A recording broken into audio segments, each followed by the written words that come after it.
get my graphics going, and we should be progressing with the program. So there we go.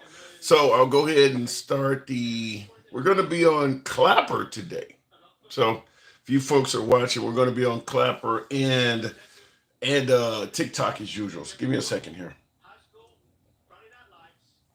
So I'll go ahead and let people begin filtering in, and within three, two, one. What up, folks? Once again, it is indeed your boy Tim, the handsome liberal. I um I hesitate to even discuss the actual graphic behind me, but I wouldn't put it there if it did not have some relevance. If it did not have some relevance, I would not have it there. I'm going to mirror my video here for TikTok, but we're going to be talking about modern day slavery. And I think you can probably guess by now that if we're talking politics, it's probably going to be tied to the leading politicians in office. And right now, the number one politician is President Trump. So we're going to be talking about the aspect of modern day slavery from President Trump. And I get it. A lot of folks are going to suggest that this is some kind of wacko doodle version of liberal fear mongering or whatever. And that's, we don't block, ban, or censor. So we'll leave the comment section open to folks who are interested in criticizing or disagreeing, because we invite a dissenting opinion. But nevertheless, we're talking about modern day slavery from a standpoint of a quote that came out of President Trump's mouth. So this isn't MSNBC or CNN or some other media outlet where we're just speculating. This is going to be coming to you from an actual quote from the current commander in chief.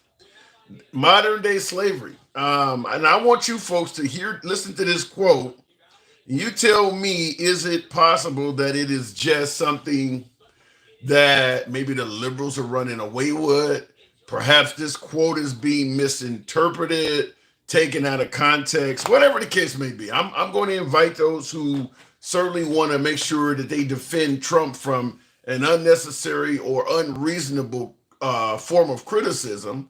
I'm going to open up the floodgates for those to challenge this. But nevertheless, this is a comment from President Trump. Now, I'm assuming some of you folks have already heard this. This is in regards to migrants that have been working for various farmers in the country, and many of these have been dealing with being deported. So this is President Trump responding in kind to that.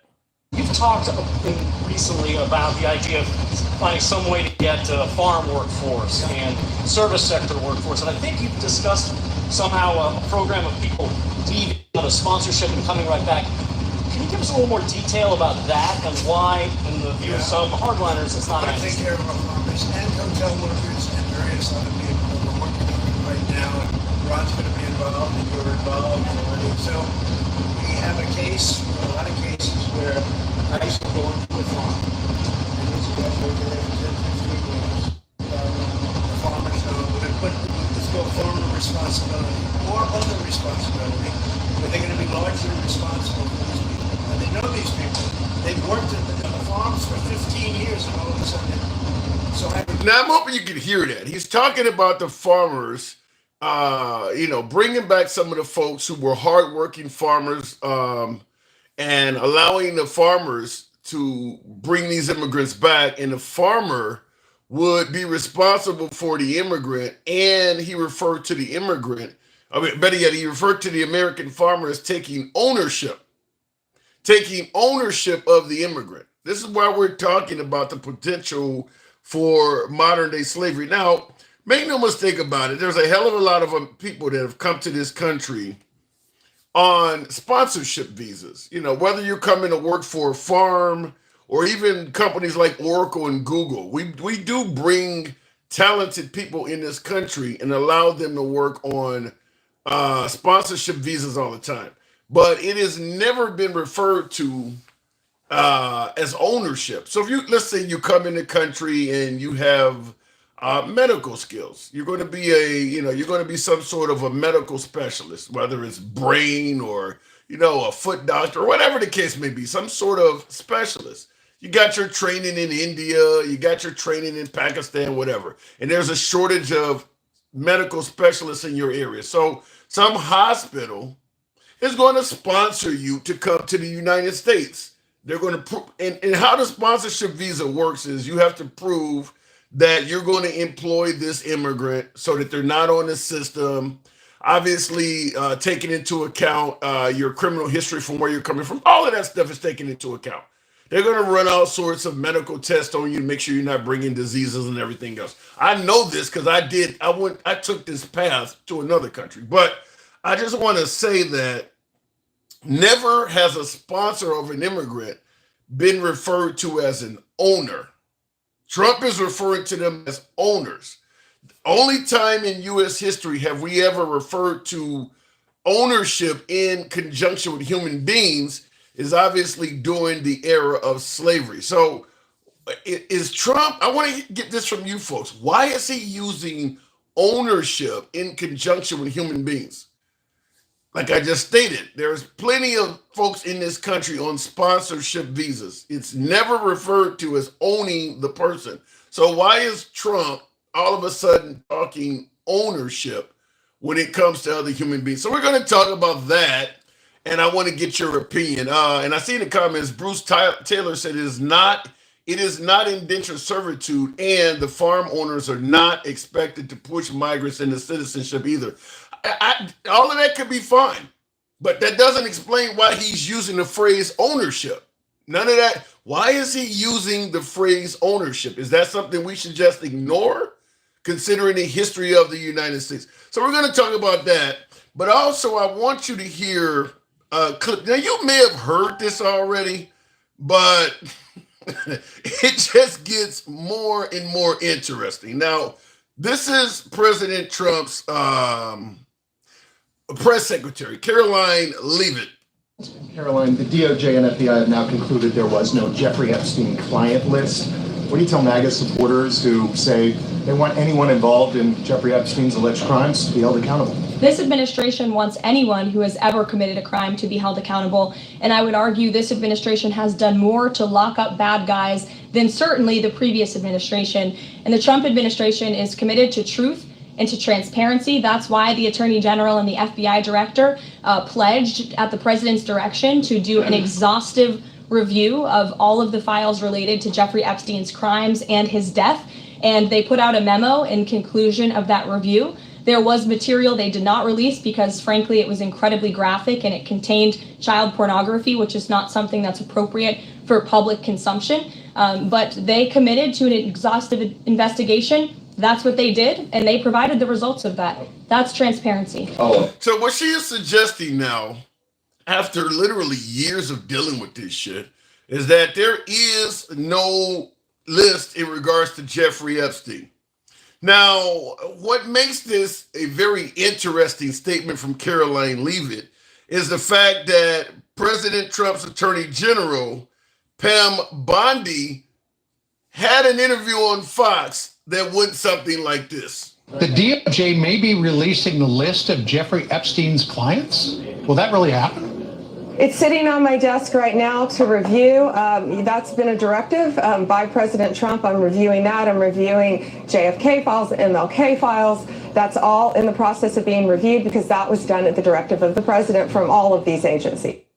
So so we got to look at Pam Bondi and Caroline Leavitt and ask the question, does the list exist or not? How can Pam, let me make sure I get their names right. How can his Attorney General Pam Bondi boast that the list is on her desk when Caroline Leavitt is later saying the list doesn't exist? How can one of those things can obviously not be true? One of those things obviously cannot be true. Caroline Leavitt is saying there is no Epstein list. Meanwhile, Pam Bondi It's sitting on my desk right now to review. That's been a directive by President Trump. I'm reviewing that. I'm reviewing. So not only is the list sitting on her desk, she was directed by President Trump to review it. So Trump knows the list exists as well. Trump also knows the list exists as well. And obviously we would all agree with that because Trump had originally promised to release the list to the American public, citing he was going to be a transparent commander-in-chief.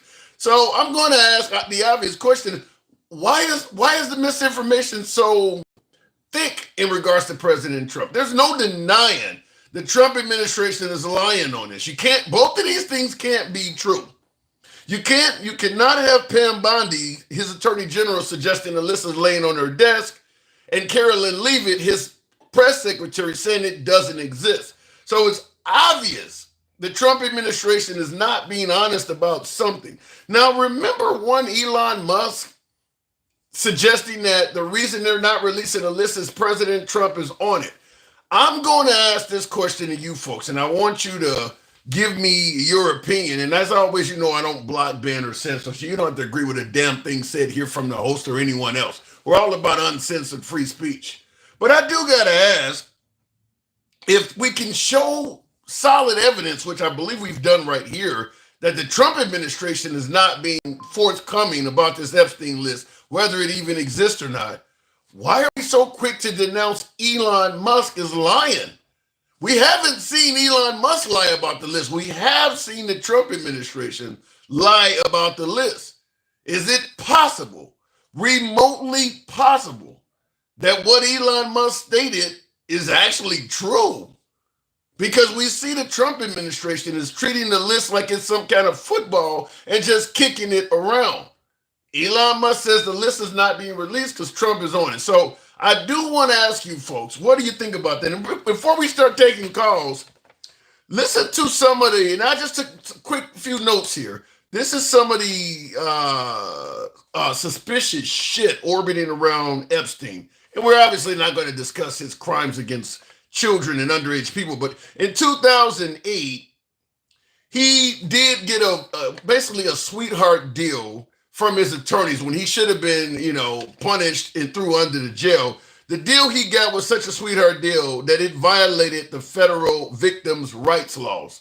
And remember when they gave him this sweetheart deal, people were wondering how the hell could he have gotten that deal?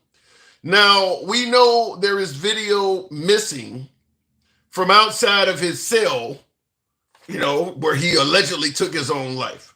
Now, the guards that were guarding Epstein admit that they later admitted that they falsified some of the evidence, such as you're supposed to peek in on the guy and make sure he's all right and all of that shit. They were able to get the guards to admit that they put down information about their checks and things like that on Epstein that are not even true. Last but not least, here's one that's really odd. This guy tried to take his own life and failed at doing it. And within 24 hours, they removed him from the suicide watch list. How does that work? I mean, he's not talking about doing it. He actually tried to take his own life. And within 24 hours, they removed him from the list. Normally you go in, if someone is trying to take their own life while they're incarcerated, you're really going to be checking on them very often. Probably put them in a special room where there's nothing there. Why would they remove him from the watch list within 24 hours? And then you tack all of that suspicious shit into the notion that Trump administration went from having the Epstein list on their desk to now saying it no longer exists. What they're doing sounds just as suspicious as all of this other stuff that I read to you. So we are going to be asking the question of, do you believe Elon Musk might be telling the truth about President Trump? Because what they're doing looks suspicious as hell. So you guys know how the program is ran. We don't block, ban, or censor anyone. We certainly are MAGA friendly. Been MAGA friendly since day one. Always will remain MAGA friendly. That's how the program runs. We don't censor anyone's comments. We go left of Bernie Sanders till I'm having dinner with Q. So if you enjoy civilized dialogue from all sides of the aisle without any concern of the host trying to block, ban, or censor you for your commentary, you're in the right place. I'm going to ask if you're watching on Clapper. TikTok. Give your boy a follow. If you happen to be watching on YouTube, subscribe to the program. Yeah! Appreciate the hat and mustache. Novocaine. By the way, that's a pretty good movie, too. All right, looking in the comments, Elon super nerd is butthurt. I don't get it, though. Before Elon accused Trump of being on the Epstein list, MAGA was very trusting of Elon. Remember how much you trusted him when he was finding waste, fraud, and abuse? All of a sudden, he falls out with Trump and reveals something about Trump, and you suddenly put him in a category of being a liar. Yet, we got evidence that the Trump administration is lying about Epstein. Why is Elon not getting the benefit of the doubt when he hasn't been caught lying about this stuff, but Trump is getting the benefit of the doubt when his administration has been caught lying about it? Can someone explain it? Going straight to, whoa, trucker. Appreciate that. Trucker man for life. Thank you for the support. It's fascism by definition. Wow. Now, before I start taking the calls, I do want you to hear just one quick second again. There's a bunch of new folks that have come in, but you heard Carolyn Leavitt suggesting there's no Epstein list. What happened? Caroline, the DOJ and FBI have now concluded there was no Jeffrey Epstein client list. What do you tell MAGA supporters who say they want anyone involved in Jeffrey Epstein's alleged crimes to be held accountable? This administration wants anyone who has ever committed a crime to be held accountable, and I would argue this administration has done more to lock up bad guys than certainly the previous administration. And the Trump administration is committed to truth and to transparency. That's why the Attorney General and the FBI Director pledged at the president's direction to do an exhaustive review of all of the files related to Jeffrey Epstein's crimes and his death. And they put out a memo in conclusion of that review. There was material they did not release because, frankly, it was incredibly graphic and it contained child pornography, which is not something that's appropriate for public consumption. But they committed to an exhaustive investigation. That's what they did, and they provided the results of that. And she calls it transparency, of course. But once again, as you heard earlier, real quick before we start taking callers, if what Carolyn Leavitt said is accurate, then why did Pam Bondi say this? The DOJ may be releasing the list of Jeffrey Epstein's clients? Will that really happen? It's sitting on my desk right now to review. That's been a directive by President Trump. I'm reviewing that. I'm reviewing JFK files, MLK files. That's all in the process of being reviewed because that was done at the directive of the president from all of these agencies. So both of these folks are saying it was done at the directive of the president. So the president directed them to release the Epstein list. And now you got Carolyn Leavitt saying the list doesn't exist. Why are we automatically assuming that Elon is lying when it's clear the Trump administration is doing just that? Gangsta Grandma. Good afternoon, Gangsta. Welcome to the program. Why are we really receiving such back and forth on this whether the list exists or not? Because he's guilty as hell. He's on that list. He's a pedo. So you not only believe that Trump is on the list, you believe he's actually abused young girls. You walk like a duck, you talk like a duck, you a duck. If you go out to a 10-year-old girl, I'll date you in a few years, and it was on video and stuff. He is one. All of a sudden now they don't have it. They don't have the list no more. Come on now. But why do you think? Okay, listen. Do not fluff today. I shit you not. You do not be fluffing today. You better say 10 calm down. Because if I got coming back up here on the second round, I would chomp your ass up and give you know what to you. Well, do not fluff today. Well, we're not fluffing because the show just started. But let me ask it to you this way, okay? If you believe that Trump is not only on the list, but he's a pedo. Why do you think MAGA's not really complaining about this? Because they were blaming everybody from Oprah to Tom Hanks to being. Well, for one, they're interbred. They're into the shit. That's their kink. You know what I mean? You know they is. The uncooked meat is like so interbred. They probably think that this shit is normal. You feel what I'm saying? What? Being real. They might think this shit's normal. They be messing with their cousins, their daddies, their mamas, their uncles. They be messing with everybody. Interbred mofos. You're suggesting that Trump, who you believe has violated underage girls, is somehow normal to MAGA. Hello? Well, why do you think they worship him? You know what I mean? Like, yes, master. That's the little orange Jesus. They're all interbred. You feel what I'm saying? I'm telling you. You think I'm joking? You already told me you're sorry. You went on YouTube and you figured that shit out. All of them are interbred mofos. And now look, now watch. They're gonna come and they're gonna defend this shit. They're gonna defend this shit. Oh well, maybe he was all lying and no. They're gonna defend this shit. I know that mofo's on it. Now they said Steve Bannon's on it. Yeah, Elon Musk don't have to lie. Elon Musk does not have to lie. Wow. Well, if it's one thing that MAGA makes it clear that they are concerned and they care about is the welfare of children. Remember, they're pro-life. So if children were being abused, you think they would give, children being victimized, they would ignore that in favor of Trump? The only thing they're worried about is the unborn. They're not worried about baby kids out here. Look at how they raise their own damn kids. They ain't worried about none of them. They got pew-pewers in their damn fucking family. They interbred. What are you talking about? I'm being real. No, Tim, I'm being honest to God real. Now, Elon Musk just said that Steve Bannon is on it. I guarantee you, something, and I put money on this, a little tweet, something's going to come out. Somebody has those files. Wow. And they're going to slam them down. And they're going to release them. And guess what? Jaws are going to drop. So I guarantee you. Why would Elon Musk say all this shit? He don't got shit to lose. He's the richest man on earth. It's interesting you would say that because that's the exact defense when Trump became president. Why folks suggested he would make a great president is because you don't have to worry about him ripping us off. He has his own money, as you say. Hold on. But this is what folks were saying. Trump would make a great president because he already has his own money. He's not taking a salary. He doesn't have to take money. You're saying the same thing about Elon. He's a billionaire. He has no reason to lie. He doesn't though.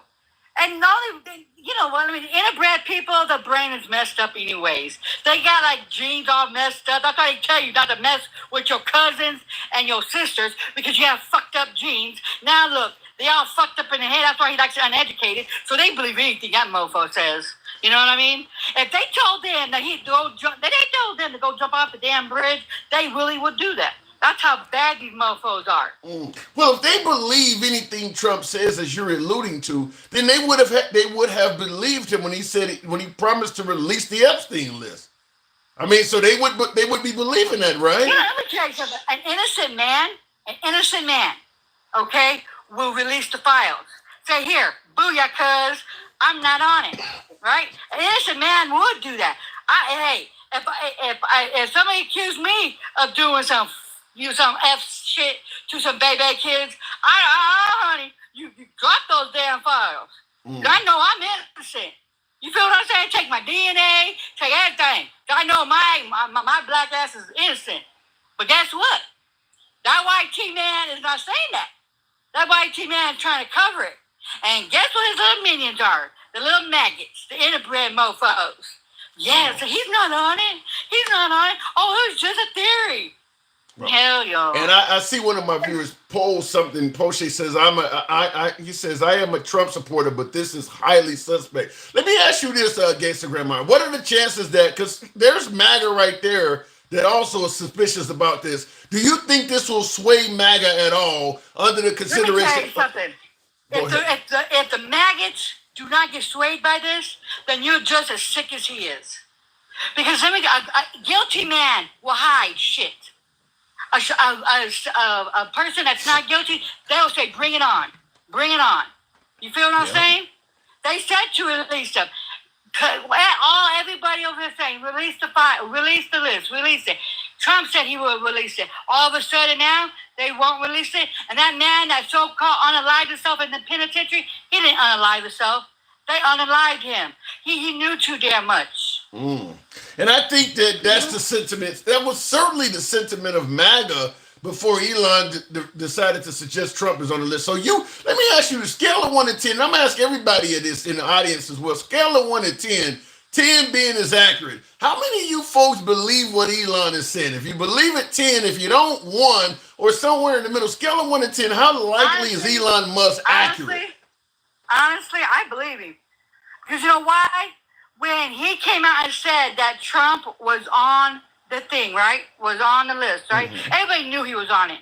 The files just disappeared, right? Yeah. Now today, I was rolling up a blunt and shit. I was, I'm making my tacos, and all of a sudden, it said this today. Breaking news: Elon Musk said Steve Bannon is on it. I said, what?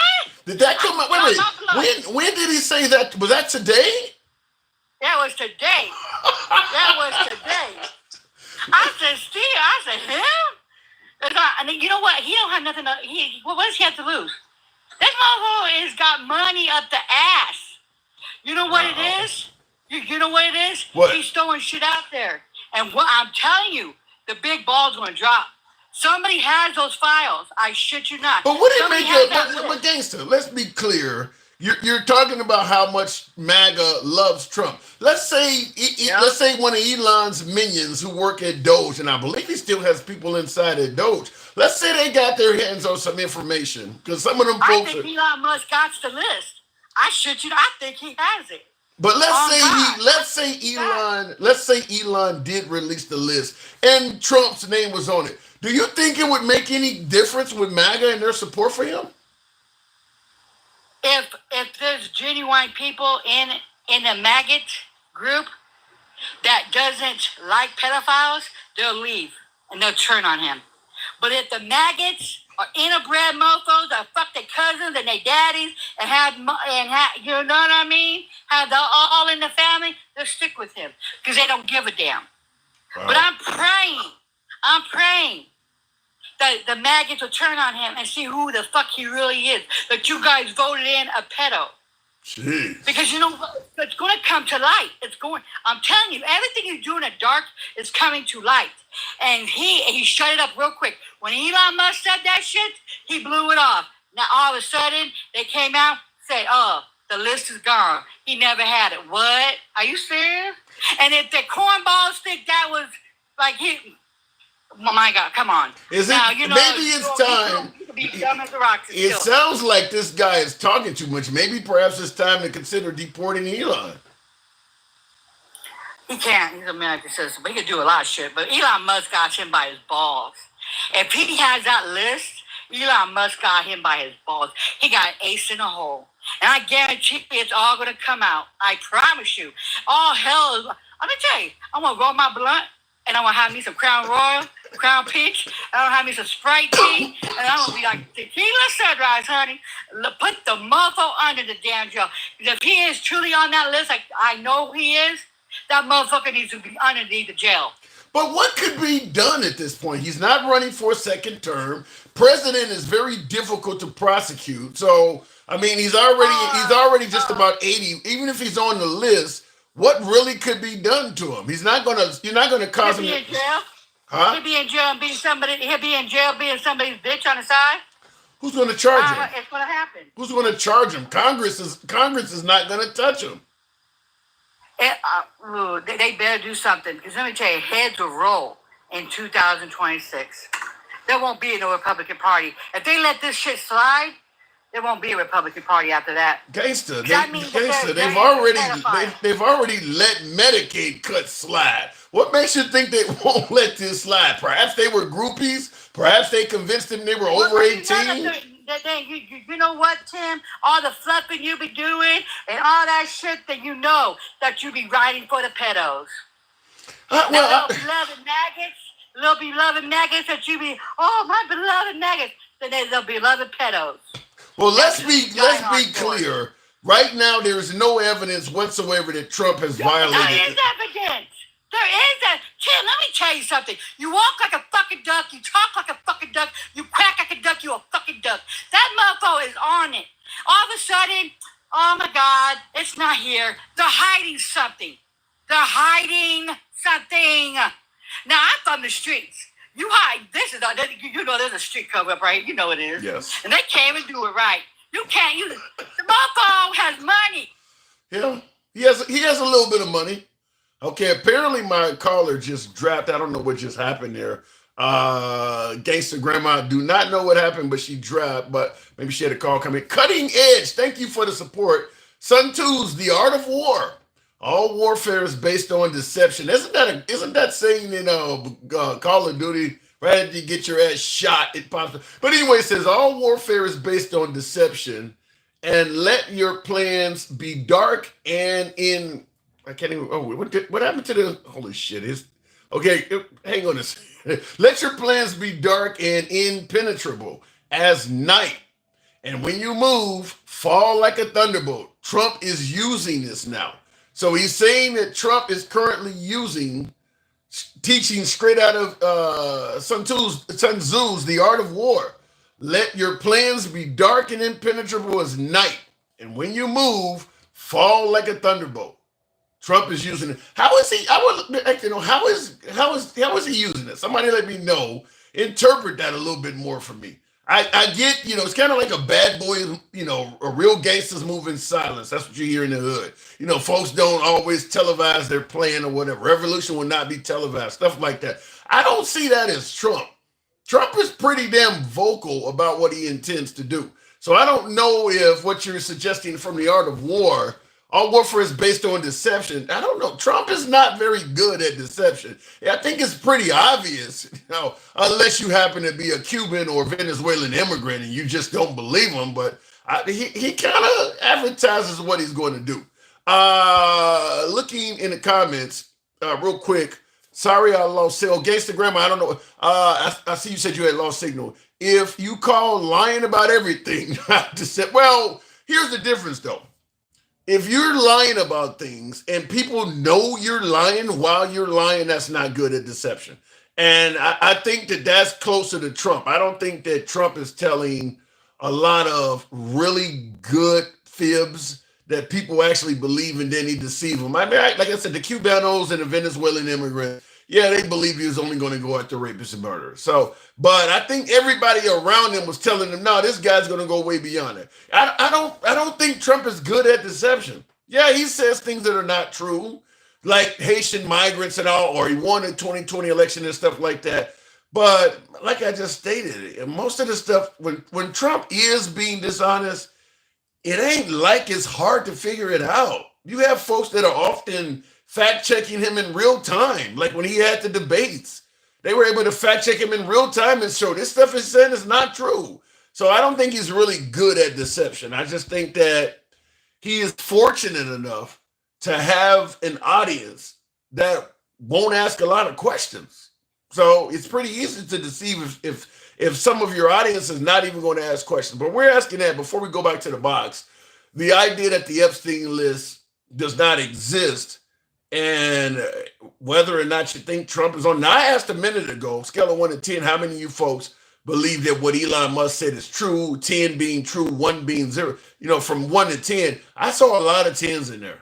And some of those 10s came from Trump supporters. So I do believe there's a hell of a lot of MAGA that even believe that Trump. And it's hard not to see it that way. When you got Pam Bondi, he got his attorney general and his spokesperson, one saying the list is on my desk, the other saying the list doesn't exist, and both saying that Trump told us to release the list or Trump told me exhaustively to list up. I mean, it's pretty obvious something doesn't sound right. Can't blame any of that on Biden. That's coming directly from in-house.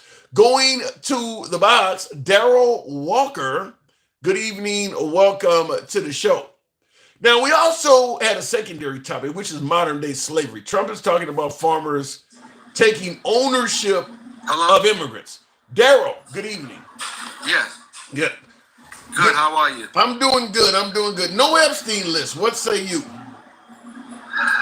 It's just so, it's going in all different directions with nobody on the same page, which makes it really look bad that they didn't get together to try to coordinate a plan as to how to attack this and minimize the damage. It just seems like everybody's all over the place. And if you watch Trump when he speaks on it, he seems a little agitated. Look at the cabinet behind him. Look at them, how they're looking all up in the ceiling. And you look at Rubio, I think sooner or later Rubio is going to give in and just say, listen, I've had enough. I don't see this cabinet going much more than another 6 months with all the stuff that they have to constantly keep covering up.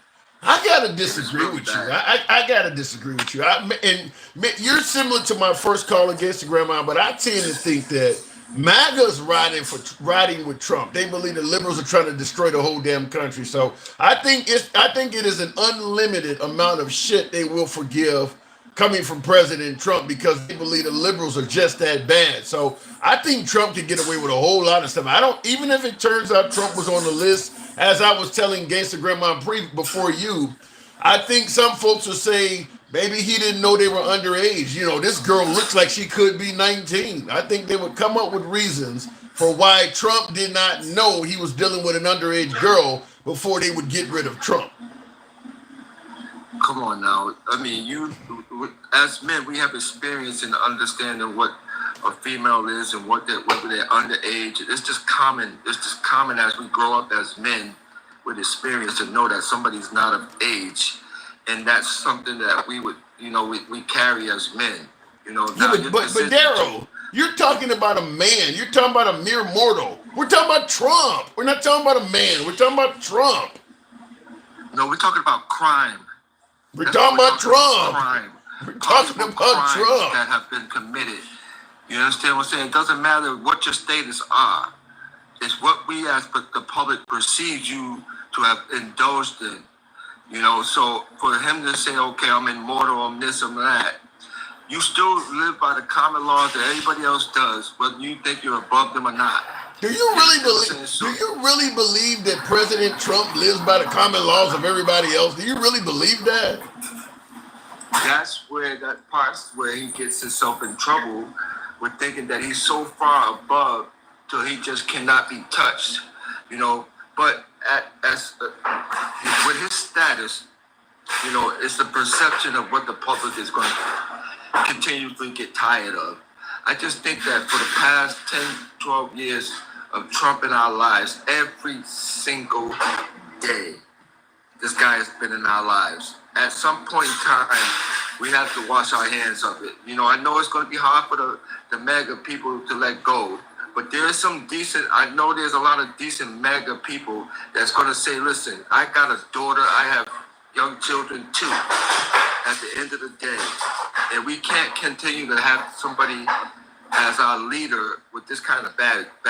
It's just becoming to the point where you just can't even get around it anymore, or hide it, or sweep it under the rug anymore. The way Epstein was unalive is suspicious. And it's just like when you're that powerful, you can still touch somebody in prison. Yeah. So I don't know, Epstein is unalive. And so you don't buy into the notion that you don't buy into the notion that he took his own life. Excuse me? You got a loud background. I said you don't buy into the notion that Epstein took his own life. No, definitely not. Definitely not. Because as long as he was alive, he had a chance of getting out of prison, whether he got pardoned or a new trial or whatever. So why would he do that? To take his own self out. I think if it was definitely a lot of pressure for him to do so. But here's one to speculate.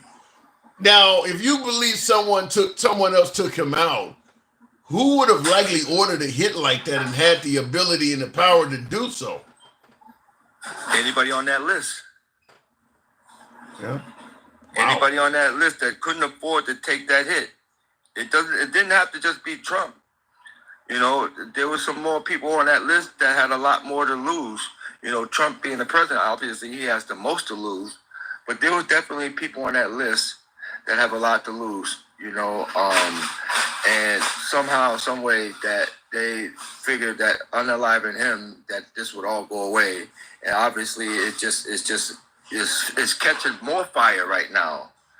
So, the crazy part about it is all these created distractions, to try to get away from it. Is Trump willing to go this far, bombing Iran and all this stuff? He probably was the happiest man alive for this thing in Texas to happen, and that's one of the saddest. What the fuck? Wait a minute. Hold on. What did you just say? Now you're saying as a distraction. Hold on. You're saying as a distraction to this Elon, to this Epstein. Hold on. Hold on. I'll make sure I'm interpreting this right. You're suggesting that as a distraction to all this Epstein shit, Trump is likely happy at the catastrophe that took place in southern Texas? Not for the loss of lives, just for the news of it all. Wow. As a distraction, yes, for the news of it all. Nobody wants to see lives lost like that. For the news of it all. I don't think Trump is that devastated that he's willing to let lives go to protect themselves. Even though not far-fetched. If we look back at the attempted assassination, it's just so much circumstances around that make people say, it looks staged. It just simply, why would any FBI or any Secret Service allow this man, when they not even know whether there's more than one shooter out there, allow him to expose himself like that? If you look at those videos very closely, look at how they're acting. So you believe the attempt on his life in Pennsylvania was possibly staged? Definitely possible. You do realize the Secret Service took somebody. You do realize the Secret Service took the life of the shooter that day. So what did the shooter volunteer to lose his life there that day? I think he might have got misled. I believe he got misled. Maybe they just told him to just go out there and shoot. In order for that to look good, they took him out because they knew. You know how long before Trump even came on stage that they knew that he was on that roof? Yeah. Do you know why would they continue to let him come on the roof if they knew that there was a situation? I mean, it is something to ask because it makes no sense that a roof with a clear line of sight to the president did not have security on the roof. It is, but I mean, you're starting to sound like a Tom Clancy novel. Yes, I'm not the author of it. Yeah. Wow. I'm not the author of it. I'm just stating that what we see as common sense situations, it's just hard for you to just say, okay, this is not happening when you know in your mind and in your spirit that these things are possible. With there's just so much baggage over the years with Trump.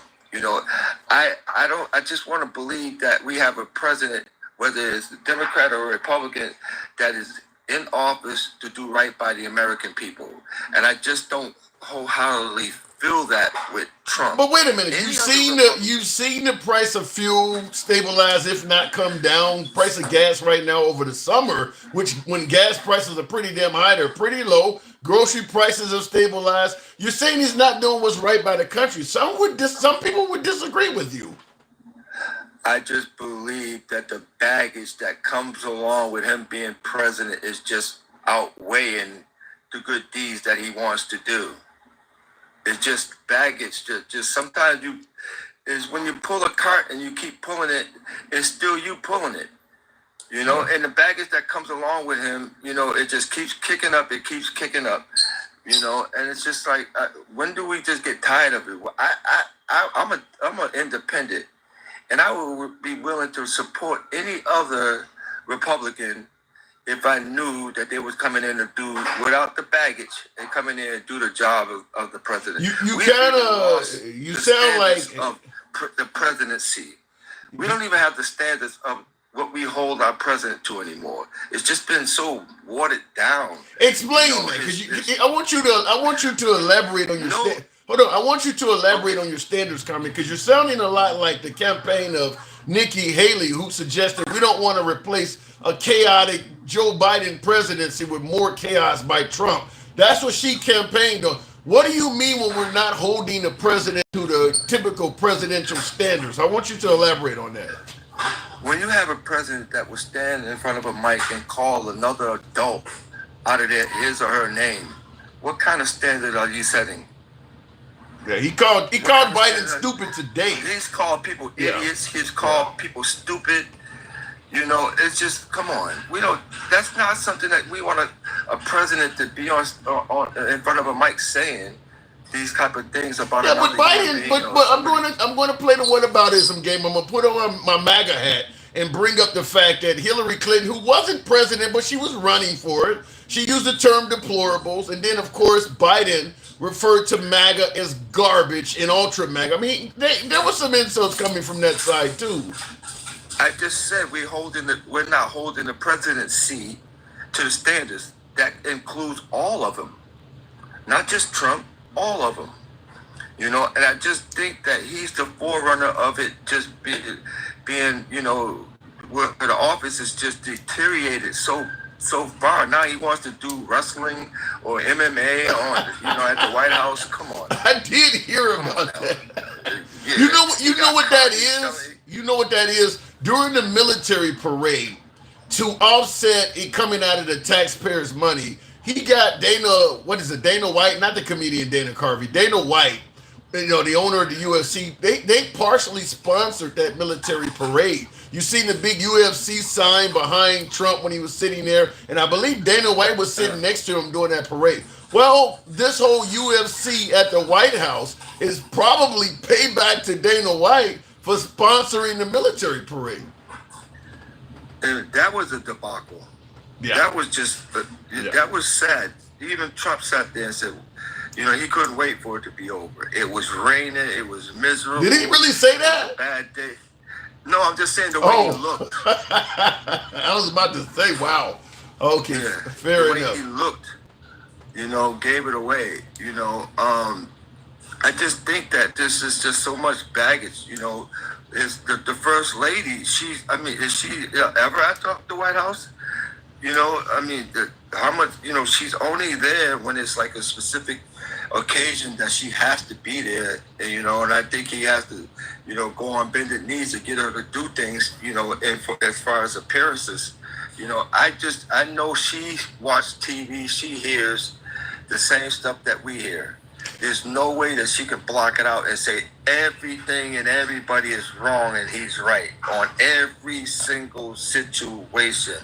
There's no way that this woman has common sense to hear and see the news and not believe that something or some of it, if not all of it, is true about him. Wow.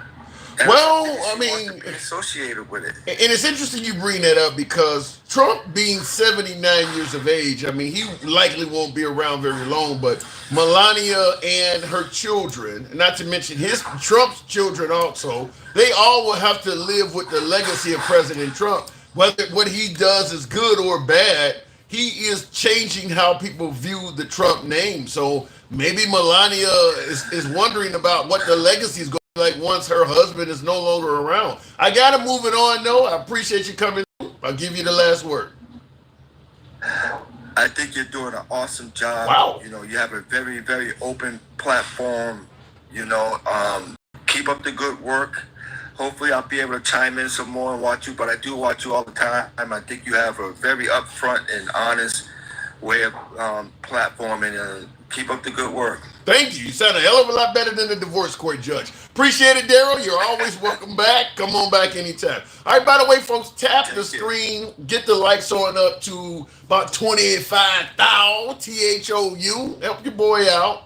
Tap the screen, get the likes up. It helps out the algorithm. You know what I'm going to say. It brings in more MAGA. The FYP is set to MAGA. I don't get as many MAGA as I used to because obviously Trump is often in the spotlight and is often critical.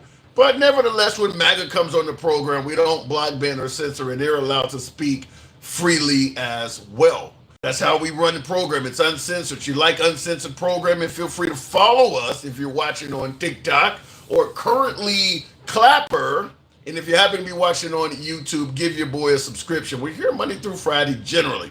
I agree you are doing an awesome job. Keep up the good work, says something conservative. The handsome conservative. Now, I can't argue with a name like the handsome. Wow. Okay, handsome conservative. Thank you for the compliment. He says, not true, I'm what you would consider a Maggie. What is a Maggie? Yes, they don't want to answer for that shit-tater in chief, says King Fan. That is a very unique way of degrading the word dictator. I thought they were the transparency administration. Well, here's the problem with Trump's version of transparency. And I've given him credit many times for the fact that unlike Biden, Trump comes on television and addresses the nation far more than Biden did. It's not anything bad to hear from your president more often than not. That's not a bad thing. The problem, though, is with Trump, he does exaggerate. He does say things that are clearly not true, and he never corrects or apologizes for anything he says that is wrong. So, and not only that, but he also doubles, triples, quadruples, quintuples down on stuff. So if Trump says something that is not true, there's a high likelihood that he will repeat that same lie somewhere else. And of course, he won't apologize for it. That's why when folks try to suggest that Trump has said so many lies compared to Biden, Obama, or Bush, it's generally because he's on television more. Now, yeah, he says things that are false, but because he keeps saying it over and over and over again, each one of those times is a lie. If you say it up before you get on Air Force One, if you say it at a rally, you say it on the lawn at Mar-a-Lago or on the White, I mean, you can say the same thing, but literally get credit for multiple lies because you're repeating it over and over again. So he does do that. Nevertheless, it is a good thing to have a president on TV because he does generally try to announce what he is going to do in advance. You may not like what he's planning to do, but he does announce that. And one thing we didn't talk about today, keep tapping the screen, get the likes. So by the way, share the live if any of you normally do that. I appreciate that. It helps out the program as well. Another thing he's done, and I talked about this, I didn't do a live on it today, but I thought about it after taking notes on it. We know they got rid of TPS, temporary protected status, starting now for the Cubans and the Venezuelans. Oddly enough, that group of naturalized citizens voted for President Trump, certainly in the southern Florida area. But anyway, if you're a Venezuelan or a Cuban coming to America, you no longer have the same protections you used to have, whereas if you made it to U.S. soil, you could receive TPS status and you could stay in the country. Trump got rid of that. Well, that was the first ending or revocation of TPS. Last week, it was the Haitians. We talked about that as well. We had a live on that because he claims that Haiti is now safe to return to, even though the U.S. State Department's website lists the nation of Haiti as a level 4 do not go to country. It's the highest level you can go.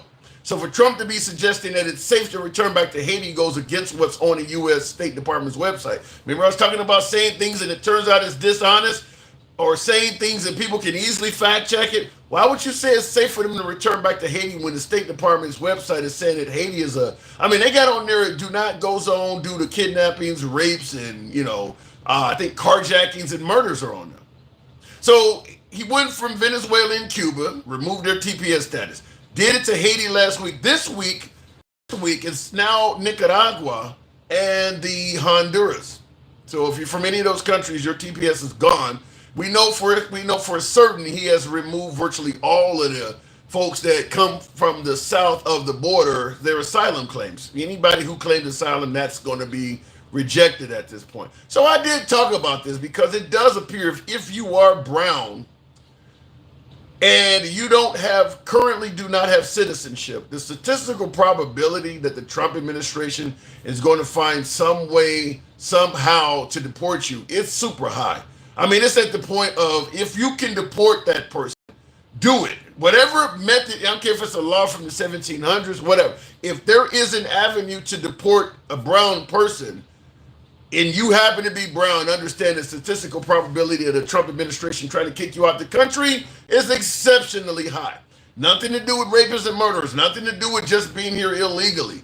If you are brown and there is a way to deport you, period, legal, illegal, going through the process, going to your court dates, if there is a way to deport you, the likelihood is it's certain to happen. Very high likelihood of that. But looking in the comments, though, if you have 8 chicken on a stick, I don't know what you're talking about there. Trump promised to release the list. Now, all of a sudden, there is no list. No doubt his name was all over it. And that's what we're talking about, the Epstein list. Going back to the box. Tap the screen. Get your boys' lights on up. MAGA reacts. Just the one I want to talk to. Good evening, MAGA. Welcome to the program. we're asking that question now. Obviously, the Trump administration started out by promising they were going to release the Epstein list. Now they're suggesting no such list exists. What say you? Good afternoon, or better yet, good evening, MAGA Reacts. Oh, first of all, I'm like, what's with all the early lies? You know, I was there yesterday, but I was working. I couldn't really talk. I took off yesterday. I haven't had a day, because I'm an independent contractor. I work a lot. I haven't had an actual day off probably about a year. So yesterday I said, fuck it. I'm going to extend it with the July 4th holiday. I'm just going to not work on July 7th. So yesterday was one of the rare days I took a day off. Decided to come talk to you fine folks early. So that's what happened yesterday. But we're talking about the Epstein list. Does it exist? Does it not? I honestly don't care. It's one of those things I've never brought up and never really cared. Like, if he's on it, then yeah, let's find out what he did. But, you know, otherwise, you know, why? We need an explanation. Like, why is there no list? I mean, what is the story? Who came up with this list thing? Are we talking about a list that Epstein made himself, or a list that the FBI made? Well, there's apparently a flight log of people that went to his island. I don't know the total composition of what the list is, but when you say why are we talking about a list? Because you weren't here earlier. I want you to hear this. This is a clip of his press secretary, Caroline Leavitt, discussing the list. Caroline, the DOJ and FBI have now concluded there was no Jeffrey Epstein client list. What do you tell MAGA supporters who say they want anyone involved in Jeffrey Epstein's alleged crimes to be held accountable? This administration wants anyone who has ever committed a crime to be held accountable, and I would argue this administration has done more to lock up bad guys than certainly the previous administration. And the Trump administration is committed to truth and to transparency. That's why the Attorney General and the FBI Director pledged at the President's direction to do an exhaustive review of all of the files related to Jeffrey Epstein's crimes and his death. And they put out a memo in conclusion of that review. There was material they did not release because, frankly, it was incredibly graphic and it contained child pornography, which is not something that's appropriate for public consumption. But they committed to an exhaustive investigation. That's what they did, and they provided the results of that. That's transparency. Now, I want you, before you start, just a few more seconds here. Now, you hear her confirming that no list exists to the reporter. But here's a clip from Pam Bondi, Trump's Attorney General, a few months before what Caroline Leavitt said. The DOJ may be releasing the list of Jeffrey Epstein's clients? Will that really happen? It's sitting on my desk right now to review. That's been a directive by President Trump. I'm reviewing that. I'm reviewing JFK files, MLK files. That's all in the process of being reviewed because that was done at the directive of the president from all of these agencies. So why is one of his administrative members saying the list doesn't exist and another member of his administration saying the list is on my desk and Trump has told me to release it? I mean, she might be talking about the file as a whole, not the list specifically. She literally uses the word, the list. It's an actual quote. Replay it, because I think he said it, not her. Okay. Maybe releasing the list of Jeffrey Epstein's clients? Will that really happen? It's sitting on my desk right now to review. That's been a directive by President Trump. I'm reviewing that. I'm reviewing JFK files, MLK files. Okay, so he said the list, he said the list, but she didn't suggest it was filed. Whatever the case may be, the man said the list, and she immediately went into a response to what he said. So, what's going on here? You don't know what was cut out. He might have been talking about the different files, and then he got specific to the list, but she was still talking about the files. Then what how it goes. Some people ramble, and then, they end on one thing, but you want to answer the first thing they asked you about. Then what did I personally don't care. But if this doesn't exist, then what did Trump promise to release?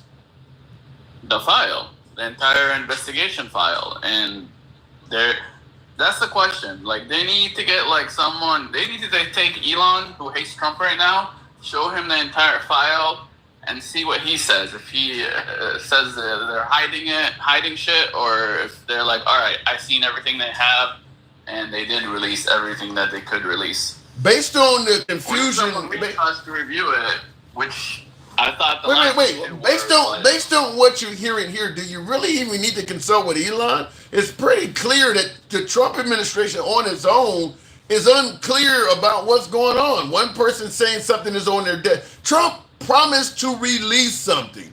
Now his administration is saying that something doesn't exist. What the hell is that? Well, they're also saying they just can't release everything because it's just... They're releasing nothing, MAGA. They're releasing nothing. So we need an impartial person, whether it's Elon because he hates Trump right now or whoever. It could be anybody that's impartial to go in there and verify what they're saying, that they're not just trying to deceive us. They got in there, they thought it was going to be a big deal, and it's not a big deal. Okay. And also, the flight list has been released. We know everyone that's been on that airplane. We just don't know. Yeah, but the airplane doesn't, with all due respect, the airplane doesn't say shit. First of all, Trump has his own damn... Hold on. Earlier you said... Never mind. No, Trump has his own jet, and so do a lot of the other folks that dealt with Epstein. So you could get Epstein's flight log, and you could have pedos that are not on it that flew to his island in their own aircraft or their own yacht and went to the island. So the flight list doesn't tell the hotel. They haven't released his flight list, but I'm pretty sure the flight logs have been released a long time. I'm pretty sure we know everyone that's been on Epstein's planes. I don't think that's true. I don't believe that's true. I mean, people talk like we have. There's a lot of people that supposedly have been on that airplane, including like Bill Maher, Bill Clinton, a bunch of people that we know were on his plane. What? No, you said you don't. You started. I don't know. I've never had interest in them. You started out by saying you don't care. Let me make sure I'm hearing this right. You really do not care if your president was on the list of a known serial pedo? I mean, if he's for sure on there, yeah, I do care if it's true, but I'm not going to say he's on it without any proof. Like, if proof comes out that he's on it, I will care then. But until it's proven, I don't care. What about I care more about our economy. What about what Elon said? Why are you dismissing that? He's guessing too. He doesn't know. He's just guessing and trying to be slick. Why do you assume that someone that was the head of Doge, that got all sorts of our background information, why do you automatically assume he's assuming? I mean, that guy had a lot of access to inside information. All that was bullshit. You guys made him sound like he was the president when he was head of Doge. You don't know what he actually got access to. The whole time you guys labeled him as a boogeyman that basically had all our secrets, all the CIA secrets, that he had access to everything the government knows, where he probably was just looking at their fucking, bank statements and only the bank statement. So, you guys... You realize how much shit MAGA, you realize how much shit you can tell about somebody by looking at their bank statement, such as where they went? No, I understand, but he only has the government's bank statements. How do you know? How do you know that? How do you know that Trump, the citizens' information was not accessible to him? Because, first of all, it's a lot of information. This government has a ton of information. I doubt it's all on one database. I doubt he had access. You guys made him sound like he had access to everything that's ever existed. I doubt he did. He only had access to the financial stuff, and I doubt it had a list of Epstein's clients on it. During Trump's first term, when he promised to release his taxes and then reneged on that promise, wasn't there was there not someone at the IRS that had got access to Trump's taxes and released them to the public? I'm not sure how they got released. If they got released from the lawyer, or I'm not sure. The point I'm trying to make is Trump's information is not as secure as you're saying. Isn't your whole financial story. It's just how much you made in 1 year. The point I'm making is Trump's information is not as secure as you might think. They released his taxes when he absolutely did not want them released. I don't understand why you think that for some reason Elon, with all of his power, has no assets. Sorry, they released his taxes. What does that show? That he had deductions, and it shows how much money he made or lost on a year? It doesn't really tell you where he spent his money. It doesn't tell you that he flew his airplane to the Epstein's Island or anything. No. I'm not saying that. It was overplayed because when it was released, it was a big dud. Everybody was like, his taxes are going to take him down. His taxes are going to take him down. But there's so little information in people's taxes that when it was released, it was a huge dud. What did we, what was the big bombshell? I'm listening to you, MAGA, and I'm going to stick with my original statement. I don't think there's anything that could take him down. The first thing you said was, I don't even care about this. I mean, the possibility that he may have violated underage girls, your first response was, I really don't care. Okay, see, the key word is may. May. This is the problem. You guys are stuck on what if. What if he went to the island? What if he starts World War III? What if? Every time I tell you, all I care about is the results. So if the results show that he did, and we know for a fact that he did, then I will care. And then, fucking impeach him. Fucking put him in jail. Well, that shit's illegal. My guess is... If the results show that nothing, that you're just pondering and, this is a lot of wishful thinking on you guys. Well, it's not wishful thinking when Elon, who Trump trusted with a hell of a lot of information, and the guy he literally picked to find waste, fraud, and abuse, is coming forward and saying, yeah, this man is on the list. He's not a liberal. He didn't say he knows for a fact. He's guessing. He's like... How do you know he's guessing? How do you know he's guessing? How do you know that? Because that's the words he used. Otherwise, he'd be fucking sued for defamation. No. You don't think Trump would sue for defamation if he said he knew for a fact that he's on the list? That's a great point. Is that Trump said... What was it? So you're saying that Elon stated that the reason Trump is not releasing the list is because he's on it. Did he use guessing in there? I'm sure he said he's probably on it. He probably used words like probably or... Now you got me curious. What's the exact... Okay. What's the text? You got me curious. This is the nuance you guys always miss, and you make a big deal out of nothing every fucking time. You miss a little nuance like that. No, it's because you looking for this little bullshit nuances. No, but what you English language. What you got me? Hold on. What you got? What you're saying? What you're saying is interesting because we know Trump has sued recently a lot of folks like TV stations and universities that may have said things against him.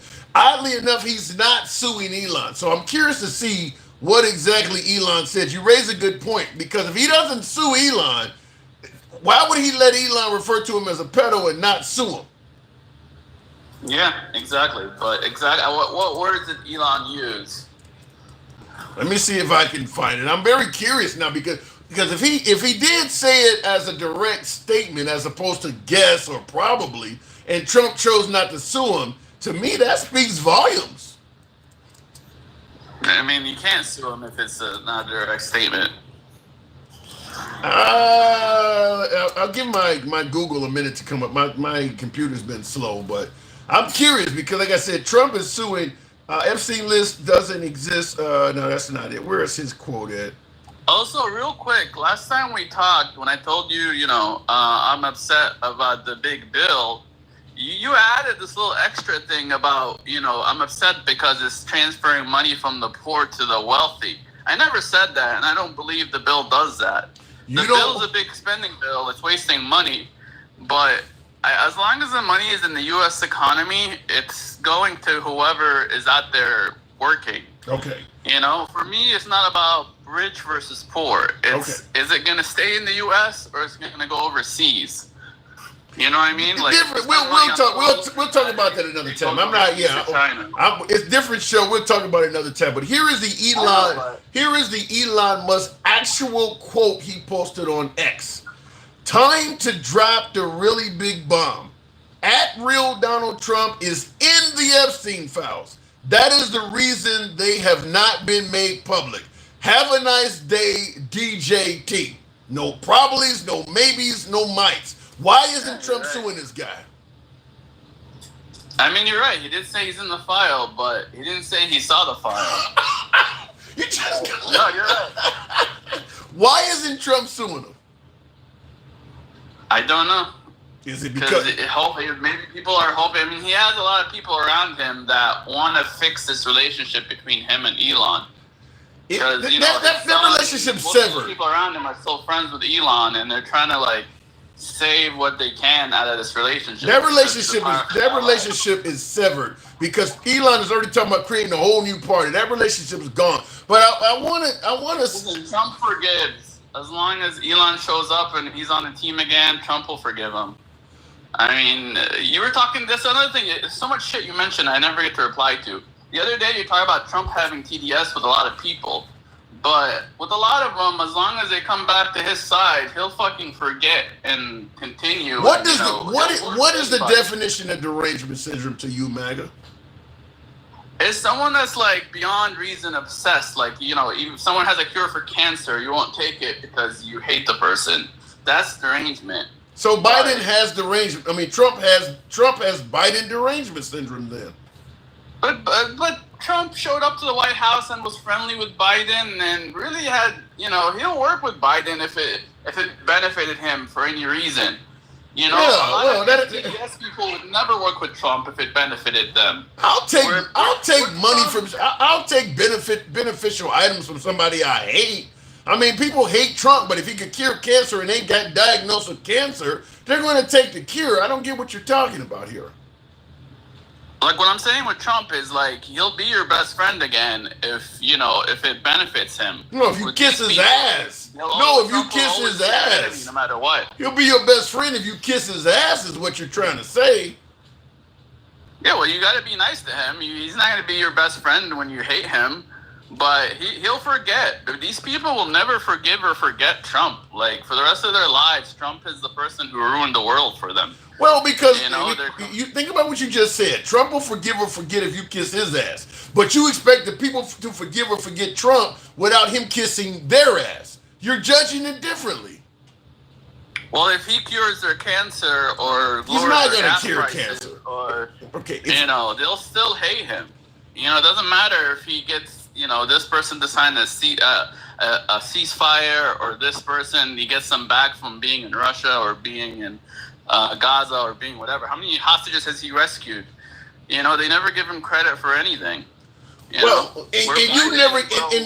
on your statement, you're saying we never give him credit for anything. Based on your immediate statement that you don't care about the Epstein list, you never give him criticism for anything. I can't. What do you mean? I'm on here criticizing. I criticize him about the bill. I criticize him about not being transparent enough about the list. And again, until I find out he's on the list for sure, I'm not going to think he is. Okay. But I criticize him all the time. I'm on here criticizing him all the time, which is the other crazy thing. This whole thing started with MAGA being upset with him, but we're supposed to be the cult, but we fucking, a lot of us don't like the bill. A lot of us don't like the Iran attack. A lot of us don't like that he's not. We have a lot of grievances with him because, for one thing, we're a huge coalition of different people. So, I understand that this bill is for the other half of MAGA, the more conservative half, and he has to, balance things out between making our half the more liberal, the more, the former Democrat half versus the other conservative half of MAGA. He has to balance who he takes care of. Yeah, but, again, my whole point is, we disagree with him all the time. So how do you keep saying that we're a cult when we disagree with him on a lot of things? Because there's nothing, because no matter what he does, you'll disagree with it, but it's not a deal breaker. He said no new wars. Okay, well, it was okay to attack Iran. I mean, no matter what he does, you find a way where it's not that bad. Now the Epstein list is popping up, and Elon, hold on, you guys had no problem with Elon finding waste, fraud, and abuse. You didn't demand proof on anything Elon was doing. You just trusted him. All of a sudden, he says Trump is on the Epstein list, and now he's lying. He hasn't done anything to hurt your trust yet until he criticized Trump. Now you don't believe him. How does that happen? Again, it's not about believing him or not believing him. He didn't say that he had the fact. He knows for a fact. I just read it to you. Okay, he's making a statement that he's on the list, but he didn't say, I know for a fact he's on the list. I've seen the list, and he's on the list. He just... Wait. Yes, what? Sorry, this is the context of what he's saying. He literally... Wait, hold on, hang on. That he's seen it. He literally says, time to drop the really big bomb. At Real Donald Trump is in the Epstein files. That is the real reason they have not been made public. And he didn't put in there, I seen the list, huh? No, it's still a deduction on his part. What proof does he have that Trump's on the list? You tell me that. That's exactly what I never come out and be like, I've seen this, and this is the proof I have. That's exactly what I just asked you. When he was fighting waste, fraud, and abuse, those words never came out of your mouth. What proof does he have that this is fraud? What proof does he have that this is waste? You trusted every damn thing he was doing then, but the minute he criticized Trump, you suddenly need proof now. Do you see the hypocrisy? No, but even back then I said he's still working. You didn't say any of that. I said that I needed proof. I said I'm going to wait for the results to see if right. It does. You sure did. Sure you did. Sure you did. Sure you did. Every time I talk to you, I'm like, I want to wait for the results. Or with Trump, things being a deal breaker, again, it has to do with how much good versus bad he's doing. If he's doing more good than bad, sure you did, and I could live with the bad, then yeah. Okay. It's not that. Again, I'm a. Listen. If you are the one MAGA. If you are the one MAGA in the middle of the night that was asking for proof when Elon Musk was finding waste, fraud, and abuse, I never heard it, and you and I were talking throughout that shit. All of a sudden, now he says Trump is on the Epstein file, and suddenly you're vocal about, well, we need proof now. You weren't asking for proof when he was finding that shit. You weren't saying it, and all of a sudden this guy criticizes Trump. Well, they do have a beef. I mean, Trump got a beef with some of everybody he says shit about. You don't ask for proof from that. He got a beef with all sorts of liberals. He say all kinds of awful shit. You never ask for proof. But all of a sudden somebody criticized him and you need proof. I don't believe that was fraud either. I said let's wait and see the results. Okay. I never said it was fraud. I never agreed with him either. I never said it was like, I know for sure it's a waste. Okay. I was like, all right, let's just wait and see the results of his work. Because you guys were judging him day by day. And I'm like, even Trump today, he's only been in office like 6-7 months. So I'm still waiting for results while you guys are trying to predict the future. And you guys are like mad because I'm waiting for the results. I'm just telling you, I got to move it on, but his right-hand man, you've been trusting this guy throughout his campaign, his right-hand man, leader of Doge. Nobody was asking proof from anything Elon was saying. All of a sudden he criticizes Trump and suddenly you need proof. I'll give you that. Elon and Trump have both earned a little bit of trust from me, from their past work, from who they are, from Elon's work, being a business leader, and Trump's being a business guy and being president before. I do give them a little bit of trust, and that's more me saying, let me wait and see the results, than me saying, oh, I trust everything they're saying. I never trust anything anyone says 100%. I wait to see the results because time reveals all. I trust time more than anything, and I'm waiting for time to do its job. I gotta go. MAGA Reacts, thanks for coming through. Time will reveal all, man. Yeah, good luck with time that. Will reveal all. 5 years out, you're still waiting for time to reveal who won the 2020 election. Handsome Majin Boo says Trump is so bad he really doesn't care that much because he has so much power.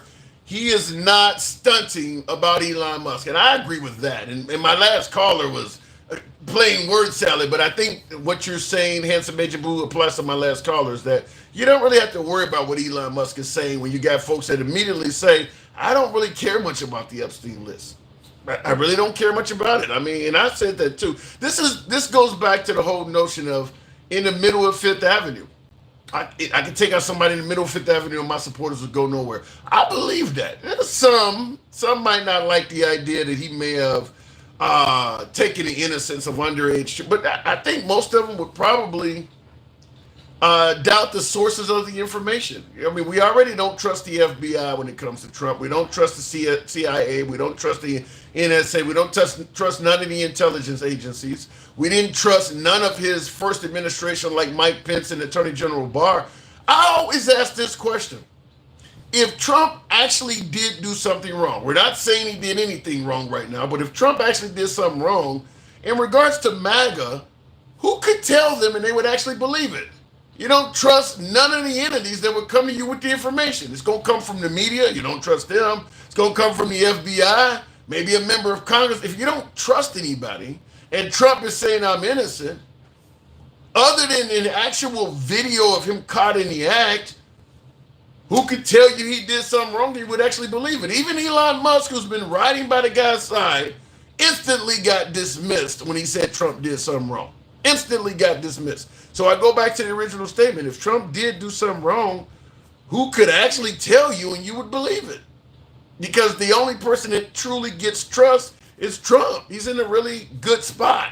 He's in a very unique spot. Handsome Major Blue says, handsome, good afternoon. The presidency of Trump is so pathetic. He doesn't even care if his sickly fails, if his sick, what is that? If his sickly falls off. I don't know where to go with that, Major Boo.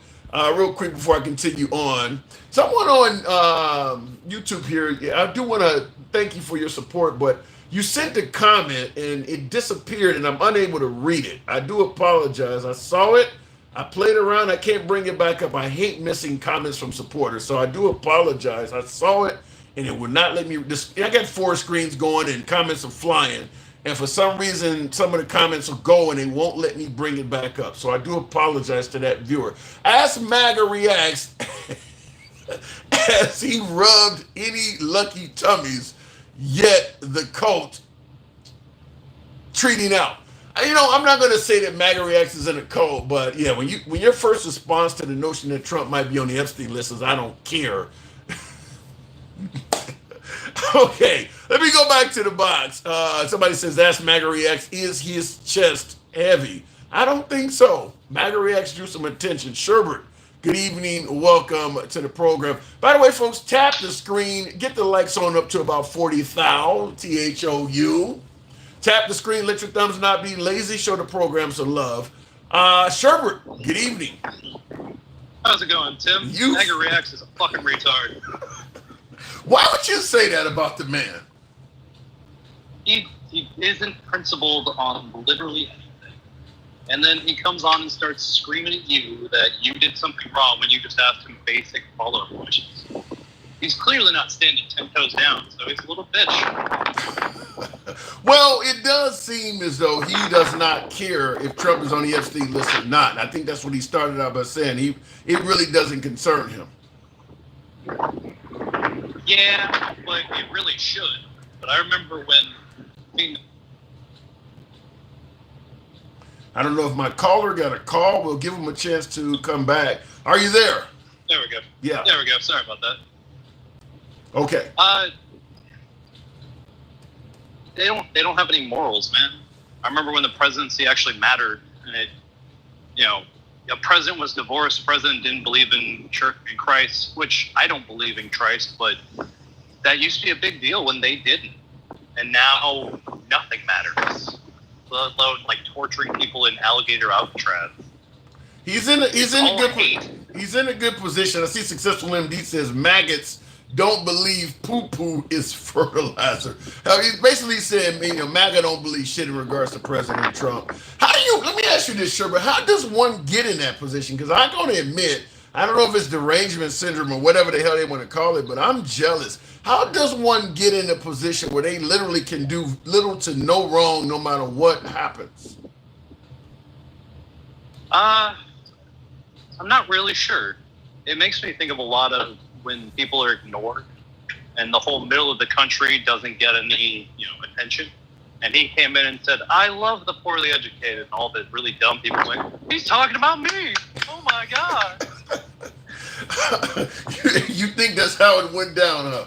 I don't know, but like I said, I gotta get him. For a lot of people, like DJ Julio, 100% fell for it that way. I haven't talked to DJ Julio in a while. I gotta get him back on here, but I don't know. I mean, please don't. He's pretty bad. He's MAGA. You don't like MAGA. That's what it sounds like. You got an issue with MAGA? A lot of them, usually because they are not principled in their opinions. Like, you can have poor opinions, but be principled within that. Like, I hate Gen X, but generally he stands on what he believes. And then there's MAGA Reacts where he's constantly switching and changing and turning himself into a pretzel. I'm not saying I'm a good person, but I stand in a straight line. I stand on 10 toes. And yeah, you can come after me for my beliefs if they don't really make sense. I'll still give you a straight answer. Reacts just jumps around. Oh, you mean I actually believe in something? Oh no. Well, he did shock me. He's so opinionated, and then has no opinions.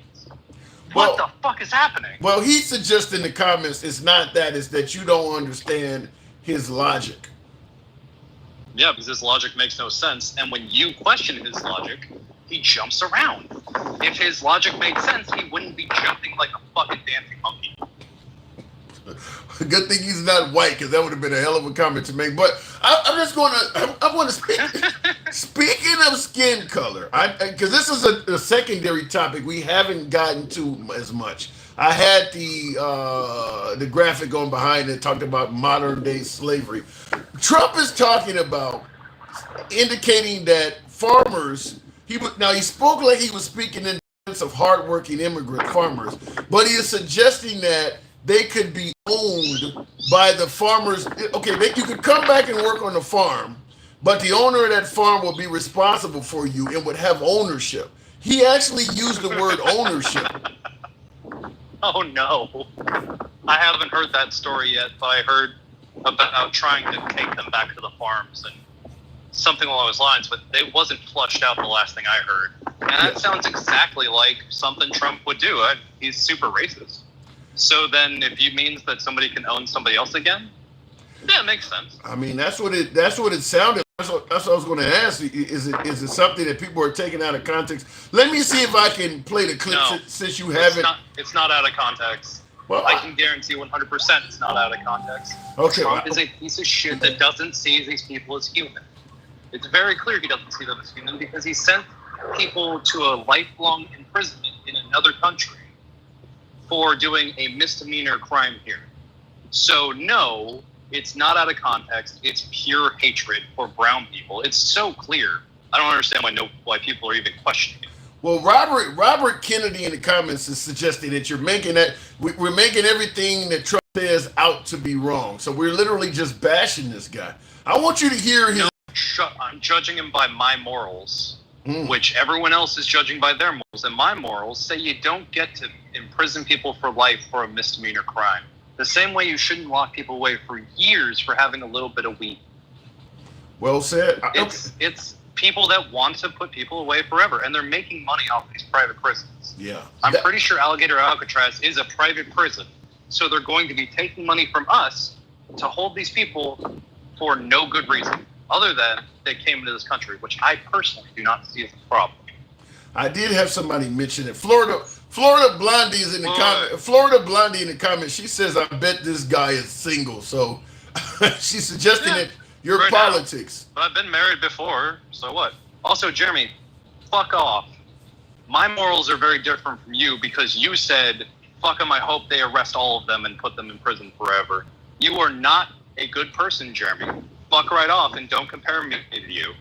All right.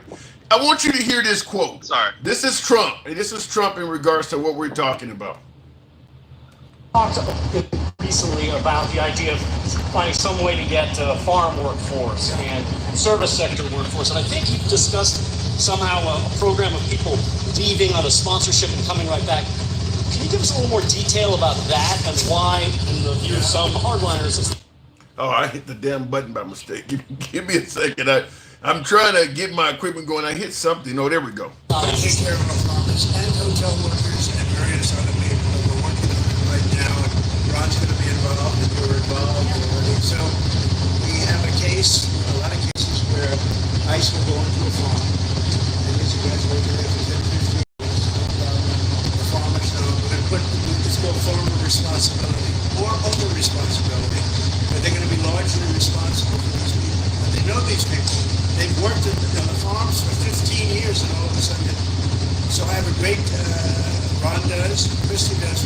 We said farmer responsibility or owner responsibility. I don't know if you could hear it over the machinery in the background there. And apparently the reporter that asked him the question did not have the microphones close to his face or not, but they're at Alligator Alcatraz, I believe, and you can hear the air conditioners or whatever's going in the background, but he did refer to it as owner responsibility. So when the farmers are allowed to come back and work for these folks, the immigrant farmers are working, he's saying that the person that is normally would be considered as a sponsor. I've never heard any, because I used to live in a different country and I know how that works. I've never heard someone refer to a sponsor Like you could go work for Google if you're if you're a very savvy guy from India or whatever, programming or something. Sometimes a company will bring you over, and it's called a sponsorship visa. I've never heard anybody refer to you as owning the person. So this is new language here. But do you believe it's a case of Trump being taken out of context? No, it sounds like government-run slavery and slave auctions to these different farms by the brokers that they're going to send there. I don't see how this can comport to anyone having good morals and saying this is a good thing. When the open market meant these people could come in, work, and if they didn't like the farm, they could leave and go somewhere else. Now they're stuck and owned by a farm. This just feels really gross and wrong. I don't understand how anyone could be okay with this. Well, if what you said is accurate, whereas people are looking at them as subhuman. I mean, listen, if I had bugs in my house like roaches or whatever, and I call an exterminator, I don't care how you treat them, just get them out of here. I don't care if you kill them or if you want to take them with you and dump them in a field somewhere. I don't care. Just like if you got a python or some kind of snake that has gotten in your house, you just want it gone. You don't care if it dies in the process of removal. So if they believe that these folks are vermin, for instance, as Trump might have said, vermin, poison in the blood of the country, you just want them out. You don't care what happens to them on the way out. I agree with you. They don't see them as human, which feels absolutely crazy to me, how you couldn't see these people as people just because they don't speak your language or they're a little darker. Man, that's just so fucked up. I don't get it. Well, That's the thing about being born in California. I don't understand racism. It literally has never made sense to me because we're still human.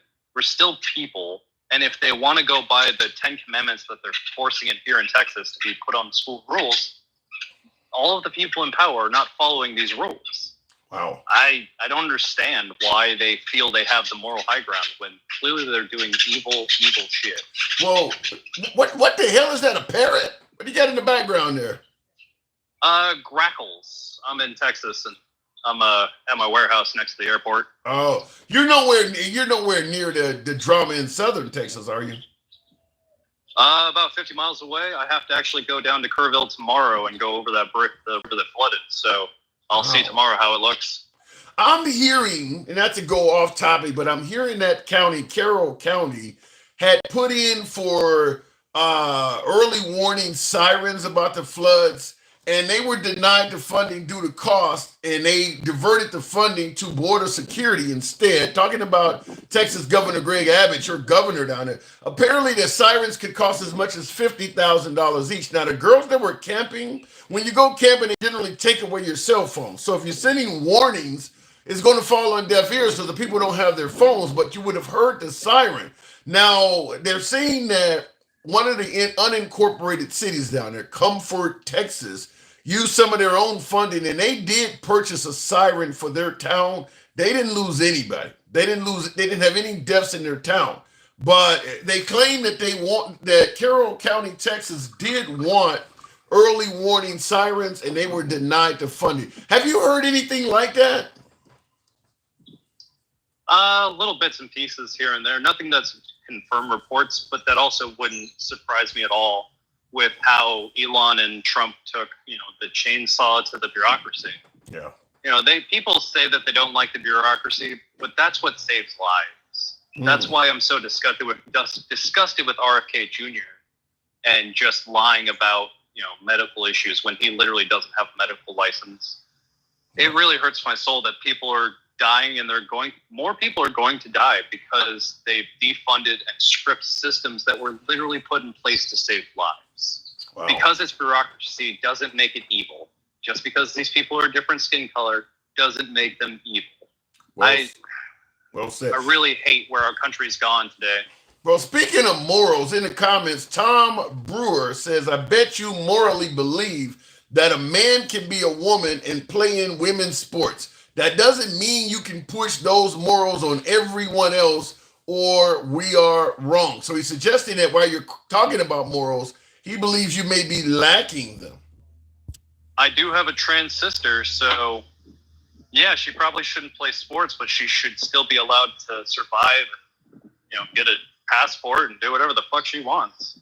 I don't care. She's not doing anything wrong to me, and she's a generally good person. Okay.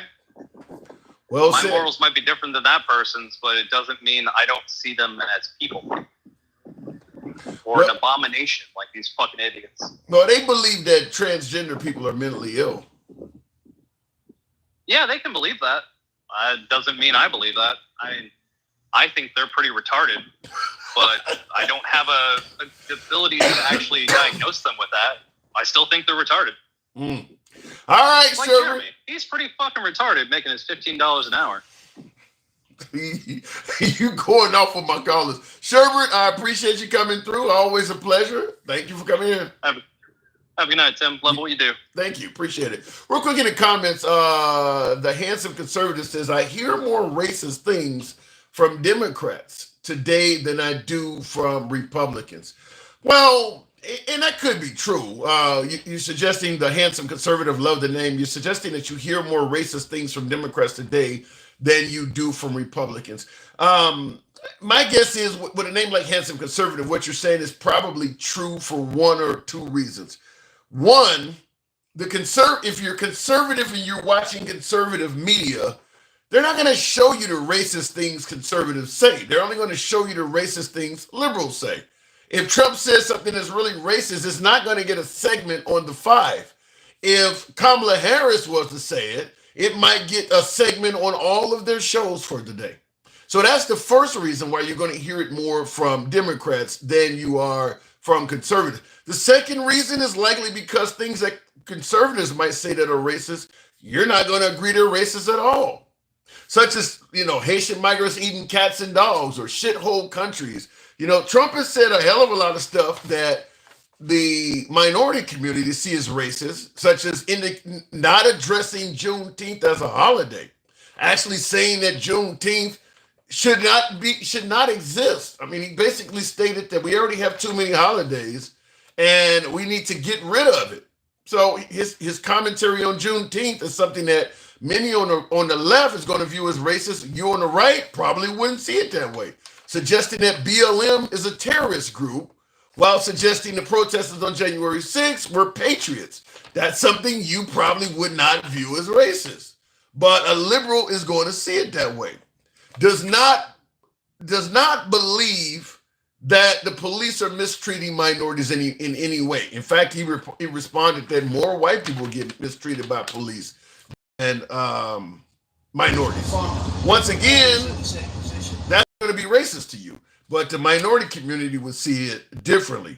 And of course, I don't think there's any civil rights leader in existence that is favorable to Trump. I think that, in fact, the Republican Party in general, most civil rights leaders do not work with the Republican Party. I don't know of any of them that do. There might be one out there somewhere in deep space, and I'm not talking about just under Trump. I'm talking about under Bush and Reagan. I mean, you got to go all the way back to the Martin Luther King era. Virtually, and I'm not talking just blacks. I'm talking civil rights leaders from Muslims or Hispanics or feminist groups. None of them associate with the Republican Party. Why is that? Looking in the comments though, why blacks always fight on Spirit and Carnival? I don't know. Don't just be another brick in the wall too. I don't know, but that is becoming a growing issue. People are making a big light of that. That on Carnival Cruise Lines, there is a lot of black drama, and I mean, there's enough videos where you can't deny it. I mean, I don't know if they've cheapened cruises to the point where people you don't normally want to cruise with are getting on the cruises. I don't know, but there is a lot of videos of African Americans getting involved in fights and shit on cruises. I can't deny that. Looking in the comments though, what's the significance of Juneteenth? It represents something negative. No, it does not. Fresh TV. That's the problem. Before I continue, and by the way, tap the screen. We should be around 50,000. Get your boy up to 50. FIDDY. Get your boy up to 50,000 on the likes. Tap the damn screen. Show the program some love. If you like uncensored dialogue from a standpoint, we are MAGA friendly. Understand that. So if you enjoy civilized dialogue from all sides of the aisle, what do we say? We go left of Bernie Sanders to I'm having dinner with Q. If you like uncensored dialogue, follow the program if you happen to be watching on Clapper or TikTok. And if you're watching on YouTube, give your boy a subscription. But the significance of Juneteenth, the idea that you got lots of people in this country that do not know what Juneteenth is, shows that history has been lacking. I mean, we know about the Emancipation Proclamation. We know that slaves were eventually free. The problem is people don't know exactly when it happened.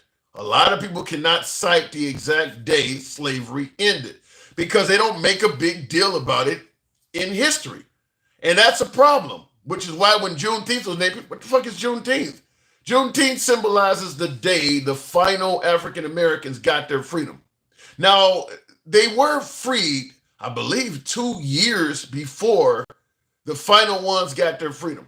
They were so gung-ho in keeping people in bondage and slavery during that era when messages traveled slow that you still had plantations down in Texas keeping people enslaved, even though Lincoln had passed a law 2 years earlier freeing black people from slavery. They were still keeping them enslaved. Finally, someone got down there on horseback and told those folks, you know what, you've been free for 2 years. Your master just been lying to you, who probably knew at the time, figured he could get away with it and get 2 more years of free labor. The master should have been prosecuted on the spot, period.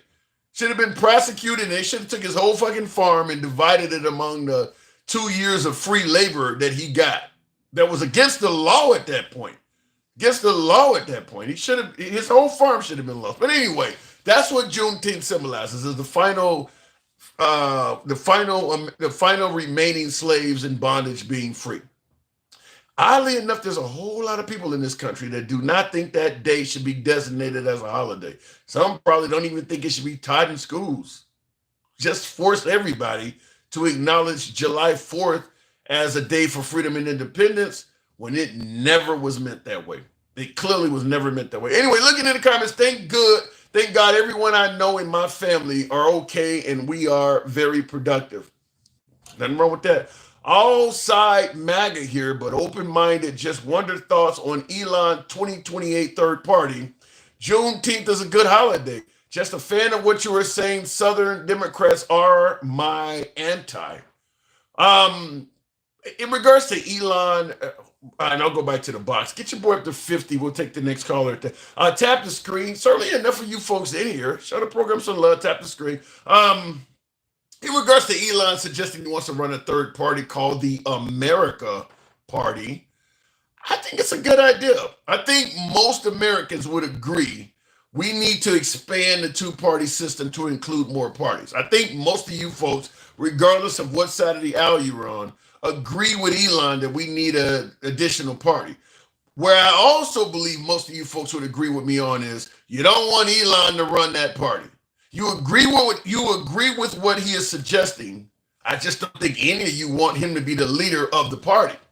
But he is right. We need to get past the two-party system and allow other parties with other political ideologies to have a chance at winning the presidency. And, you know, you got to get money out of it. That's the problem. Because I'll tell you, I say this all the time. Trump and Bernie Sanders, of all people, have a lot in common.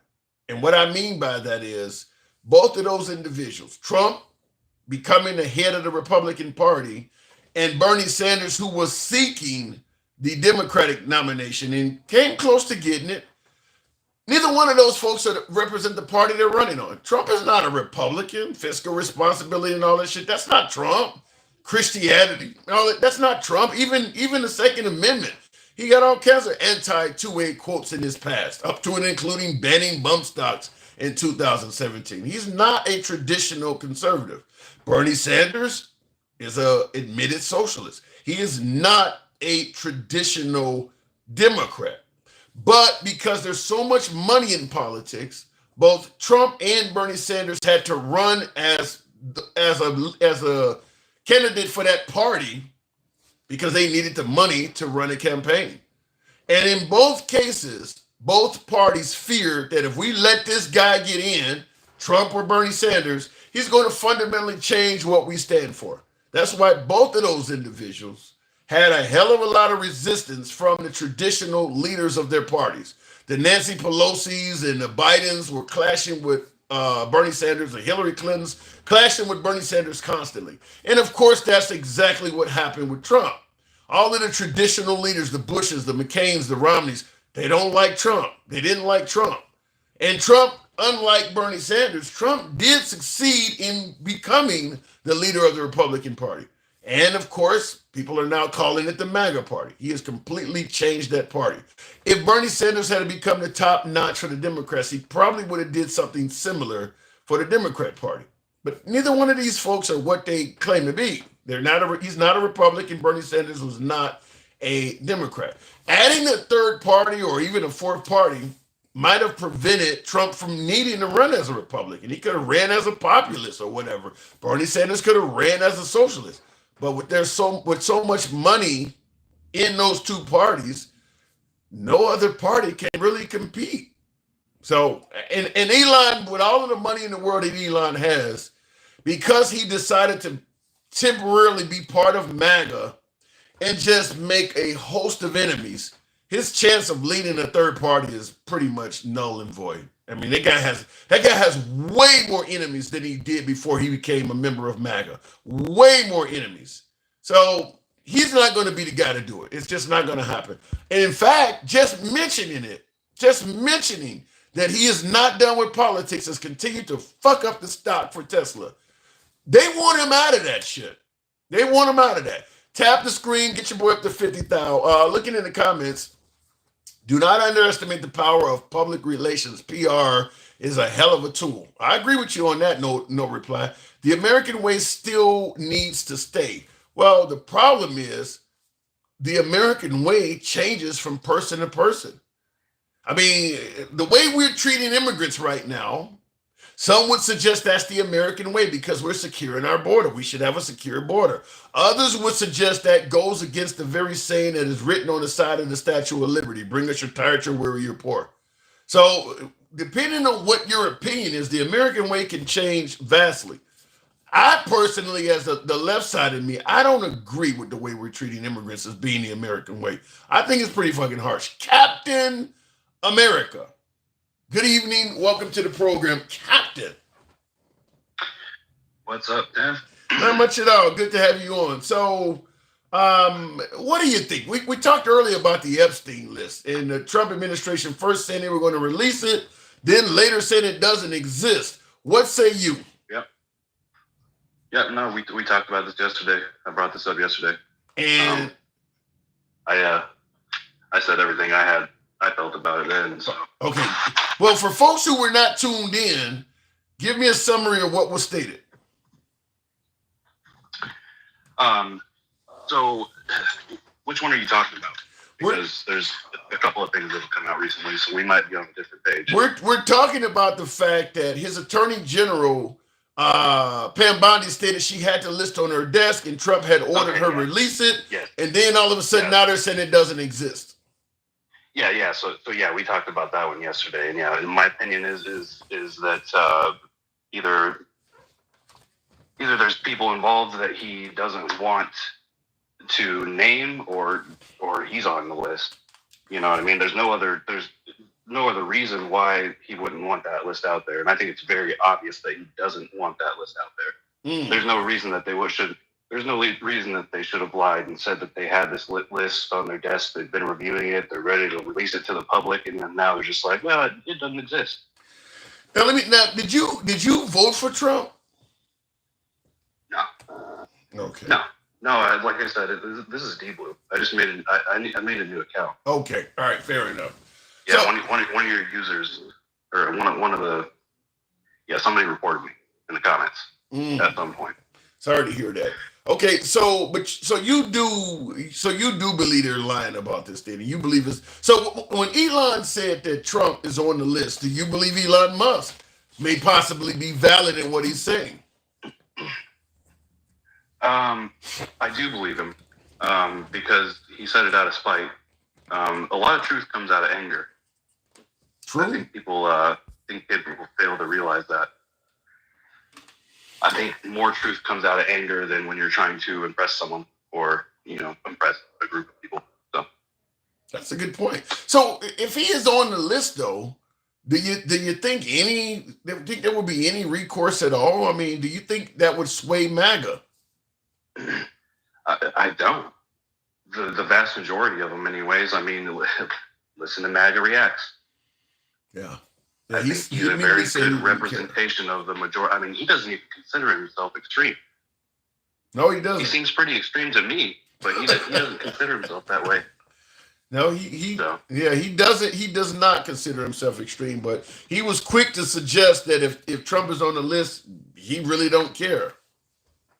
Yeah, and I really think, I mean, it's like we talk about every time, man. I think that it's a cult.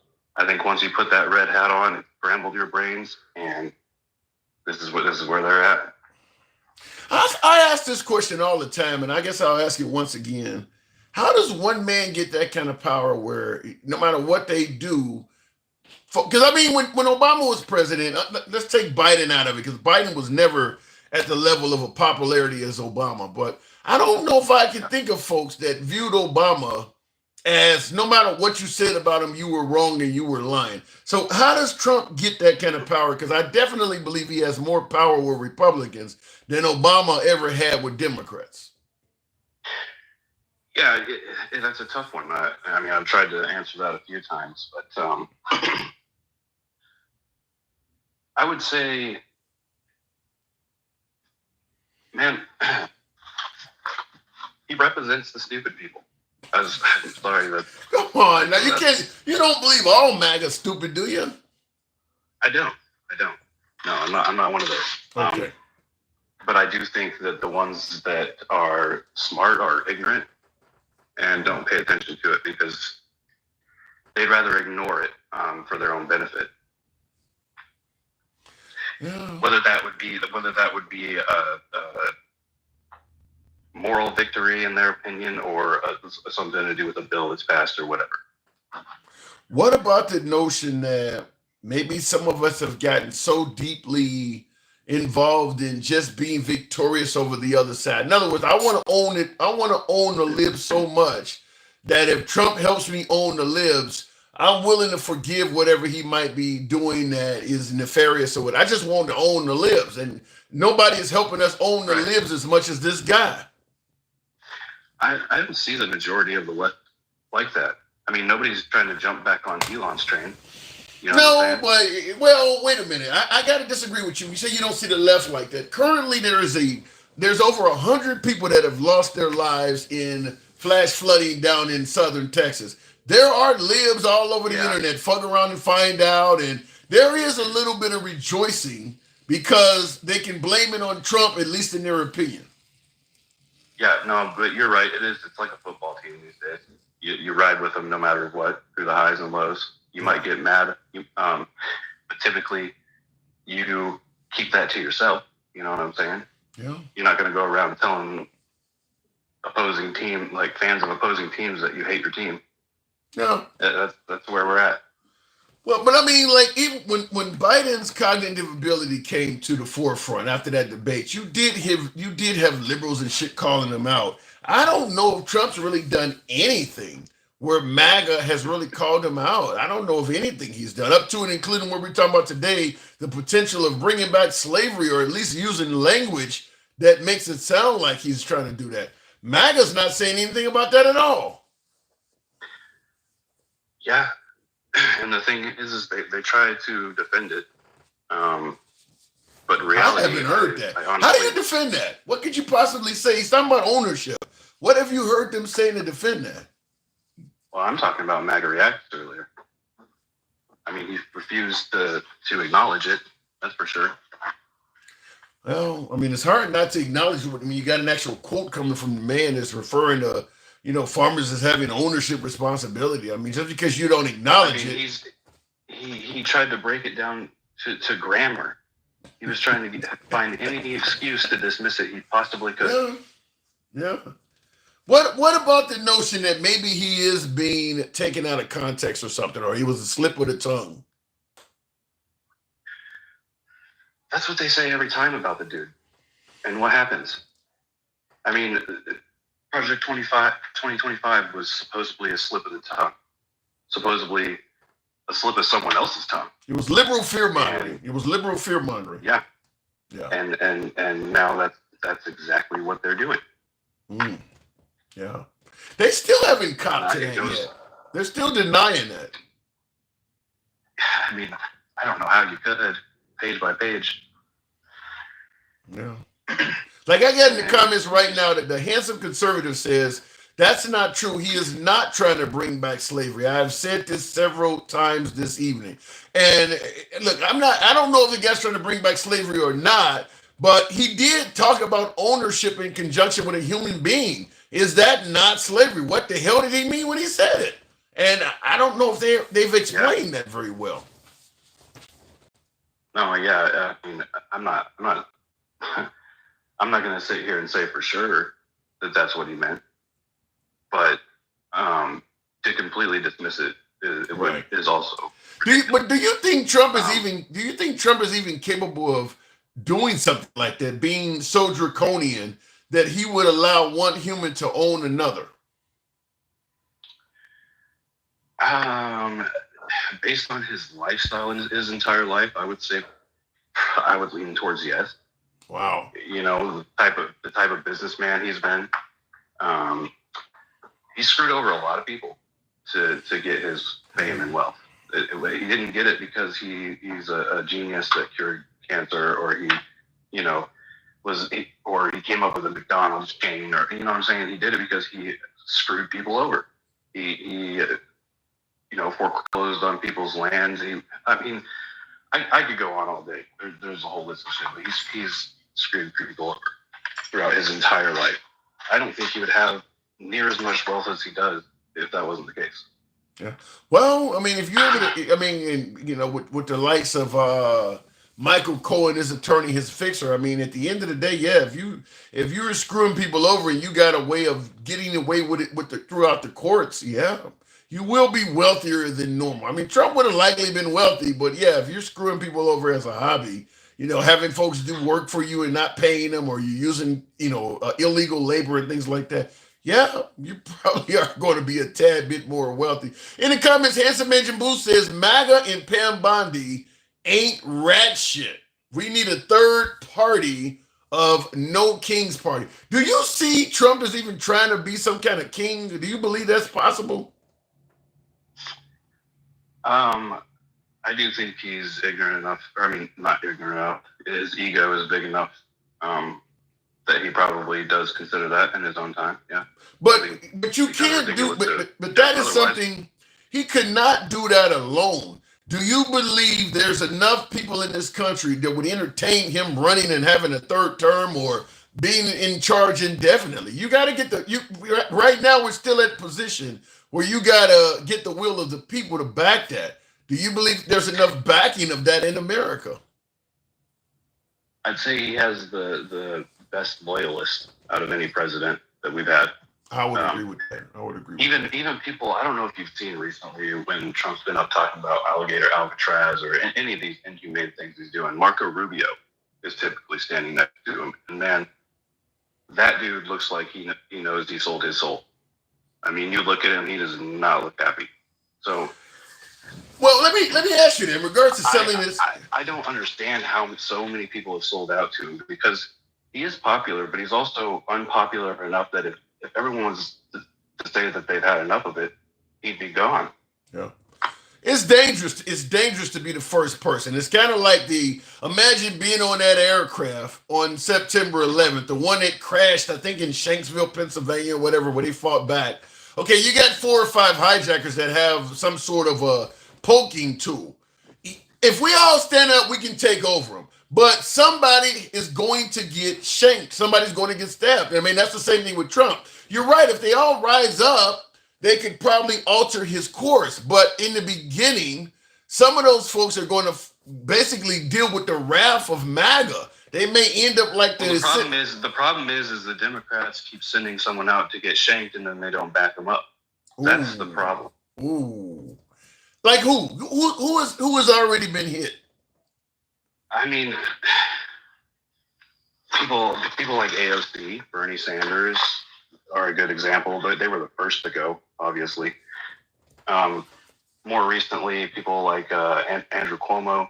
I mean, there's all kinds of people. I'd have to have a list in front of me, but I'm sure you could think of a few if you tried. Well, the problem is the Democratic Party is split among the traditional Democrats, the Bidens and Pelosi's, versus the progressives like AOC and Bernie Sanders. And right now in this country, because our country is center right, and AOC and Bernie Sanders right now for the scope of this country is too far to the left. So when they start talking about like the transgender community, I'd say probably at least 60 to 70% of our country don't like those people. So if you got a party where a large portion of the party is speaking up on behalf of transgender rights, I mean, it's almost like speaking up on behalf of civil rights in the 1950s. It's too progressive at the time. Yeah, and also I would say the Republicans are the same way. They're, I know that the Republican, the Conservative Party, isn't happy with the direction he's taking. But they have either gotten in line or disappeared. They're even worse about it. They'll send someone out there to get absolutely murdered and not back them up. Name somebody that will be basically banished from the party, or even these influencers and stuff like that. Joe Rogan, for example. Joe Rogan is starving for viewers right now. Jeez. And it's because he pissed off enough of the left, and now he's pissing off the right by going back on, criticizing Trump. So he's losing a ton of viewers. Midas Touch, a small-time news channel on YouTube, has now... Midas Touch got more viewers than... Has now surpassed him by like 30 million or something. Damn. I like Midas Touch, but I didn't think they were doing that well. Yeah, I mean, I didn't either. It shocked me. I was like, wow. But yeah.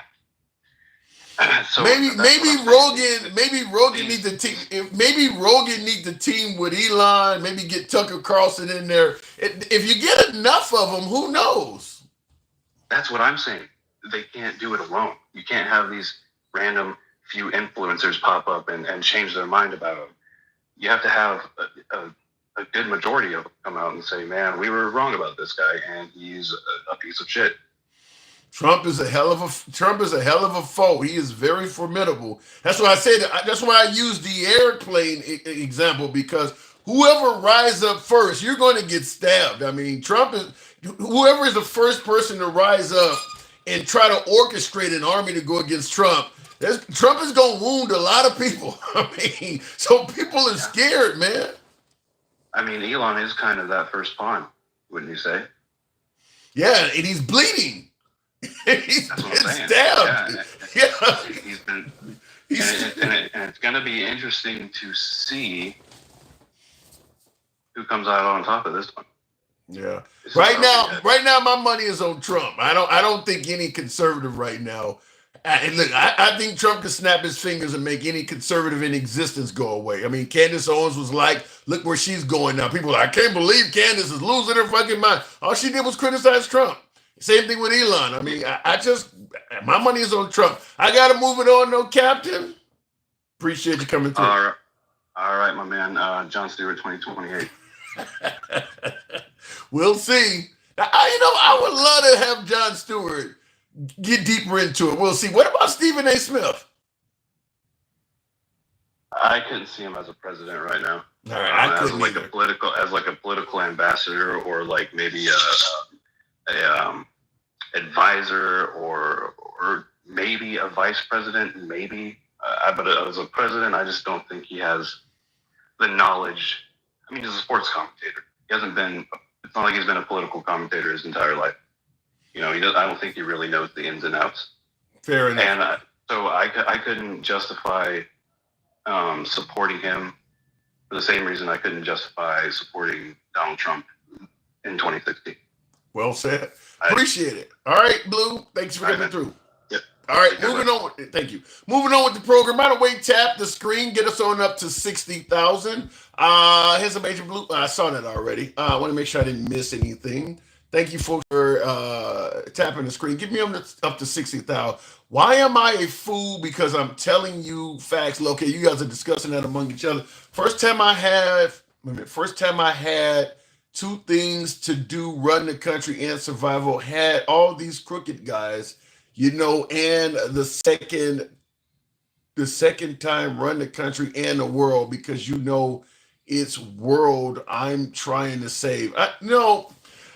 Something. Look, because Trump has said a lot of things like, I could be a much better president if they weren't constantly trying to impeach me, or they weren't always attacking me. And to MAGA, that makes sense because they ignore all of the attacks he's launching. If Trump just was a more personable commander in chief, he would probably do a lot better as president and probably get attacked a lot less by liberals. I mean, the liberals are going to attack you no matter what. That's politics. Just like they would attack any liberal, the Republicans are going to attack any liberal no matter what. But the attacks would be less if he wasn't launching so many counterattacks himself. Trump attacks a lot of people. Now, the right just refers to it as trolling. Well, he's just trolling, your snowflake. No, that's the reason why they fucking with him back. Is that kind of stuff. You enjoy when he does it, but you don't expect any recourse. Just like with Obama, now that Trump is getting caught up in a lot of stuff, whether it's attacking Iran, he's being criticized for, or separating families, he's constantly bringing up, well, Obama was doing this and Obama was doing that. Well, but yeah, what were they saying about Obama when he was actually in president doing it? They were criticizing the hell out of him. Now that Trump is doing some of the same stuff, they're celebrating it. So the other side is going to attack you no matter what. When Obama was separating families and deporting folks, the right wasn't jumping up and down celebrating that he was securing the border. No, they were criticizing the hell out of him. They just found a different reason to criticize him. Even though now that Trump is doing it, it's pretty clear Obama was actually doing what the right wanted in terms of keeping the country safe. They weren't giving him any credit for that. Same thing when it comes to striking other nations. Trump does it, it needs to be done. When Obama was doing it, they were criticizing him. So you're going to get criticized no matter what from the other side. That's going to happen. I can't wait to see the next Democrat president in 2028, in the year 2052. That's an interesting point. Before I go to the next caller, tap the screen, get the like something up to 60,000. You hear this from the right all the time. The Democrats have no clear leader. They're going to lose in 2028. They don't have a message. What the folks on the right need to understand is that unless Trump changes the Constitution and the laws, because he can't run in 2028 according to the current laws in place, that means the Republican Party don't have a clear leader either. Who can replace Trump and excite the Republican Party as much as Trump did? Do you have any names? Trump has already stated that he don't even see J.D. Vance as being his successor. Who could replace Trump and have that same excitement coming from the Republican Party? Rallies and the participate? Nobody. There's nobody in the Republican Party that's that exciting to the right. So when you're pointing out that the fact that the liberals don't have a clear-cut leader, understand you don't either, unless Trump somehow, some way can run again at like 83 or 84 years of age.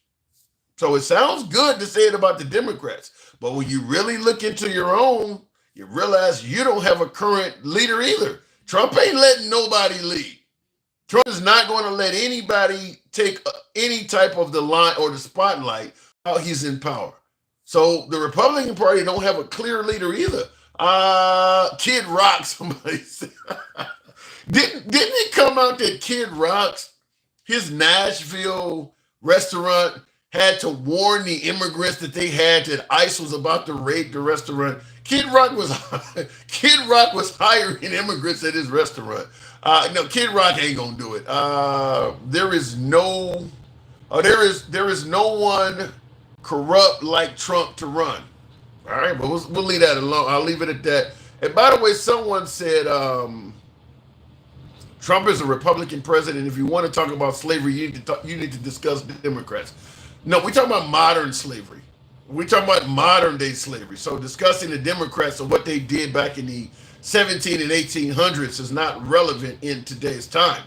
Because if you're going to discuss the Democrat Party of slavery back in that era, you're going to also talk about how they were the leaders of the Confederate South and all that. That obviously is not relevant now. It's the Republican Party that's talking about the Confederates and renaming bases after the people and things like that. So obviously something is different now. So yeah, we're talking about modern day slavery and Trump using phrases like ownership in conjunction with immigrants.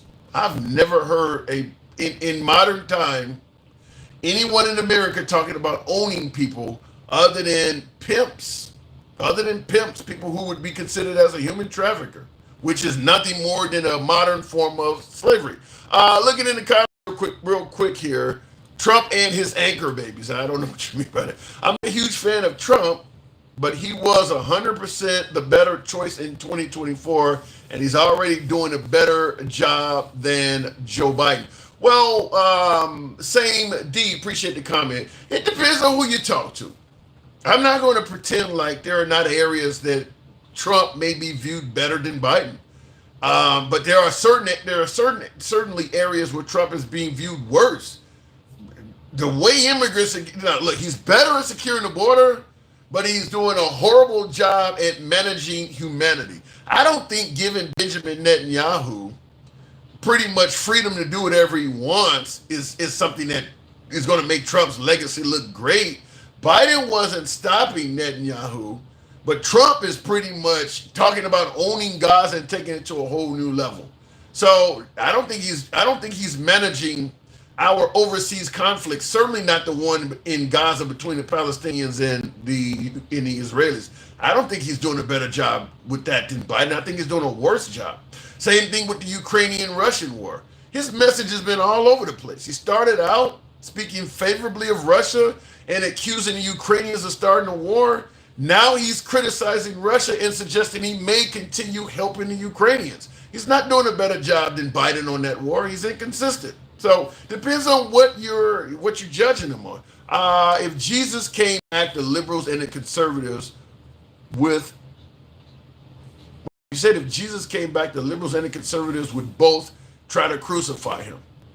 Probably some validity to that because he would be an immigrant, so he wouldn't do very well. He would be an immigrant and probably be called a socialist by right. So I know they wouldn't like him. He would be pro-life and anti-LGBTQ, so the liberals wouldn't like him either. Great comment. However they want you to believe, it has nothing to do with race.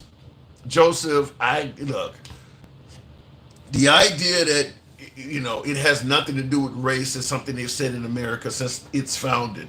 America has always taken note of race. I don't think there's a period in American history where race did not matter. I don't think there's where they were telling you race did matter. They've always been denying it. It's always mattered. So I gotta vehemently disagree with you. No matter what era we're talking about, we can talk about all the way back to the founding fathers to now, race has always mattered in America, and they've always told you it did not matter. Jesus cat videos on YouTube. Let me go back to the box. I think we're at 60,000, just about having a tizzy there. Okay, looks like it's back up. Ain't no. So why do we put up with them lying to us? Because you get something on the back end. Trump promised to come back to the White House and put money in people's pockets. I said this before he got reelected. Get us up to 60,000. I'll take the next caller. I said this before Trump got reelected. If you can convince people that you'll put a little bit more money in their pocket, they'll overlook anything. I strongly believe you could bring back slavery. If you keep people financially happy, as long as it ain't going to happen to them, they'll overlook anything. So that's why we continue to support these politicians. They make promises that they're going to look out for you, and anything they're doing negative is going to happen to somebody else that you don't give a damn about. And people fall for it over and over and over again. Even the Hispanic community, a lot of them believe that Trump had the largest deportation in history and was going to bring misery on other Hispanics, not them. But then when it started happening to them, it suddenly became an issue. But as long as you tell, because the economy was what people were voting for. They were going to ignore every damn thing. As long as you tell people You'll make a little bit more money. You'll have a little bit more in your pocket. They'll overlook anything. You're gonna need those overtime hours. Well, to me, the overtime thing is in the big beautiful bill is not all that great. We're getting close to 60, so I'll take the call soon. But first of all, I don't work on overtime. I'm an independent contractor, so getting no tax on overtime is irrelevant to me. It does nothing for me whatsoever. And there's a whole lot of Americans that work on salary. So in addition to all of the gig workers, and a lot of them are at the bottom end of the socioeconomic scale. I'm talking the DoorDash and Uber drivers or people in the gig economy. None of them are going to see benefit. Now tips, maybe, because there are some of those individuals that get tipped. Some of them folks do. But the problem is they put a cap on how much you can be tipped before 25 grand, I think it is. That's not a lot. So anything you make more than 25 grand, you no longer get the benefit of no tax on tips. And the same thing applies to overtime. In addition to capping how much, they also capped how long. It's only for 2 years. That's exceptionally short. Whereas the stuff that was done in terms of the tax cuts for the wealthy, it's indefinite. Why would you give the wealthy benefits that last as indefinite, essentially, years, but you give the people at the bottom something that is only going to last for 2 years? So when they say it's the largest transfer of wealth, this is where the MAGA folks disagree that it's not making the rich richer and the poor poor. Well, think about it. If you're giving the bottom half no tax on tips, no tax on overtime, but it expires in 2 years, but the benefits you gave to the wealthy extend indefinitely, that means 2 years from now, the folks who were enjoying no tax on tips and no tax on overtime are suddenly going to have to start paying taxes again. But the folks at the top are not. So the gap between rich and poor in 2 years is going to get significantly wider, because all of the benefits you were giving the bottom folks, and not only do they no tax on tips and no tax on overtime expire, now some of them are going to be dealing with the possible loss of Medicaid and Medicare and some of the other shit. Some of the other SNAP benefits, like if you're making 12, 13 bucks an hour, barely getting by, you might qualify for food stamps. Are you sure you're going to still qualify after Trump reduces SNAP benefits? So you could get hit all over the fucking place. And when I say SNAP, I mean people who are working. I'm not talking some mom that's standing at home popping out a bunch of kids. A lot of people that receive food stamps actually got a job. And remember, we don't want to give them a minimum wage increase. So they're working 10, 12, 13 bucks an hour. If they want to better themselves and go back to school, we don't want to help them out with their student loans either. We're not looking out for them at all. It's just up to them. You're on your own. So this is going to be problematic. I believe it's going to be problematic, but we'll see. Let me go back to the box. I think we're at 60. And it will be the same talking point in 4 years. Don't the rich get rich under the blue states too? There's a lot of validity to that. But Trump was going to be the politician that was going to end that. Remember, he was not a typical politician. He was going to come in there and drain the swamp. He was the guy that was going to do the opposite.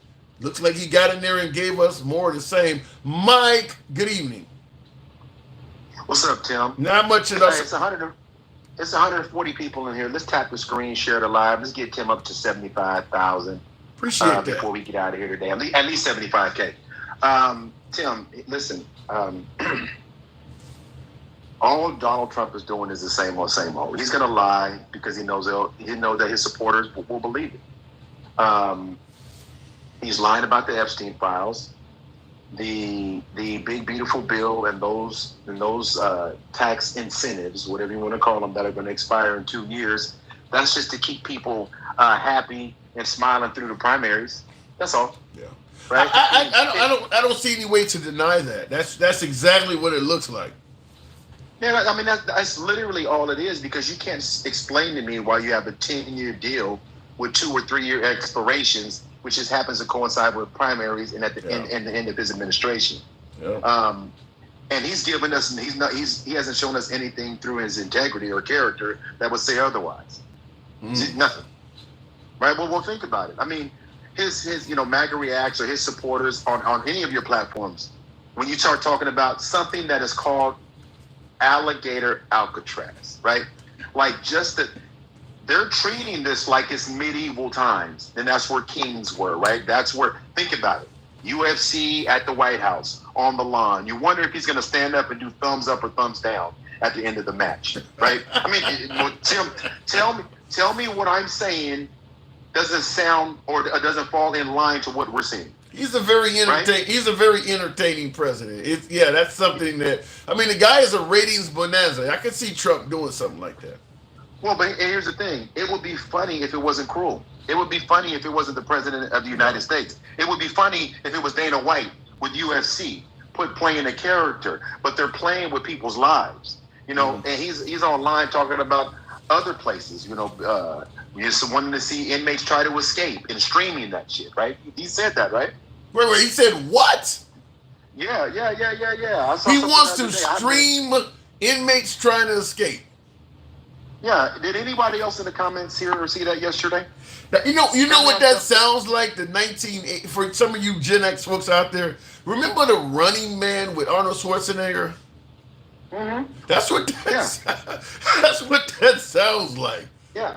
I mean, it was, and again, he's showing us who he is. His followers are showing us that they don't care. Like MAGAs and Jeremy's, they don't really care. Because if you cared, you wouldn't be on board with this cruelty, right? They continue to show us that they don't care about children. Because I heard, and I'm about to tell you. Explain that, yeah. I heard and I read that camping area was called Flood Alley. Yeah. Did you read that? I've read that, yes. And not only did I read that, but they tried to get their hands on some early warning sirens, and they were denied the funding, and the funding went to border security. Right. So that's not the first time that camp, that retreat has been held there. Right. It's been going on for years. Matter of fact, if I remember correctly, Barbara, was it Barbara Bush? Walters? Or, no, Bush. First Lady. Bush Jr., Bush Jr.'s wife. Well, Barbara is his wife is Laura Bush. Barbara Senior, right? Okay, Laura, she used to be a camp counselor at that thing because her daughter was talking about it yesterday. Wow. So they've been having this thing for a while. So my point is this.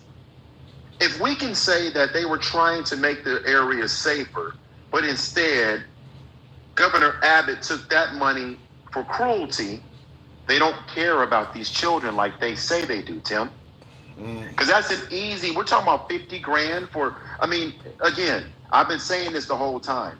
When they talk about these narratives, they're harming people, and they say, well, you're separating, you're deporting the family and you're separating the family. Well, if they would have just came here the right way, that's cruelty.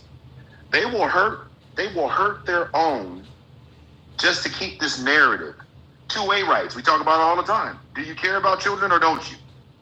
They'd rather have their two-way rights than try to protect children as if there's no middle ground. They don't care. Show me where they care. Show me where they care. Well, I mean, I don't have an answer for that. I'll bring it up again. Anybody got an update on Travis Decker? The reason I keep saying that, Tim, is because I point that out so they understand that their narrative is not lost on us. We're not stupid. You guys are full of shit if you care about children. But wait a minute. You're talking about how the right doesn't care about kids and how they lack empathy. Alter Ego in the comments states people on the left are telling people not to have empathy for the victims of the flooding in Texas as well. And that is true. So is it lack of empathy on both sides? If they're, listen, I'm gonna call it like I see it. If people are saying don't have empathy, which again, and it's gonna sound crazy, they may be taking that out of context, but I'm not gonna land my plane there. If people are saying that, they're wrong. It's not about empathy it's not about empathy for the victims. It's not about not having empathy for the victims at all. It's the hypocrisy. It's the idea that you can take money to protect the kids. We tell you that you're doing this thing to harm marginalized people. You tell us we're wrong, we're taking it out of context, then you turn around and you have harm done by the very people that you're trying to, quote unquote, protect, and you're not doing the right things to protect them because you're so focused on harming other people. Ooh. Yeah, I will say this. If you are one of those folks who post in comments anytime you see an immigrant getting arrested or a mom crying because her husband was deported, and you put in the comment, that's what we voted for, deport them all, and things like that. If something happens to you, you are going to be one of those folks that the Democrats are saying, yay, I'm glad he got ran over by a bus or something like that. Let's say negative energy begets negative energy. So if you're celebrating the misery of others, if something happens to you, people are going to celebrate what happened to you as well. And that's what I believe, and I'm not defending it, but I'm just stating this because I do understand it. I believe that's what the liberals are using anytime any right-leaning immigrant gets deported, or when what happened in southern Texas, because most of that's red country down there, they're going to celebrate the misery of those who voted for misery. Listen, Tim, the hypocrisy of white America and those and the others that follow Donald Trump, the hypocrisy. Even handsome conservative in the comments right now, when we talk about, but the Democrats are for unaliving unborn children, right? It's like, again, here's the problem I have. The right loves to debate the nuances, and they don't want to settle on the foundation. But speaking of that, listen to this comment. Carlos San Andres says, we are built on laws. What happened to listening to our Constitution? That is law. Your leader is talking about running for a third fucking term. Right. What are we talking? And again, Tim, I've said it before, I'll say it again. The Constitution was written for white men, by white men, for white men. The Constitution was written by white men, for white men. And therefore, the guardrails they put in the Constitution were to protect them from who? White men. Yeah. Meaning, they understand the evils that they do. You remember when Trump said, when somebody asked him about police and black, officers unaliving black people, and he goes, well, so are white people. White, right? Yeah. So white. But here's the funny part about it. I don't disagree with them. But the funny thing is, have you ever seen white folk march for the evils that police do to white folks? Have you ever seen it? I've seen it once, but no, on average, no, they don't do it. Now, why is that? Because it ain't. It's a problem. Yeah. Right. Three out of 5 unalives that happen. Officers are unaliving white men. 3 out of 5. So the other 2 out of 5 are minorities, but the population doesn't prove that to be a proportion. Well, but the argument is going to be blacks would not get manhandled by police if they didn't commit so much crime. And again, but they don't use that same argument for their own, right? You can't have an argument the same way. If Trump is saying that, is he saying that those 3 men that are unalive are animals? Are they saying that those 3 white men that are unalive weren't raised properly? Are they saying that if they would just follow the law and put their hands at 10 and 2? You're not hearing any of that. No, because he certainly didn't say that Ashley Babbitt should have followed the law and listened to instructions. So no, he's not going to say that for his own side. No, of course not. And again, and why? Because it doesn't fit the narrative. Because if you bring that to the forefront, then there is a problem with police brutality. Yeah. In regards to that stuff, even a lot of the police officers admit that being a person of color is not a good thing when it comes to dealing with police. I mean, the only way this doesn't look bad is if the people of color ignore all of U.S. history. I mean, that is who was primarily used to enforce Jim Crow and racism. I mean, that's who. If I went into the wrong neighborhood, it wasn't the citizen that fucked with me. They often use the police to carry out their wishes. That's why the relationship between blacks and police is still bad to this day. Even the Karens and stuff they talk about, they usually call police. So the police are the ones that they use as an instrument to carry that out. So yeah, of course you're going to have a lot of African Americans. The minute they encounter a cop, they got a chip on their shoulder because that's the history of the country. That's right. Well, and the irony is, and you actually made me think about it. You use the word Karen, and Karens are part of our lexicon now, right? They always were. They just weren't called Karens. I know. But do you know when they started being called Karens? Do you know when that came into our lexicon? No. 2016. I just wanted to give you that. Yeah, I just wanted to give you that fun fact. Oh. Right? Yes. So it aligns with. Is it named? Why did they pick the name Karen? Is it based on a real person? Well, it's built on stereotypes. It's built on the stereotype of a white woman being called named Karen, and all of those things that come with that stereotype. But let me say this: Sherbert was on your show earlier, right? See, here's the thing. And people need to understand this. Sherbert is what white America is afraid of. They're not afraid of us. This is why CRT, DEI, woke, Southern strategy, all of these dog whistles and gaslightings are in place because they don't want white men and white women to think like Sherbert. They would be ninja lovers. They would be ninja lovers. They don't want them to think that somehow that the cruelties of this country are actually relevant and real and still exist, because then you have a smaller coalition. That's why Lindsey Graham said we don't have enough young angry white men back in 2012, right? Yeah. How do you make them angry? You get them to believe that they are being sought after, that they are all of a sudden the hunted and not the hunter. Ooh. I think replacement theory has been a very good instrument of that. Yeah, and listen, why do you think they were marching in Charlottesville? They will not be replaced. Yeah. And somehow, and the funny thing is that somehow that's any minority's mission. I've never ever had a conversation with any minority about replacing or eradicating white folks in my life. I've never heard it other than I've heard it between fringe groups that have that rhetoric. But in the course of a normal conversation, when have you ever heard it, Tim? I don't know how you could do it. I mean, if you go to black communities, I would just say the white community has tentacles everywhere. Even if you're in a hardcore black community, chances are there are whites that own properties in your neighborhood. They're hiring people. They control a lot of what's going on.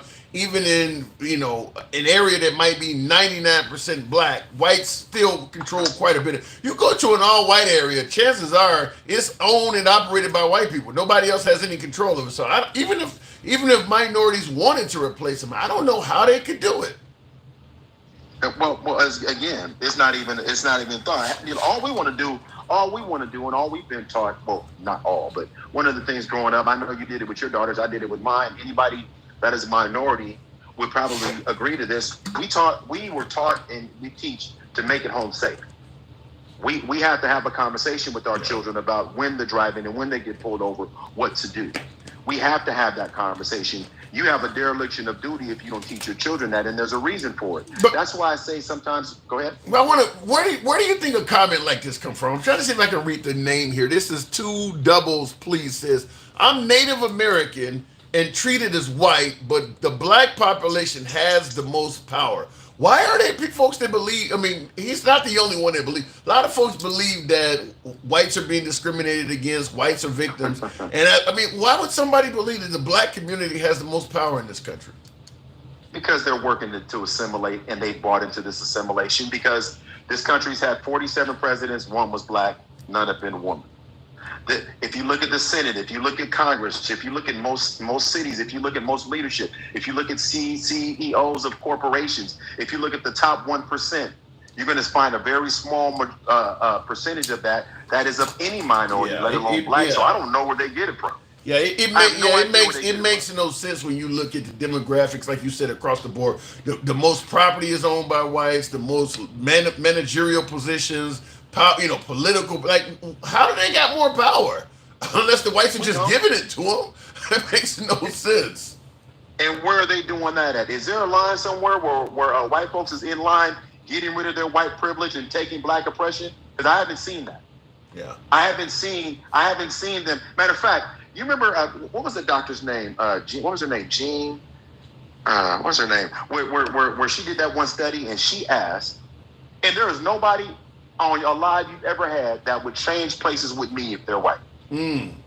They wouldn't change their life from my life if I was one of the richest men on earth because I'm still black. Yeah. And that's just, listen, people don't like to hear it, but I'm gonna say this. Art imitates life, correct? Jane Elliott, thank you, Miss Mobet. I knew my boo was gonna know it. Jane Elliott. Art imitates life. Tim, tell me a movie that is imitated the oppressions that white people have felt by other minorities in this country or around the globe. Show me a movie that depicts that. Depicts white people as the victim of it? Yeah. Because, again, art imitates life. We have movies like Remember the Titan. There's a host of them for blacks. I know. I don't know any. Tell me one that we've ever seen in a book, in a movie, in a TV, where you can see them, because it hasn't happened. Yeah. They can't relate to the oppression and the things we've dealt with because they've been on the other end of it. Yeah, I don't know any movie where they listen. We can produce a movie called The Avengers with motherfuckers flying through space and meeting Thanos and going back in time and Infinity Stones. We can do all of this creative shit and avatars, and nobody came up with the script that showed it the other way around ever. Yeah. What did it say, Tim? What about Planet of the Apes? yeah, exactly. The only one was when yeah, exactly. That's my point, Tim. Yeah, I don't know any movie that portrays. I don't know, and obviously whites are, in America throughout history, most of the movies are produced and written by white people, and they have never put out a movie that portrays them as victims of oppression. I don't. If they were victims, it seemed like they would put out a movie to show that, and they have not done it. I can't think of any movie. A biography, something where that shows somehow. The only thing they do is fearmonger when they have a case of a minority doing something to someone white, and then they use it to fearmonger, but then they say that we're fearmongering, right? Yeah. I hear it all the time. That's why I keep bringing up, and I know I'm going to land my plane here and let you. That's why I keep bringing up Travis Decker, because if they cared about kids and children and the harm, then Travis Decker's face would still be on national news for unaliving his 3 daughters. But he's not. Yeah. I think both sides claim to care about kids when it will further their narrative politically. Once it loses value, they don't care nothing about it. Like, for instance, I'll tell you, like, Trump is going down to southern Texas on Friday. Most folks are suggesting that if what happened in southern Texas happened in southern California, he wouldn't be talking about going out there. I mean, he's doing it and the liberals do stuff like that too. But my guess is, people will only care about what will help them out politically in terms of politics. Well, think about it back to Texas when his press secretary talked about it. All the words were glowing. Our hearts go out to the lost angels and the lost souls, and they're doing everything signed and told Texas. Evangelize and bake cookies and all this shit. But when it came to California, he was trying to strip resources. Yeah. He demonized everybody. It's just, but again, this is obvious to us, but there are people that will say, well, what about? Well, what about? I think that when Trump reach out to Tim Walz. Yeah, well, no, he did. He said he wasn't going to call him because he was an incompetent governor, and he never did call Tim Walz. I think the difference is when Trump does that stuff, MAGA agrees, so it's not viewed as negative. Yeah. Well, here's again, just like MAGA reacts. California was rich people versus kids. That's the ignorance that Trump counts on to support his narrative. That's the ignorance that they look for, because it's really about empathy and humanity, and he has none. He's a narcissist. He's a narcissist, and I'll say this, Tim. The more people make excuses for them, the further down the rabbit hole they go, and they just continue to verify. You can't expect people to have empathy for you when something eventually happens to you, when you've been smiling while everything has been happening to them. You just can't. That's not a real expectation. And that's what I said. I agree with that last part. Mike, I do got to go, but I totally agree with that. If you don't have empathy for others, the minute you fall on hard times, nobody's going to have empathy for you. Thanks for coming through, Mike. Appreciate it. All right, later. All right. Moving on with the comments here. What's needed is a blackout. A Monday where we don't move a muscle, don't spend a dime, catch up on sleep and rest. Don't leave the house, don't turn on social media, call it a Black Monday. I don't think that would have any value. I'll tell you why. I used to do Uber, I used to drive for Uber and make videos on Uber and Lyft and how bad they treat the drivers in the ride sharing world. And they often attempted to do something similar to what you're suggesting there, rapid fire, one-day strikes and things like that. If your employer or whoever you're trying to deliver a message to knows that you're only doing it for one day, in most cases they can hold out for that one day. If you didn't buy anything in America at all for one day in effort to punish retailers, for instance, they already know on the next day they're going to sell twice as much because people are going to come out and shop heavier the next day because they didn't buy anything the day before. You're not really hurting anybody. The only way strikes or these I'm not buying, I'm not participating in your world, the only way this stuff works is when you do it indefinitely. I used to say this when I made the Uber videos because I worked for corporations where we went on strike. I used to be a electrical brother, what is it? IBEW, International Brotherhood of Electrical Workers. I used to be in that union. Also was in the CWA, I think it is, for UPS, United Parcel Service. I was an unloader. I was in their union as well. And I've been on strikes for both companies. When you go on strike, the only way a strike works is you go on an indefinite strike until your issues are addressed. Well, I'm going on strike for 2 days and I'm going to start back on Monday. The person is just going to wait the 2 fucking days. The only way doing any of this shit works is when you do it indefinitely. I'm not coming back until you address my issue. Otherwise, they're not going to address your issue. So, no, I don't think that a blackout for one day would have much value. Looking in the comments, Bud Light got super cooked over the LGBTQ of Mulvaney or whatever his name was. And it did well because, they got cooked over that because they did it indefinitely. They didn't say, I'm not going to buy Bud Light for 1 or 2 days. They did it indefinitely. It was homophobic. There was no beer sold with a transgender person on it. They actually sponsored the individual by sending that individual some cans of beer with her face on it. They didn't put any of that stuff in stores or anything. Folks are just so transphobic. The notion that the company would even associate with one of those people was enough to boycott them. It's a lot of transphobia. That's how it works. Looking in the comments, Essence Fest is being sponsored by Target. Dude, I followed you, but I see now I don't need to. Says dude. I'm sorry to lose you on that. Somebody said I followed you, but I see I don't need to. It's a fucking movie. How about talking about life? Huh? I don't get that. All right, you talk about my last caller, but moving on with the program. You don't go to church on Sundays no more, LOL. No, I don't. Looking in the comments real quick, and by the way, thank you for the support. Dencow, good evening, welcome to the show. Did you hear Trump, Dencow, talking about ownership for farmers? Yeah, I'm the one who told you about that yesterday. Yes, you did. You found the other video, but you didn't. I found the actual video now. Right. Yeah. What about, is it possible that maybe he was just taken out of context? Do you really think the man wants to bring back slavery? Yeah. I'm not a MAGA. I'm not about to try to figure out a way around what he said and give him all types of excuses and whataboutisms and maybe, this like MAGA Reacts took the fucking cake today. He was in rare form. He was in rare form today, man. You had that dude dead to rights, and he was still homina. But then he got mad at you for pointing out what he said. Yeah. MAGA Reacts is a different breed, man. He's a different breed.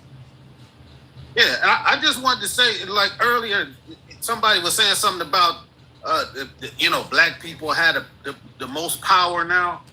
I just looked it up real quick. We got 813 billionaires in this country. How many of them you think are black? Is it even 10? It's 16. Exactly. 16 out of 813, and they saying we got the most power. Look at Congress. Look at how many people are in power in the government. Don't try to gaslight me and tell me we really in charge. We just don't know it. Yeah. No, there's. I mean, it sounds wacky, but the individual that stated that suggested that he got passed up for a job or something. He's a Native American, and he said I got passed up for a job. So he's basing it on his own personal experience. He says on jobs, but a person telling me I was the wrong color. So apparently somebody chose not to hire him, and I guess they hired a black person. So he's using that as some kind of way to designate that all black people have it better. I don't know where you're getting it from. Look, I don't know the person, but I would say that's bullshit because no fucking body who's doing the hiring is going to tell you to your fucking face that it's because of your color, because that's a damn lawsuit waiting to happen. Yeah, nobody would tell you it's because of your color. So if you're saying that, you're insinuating, and also it sounds like you can't believe that a black person was more qualified or a better fit for that company. What about what Johnny 11 in the comments is stating? He's claiming that the black community tried to bring DEI back. Bring it back? Like we didn't invent DEI. What is he talking about? Bring it back? DEI was a reaction to the terrible way that we were treated in this country. We didn't invent it. We didn't bring it in the beginning, and we didn't bring it back. I don't like. You've probably heard me give this rant what I'm about to say, and that is we've always had DEI. It just wasn't called DEI. We knew the next school principal, next judge, the next police chief was going to be a white guy. That's most of you, probably at least up to from the late 1700s when we were founded, probably well into the 1960s, 1970s, some areas of the country, 1980s. We knew the next position of leadership in virtually every damn city across the country, except for a few, was going to be a white guy. That's DEI. We just didn't call it that. Right. And then a few of us that did get jobs, they said we were somehow getting preferential treatment in a few positions that we got. Yeah, I don't get it. I mean, because the idea that someone would suggest in 2025 that black people are in charge is like there are plenty of places in the country you can go where there's no black people even in existence. They're just not even there. How can they be in charge? It makes it doesn't make any sense. Yeah, I don't know what Johnny is talking about. We bringing it back, like the people who invented the DEI, who came up with the DEI, was not black people. It were people who understood that they did a shitty job in the treatment of people of color. Yeah, that's where the problem is. If you mistreat one group of people for a significant period of time, the only way you can make things fair is to put some restrictions on how the other group is treated. I mean, because a lot of folks wanted to say, look, the minute the civil rights era gave people of color some form of equality, let's just all be equal now. Let's just overlook the fact that we've been holding you back for 400 years and we own all the land and the money and the properties, but you're equal now. You do have a chance. I mean, it's like you have a race and you let somebody run half the track and then you let the other guy go, well, but you're running now. Yeah, but he's a half a length behind. Well, but you're able to run now. If you don't handicap the guy up front, he's going to always win the race. They don't want to address that. Yeah, and then criticize the guy for losing. Why did he fucking lose? Yeah, he had victim mentality. He's faster. He can jump higher. Like, why did he lose? He had victim mentality. That's why he's complaining he lost. That's what. So what about what's on the screen there? The Epstein list. They're now suggesting no list exists. Man, we all know. And yeah, I wanted to chime in on that because Alex Jones was on his program almost crying. it's a bunch of these far-right people that are just not happy. Tucker Carlson, and I know we look at them as fringe, but that's a lot of where the MAGA base gets their information from. Yeah. They're not taking this lightly. Really? But is it enough that it's going to change their attitude towards Trump? We just like you guys were saying before, yeah, it's going to take some people to get stuck. You know, the analogy you used about the plane. Look, Candace Owens, she came out and she getting jabbed. She got shanked like crazy. But we knew she was going to get shanked. We already knew she was going to get it. And now Tucker, and you got, what's the guy on the podcast? Rogan. What's his name? Rogan. Like, you getting enough people. Now, I'm not saying that they're going to continue on, but I'm saying he's going against a lot of this is diehard stuff. When all of them people, when Bondi and them was talking about it's on my desk, and they had them people come out of the White House with those big binders saying this is the beginning of all the Epstein information we got, and they told us, look, it's coming, we just got to finish up our redaction, and now to come out and say there's nothing to see here? Wow. That's the only way MAGA-ites could respond is I don't really care, because there's no way he could. There's no defense for it. Yeah, there's no defense for it. I mean, but let's say they were able to prove. And let me ask you this way: Elon claimed that Trump is on the list. Do you believe Elon? Yes. Elon would not have came out, and I don't believe he would have put his whole life and reputation on the line for a lie. I don't believe that. I can't. Because I don't totally trust Elon, but I will say this. Whereas I somewhat agree with you, because Trump has shown that if you lie on him in his image, he'll sue you. He's suing law firms and all. And oddly enough, he's not suing Elon. That speaks volumes. Right. And now we see him with Putin. Now he about Putin. He cussing and stuff about Putin. I don't like the way that conversation went down because Putin told him go fuck yourself. But Trump was supposed to be the guy that was going to make America more respected on the world stage.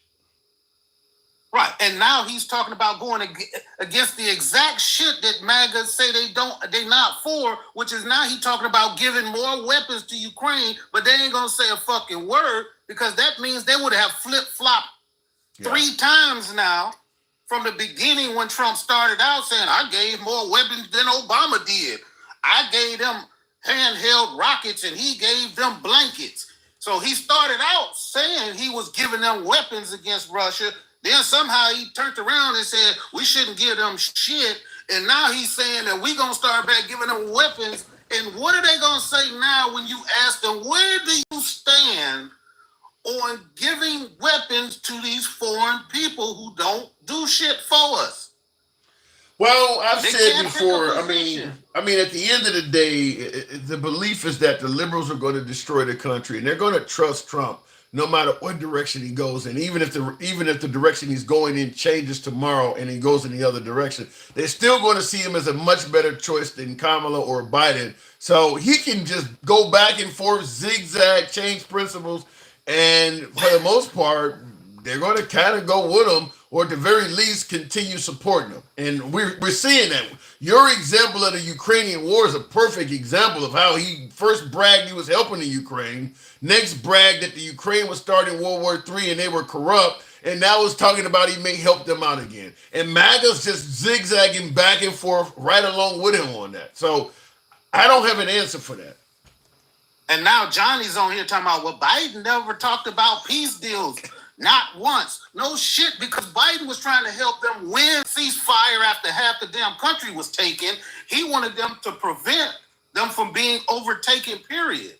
Not only that, it's not about offering a peace deal after motherfucker got half your damn house. And even Trump is admitting now that Russia doesn't want to end the war, so there was no peace deal. If Biden had offered a peace deal and let Russia maintain parts of the Ukraine, the right would have been saying under Biden's watch, Russia became bigger and stronger and they were able to take over the Ukraine. So you would have been criticizing the peace deal regardless. Whether he continued up in the Ukrainians' fight or if he led the Ukrainians to surrender part of their country to the Russians, you're going to criticize him either way. I mean, he wasn't going to win that argument either way.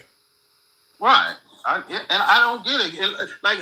Trying to have a conversation with some of the MAGA men is like, you can't take any solid position on anything because he has said the opposite. So when you try to have a conversation with them, they'll say, well, he said this. Well, I can give you a situation. I can show you on a videotape where he said the opposite. Well, I'm not disagreeing that MAGA is not always wrong in pointing to similarities that people complain about that Biden or Obama may have done. But what I often point out is deflecting to Biden or deflecting to Obama is not a defense of Trump. You're just saying he did it too. You're not. If somebody accuses Trump of, say, separating families or mistreating immigrants, bringing up Biden is not, or bringing up Obama is not a defense of Trump. I mean, you're just saying, well, he did it too, but that doesn't make Trump look any better because you were saying that Obama sucked when he was doing that stuff. Right, and when you have a conversation, when you try to have a conversation about the Epstein list, we have all of the conversations, everything that they were talking about. He came out and said, "Look, I'm instructing them to release everything from MLK, JFK, the Epstein files, everything." Then they revealed the tape of the Epstein, supposed suicide, and now it's a minute missing out of the tape. And now they got Pam Bondi trying to explain, well, all the tapes have about a minute out of them when you do. She's a damn lie.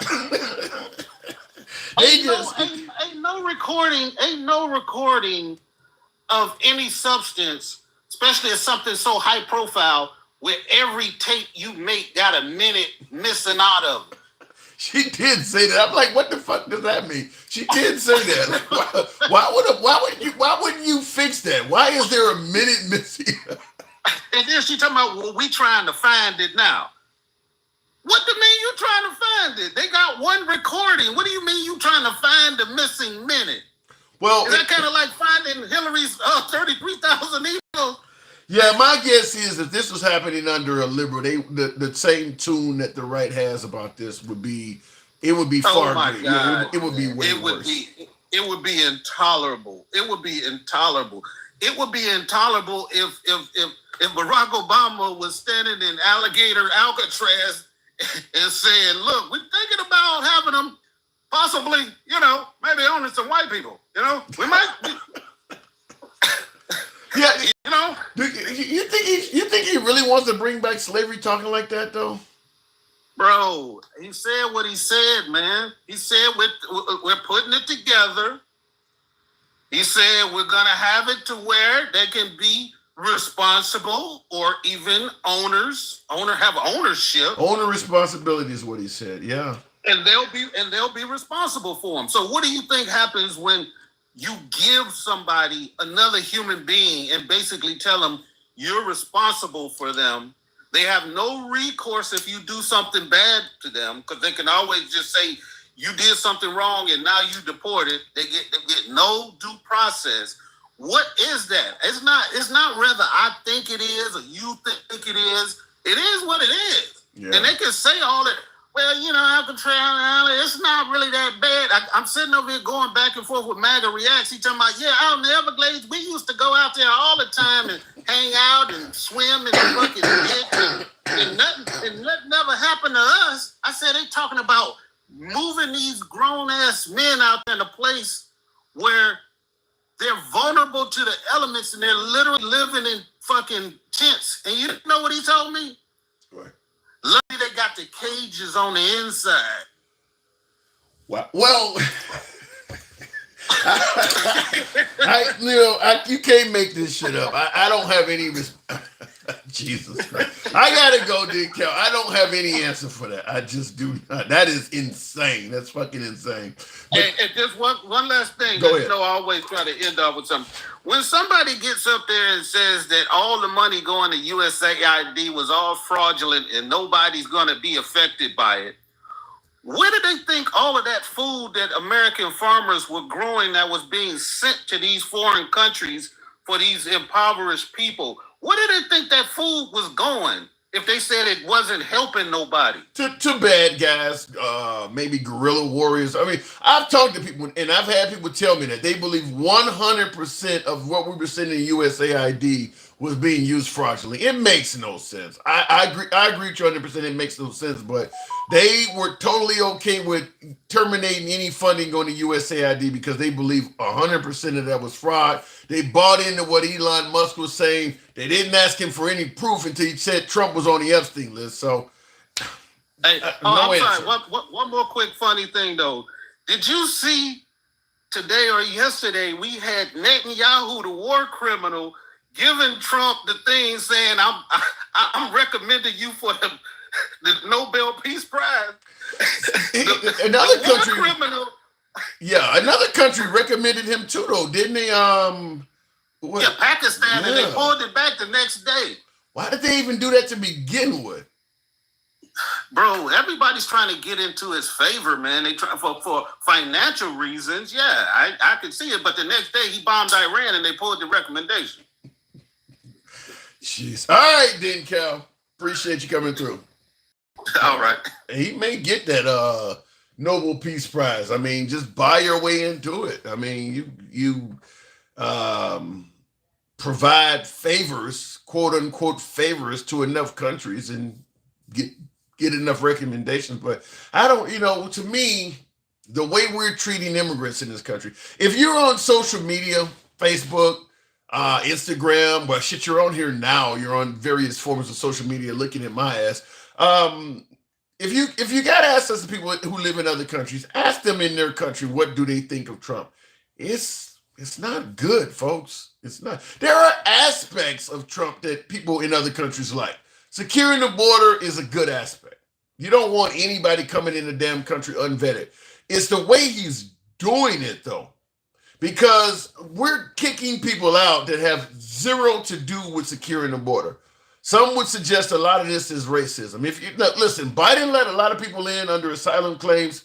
They weren't vetted. We didn't know who they were. That's securing the border. But when you're talking about ending birthright citizenship, or you're kicking somebody out that did a full tour in the U.S. military, but they got a DUI or something, that ain't securing the border.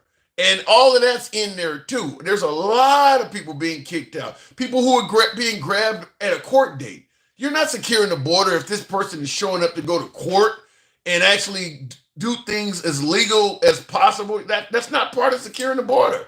Or hanging around Home Depot.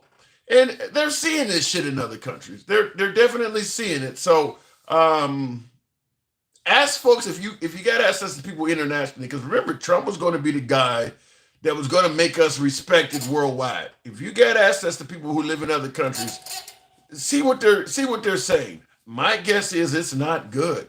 Certainly not among our allies and other first world countries. It's not good. People see what we're doing here as draconian. We're treating people as if they're less than human. And they're getting video footage and all of that shit about what's happening. Looking in the comments, I think if you did a 2-year consecutive term, you cannot run for a third, but Trump did not get a second consecutive term. No, that's not how it's meant. I think it's if you do, you can only get 2 terms. And I think they had because Ford replaced the late when Nixon got kicked out. Ford replaced him, and I think there's even there's because he didn't do a full Ford didn't do a full term. There's something in there. You cannot run for a third term. There's no language in there that allows that. You cannot run for a third term. And people are trying to in favor of Trump, and I don't understand this because we talked about Reagan, we talked about John McCain, we talked about Bernie Sanders, and obviously Joe Biden. Too old to run. They're too old. Even with Ronald Reagan, people talked about his age. They said the same about John McCain, Bernie Sanders. Trump is older than all of them folks. When Trump is the oldest president as of inauguration day that we've ever had. And we're suggesting to give him another 4 years. That means Trump, who is currently 79, we are talking about potentially having him in office for another 7.5 years. And he's currently 79. So you're expecting him to be in office till he's 87 if he serves a second term. And you're expecting him to be upbeat and his cognitive abilities to not die now. 87. That's insane. That's insane. So no, and that's if you can change all of the rules in the Constitution to allow him to run again. There's a lot of love for Trump that I don't understand at that level. 87. Trump has been slipping mentally, says Further Great. I am hearing some of the folks from his first term that's suggesting that he is not as cognitively strong as he was, but he doesn't appear to be like Biden. So people are like, I think what Trump is selling is so enticing to folks who support him that they would ride with him until he's 87. They would still ride with him because, as I stated earlier in the live, while folks are criticizing the Democrats as not having a good leader and therefore not having a good chance to win in 2028, other than Trump, the Republicans don't have a strong leader either. So if he's not able to alter the Constitution and run again for a third term, who's going to replace him? There's no real strong leader in the Republican Party that can get the adoration and excitement from the Republicans that Trump can. Trump has already stated he don't see J.D. Vance as following him up. He stated that he don't see J.D. Vance as his successor. He said that. And Marco Rubio, do you see him as getting anywhere near the love and adoration as Trump? Probably not. Who else would it be? So when you say that the Democrats don't have a strong leader, understand that Republicans don't right now either. It's not fine with Biden. Dems themselves don't think it's fine. DeSantis or Abbott? DeSantis, I think would be even though I lean left, I think DeSantis is a good choice. I think he could be. If Trump got behind him, I think DeSantis would probably be one of the strongest choices for the Republican Party. Abbott, he's in a wheelchair and things like. I think DeSantis is a stronger choice. I just think he's better spoken. I mean, the Republicans love Texas Governor Abbott as well, but I think DeSantis would be a better choice. Vance is really good. His wife. I'm just gonna leave it at that. His wife. I don't see I see the Republican Party tearing them apart. That's why Vivek Ramaswamy got out of the mainstream, the limelight. And I don't think Vivek Ramaswamy is going to win the governorship in Ohio either. Right now, it's just not a good time to be brown. Just telling you, I hate to say it that way. It's not a good time to be brown. I don't think the Republican Party would promote Vance to that position. I just don't. I mean, his wife would become an issue. When you start talking about making her actual first lady, I think it would become an issue. Every person of color that has tried to run for the nation's highest office has met stiff resistance from the Republican Party. Obama, Kamala Harris, Nikki Haley became Nimrata, and they started going after Vivek Ramaswamy as well. Every person of color, we can talk about Jesse Jackson and Al Sharpton back in the 80s too, of course, but I'm talking about recently. Obama, Nikki Haley, Vivek Ramaswamy, and Kamala Harris. It became you're from another country. They started using the derivatives of their names. All of a sudden, Hussein became more important than Barack and Obama. He was a Muslim. Now, Obama's been out of office now, 8 years? There's no sign that guy was a Muslim. Have you heard him attending any mosque since he left the presidency? He's not a Muslim, but they were using that. So, being a person of color right now, I don't think Vivek Ramaswamy is going to be it. I just don't. Vance is very hard to figure out. Does anyone know what he stands for? He stands for what Trump is running on. That's my opinion. I think that Mike Pence was more principled than J.D. Vance was. I mean, I think Mike Pence was a true blue traditional conservative. J.D. Vance is Trump. I just think he's MAGA. He's kind of like what Vivek Ramaswamy was trying to be.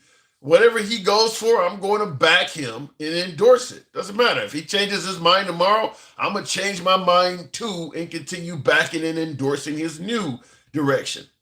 Mike Pence was not that kind of guy. So I think Mike Pence was more principled than J.D. Vance. Real quick in the comments here. Thank you guys that are tapping the screen. Get 80,000. Vivek has been quiet as fuck. Well, like I said, I don't think Vivek has the love and adoration of his party anymore. I just don't think right now is a good time to be Brown. Trump testified against Epstein. You can Google that. Yeah, he did. But the idea that he also promised that he was going to release the Epstein list, and it looks like now he's clearly lied about that. But they also promised more than that. I want you to hear this clip. We played it earlier in the broadcast. Maybe releasing the list of Jeffrey Epstein's clients? Will that really happen? It's sitting on my desk right now to review. That's been a directive by President Trump. I'm reviewing that. I'm reviewing JFK files, MLK files. That's all in the process of being reviewed because that was done at the directive of the president from all of these agencies. And none of those have been released. The DOJ, the JFK, the Martin Luther King, none of that stuff has been released. So it's looking like he just reneged on all of that shit. So now we know the Epstein files allegedly do not exist. So we're not going to get the Epstein files. Have you heard anything else being mentioned about the MLK or JFK files? It just sounds like, if I want to be wrong on this, but in my opinion, it just kind of sounds like Trump said what he needed to say to get people who really want to know what's in those files to vote for him. The JFK, there's a lot of conspiracies around a lot of that shit. Certainly with the JFK and Epstein files, a lot of conspiracies. And a lot of people in the black community believes that the FBI or, white supremacists or something like that took out MLK, believe there are conspiracies in that. They believe that the guy who was charged with doing it is the actual killer. In fact, MLK's family don't even believe that guy took his life. So it just sounds like he said what people wanted to hear to put himself in their good graces. But it doesn't look like he's going to release any of that stuff. Have you heard Trump recently talk about anything about the JFK or MLK files? He's not even talking about that anymore. Trump is a person of color. Orange lives matter, says Itchy. Well, he's a person of inauthentic color. He's literally painting himself. Just look at his eyes. You can see his real color. The white eyes around his eyes, you can see what his real color is. They are all turning on Trump now. I don't know about that. Some folks are. Not enough. You don't see anybody in Congress or the Senate really turning on Trump. None of the governors are really doing it to any significance. And the few that are doing it are immediately resigning. So you turn on Trump and you resign, then it doesn't matter. Then you turn on him. It's not like you're going to, like Joe Manchin, Christian Sinema, they were voting against Biden and they stayed the course. So they stayed in Biden's whole term and fucked up a lot of his legislation. We'll see if that's what happens from the senator in North Carolina that said he's not going to run for a second term. We'll see if that's what happens. I don't expect that to happen. Same thing with Mitch McConnell. Trump said a lot of negative shit about Mitch McConnell. Mitch McConnell's stepping down next year, but he's not going against Trump's legislation. He's still helping him out. In fact, I believe he's one of the ones that made the quote that people will get used to not having Medicare, Medicaid. They'll get used to it. So he's not doing anything different. Trump's mother was Scottish like the first James Bond. Never heard that. The cult will always love him. I'm talking about non-MAGA who voted for Trump. All right, fair enough. Traditional Republicans. Okay, fair enough. There's not anyone alive that cannot have issues with Trump if he misunderstands something or feels threatened. I agree with that. If Trump feels like you're attacking him, you're going to have issues with him. You're going to have issues with him.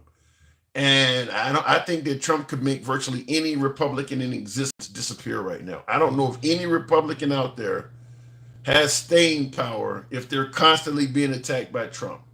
Once he starts attacking you, Your days are numbered. If my easy to answer questions have been blocked, changed, or question marked, don't know anything about that. Real quick, continuing on. I don't know what I'm looking at here, but Jeremy 990, a good evening, Jeremy. Welcome to the program. Yeah, all that Cheeto does is answer. Jeremy, good evening. Hello, Tim. Hello, Tim. I had to go on my alt account because I got blocked on my main. So, how you doing? I'm doing good, but I'm trying to find out why all of a sudden there's no Epstein list in existence. Yeah, I'm suspicious of that too. The only thing that I think could exonerate President Trump of being on the list is if maybe four powers that control him and were on that list, and he was told not to talk about it. So, because they're in and again, this is like a long shot. So I don't really believe this is what's happening. I'm pretty sure he's probably on that list. But if he's not, then my guess is maybe some people at Netanyahu knows is on there. After all, there's that whole question about was Epstein a Mossad agent? Wow. Would it change? Now you voted for Trump. Would it change your view of him at all if you found that he was on the list?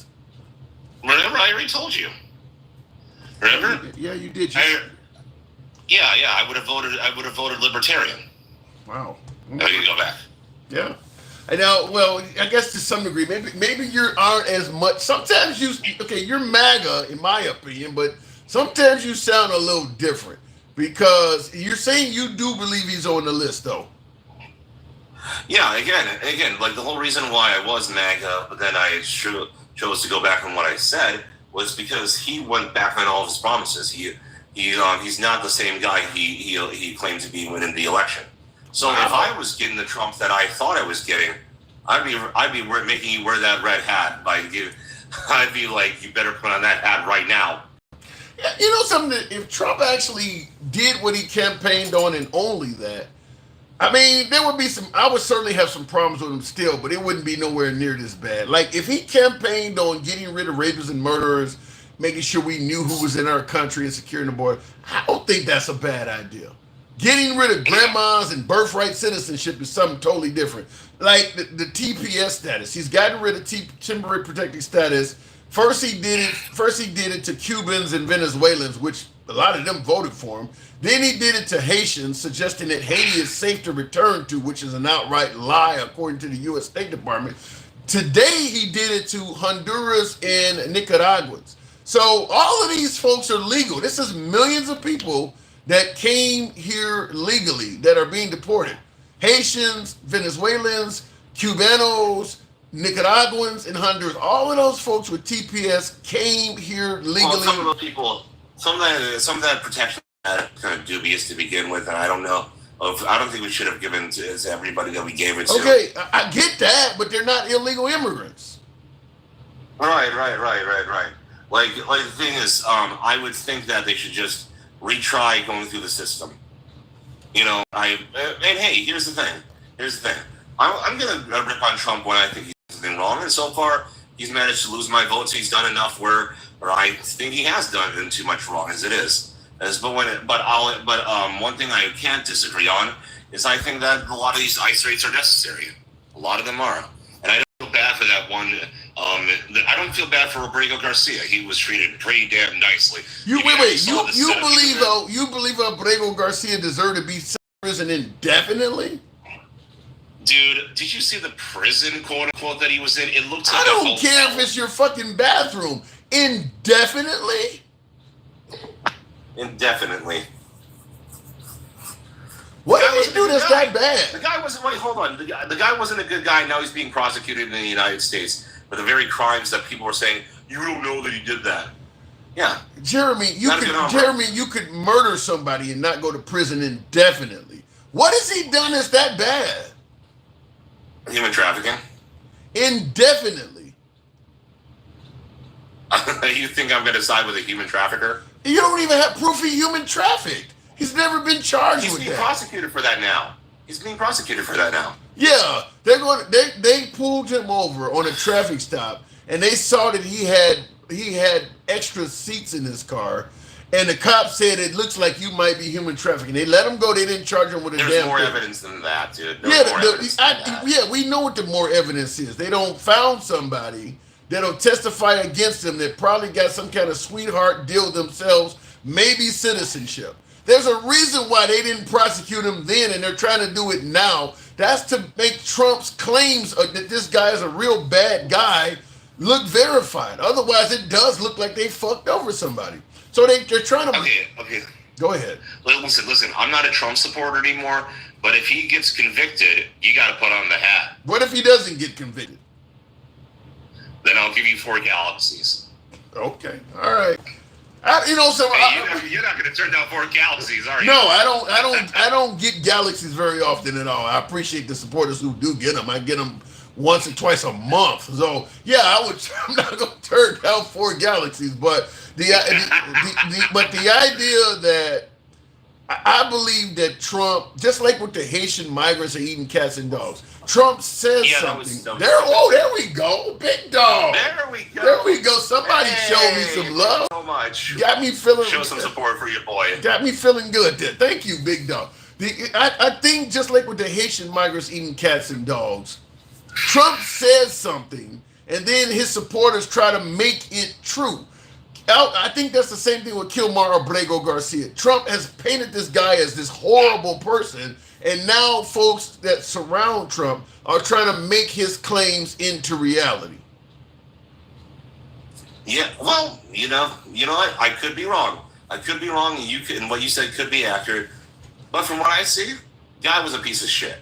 I think Puff Daddy, P. Diddy was a piece of shit. Do I think he should go to jail for the rest of his life? I see them in the same light. I just see Puff Daddy as being someone who had more resources to do more.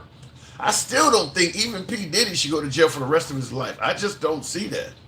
Wait, what? Wait, for trafficking people? He didn't traffic any people. Wow. I don't believe he trafficked people. They got in. You got folks. Their text messages came out that those folks were eager to participate. I don't believe he was trafficking people. I don't. And the jury didn't believe it either. People? Do you think he sexually assaulted people? No. No. I believe that when you get that kind of money, here's what I think is happening. Folks, I did a video on YouTube, and I covered all this. I think people are confusing. You see the movie Taken with Liam Neeson?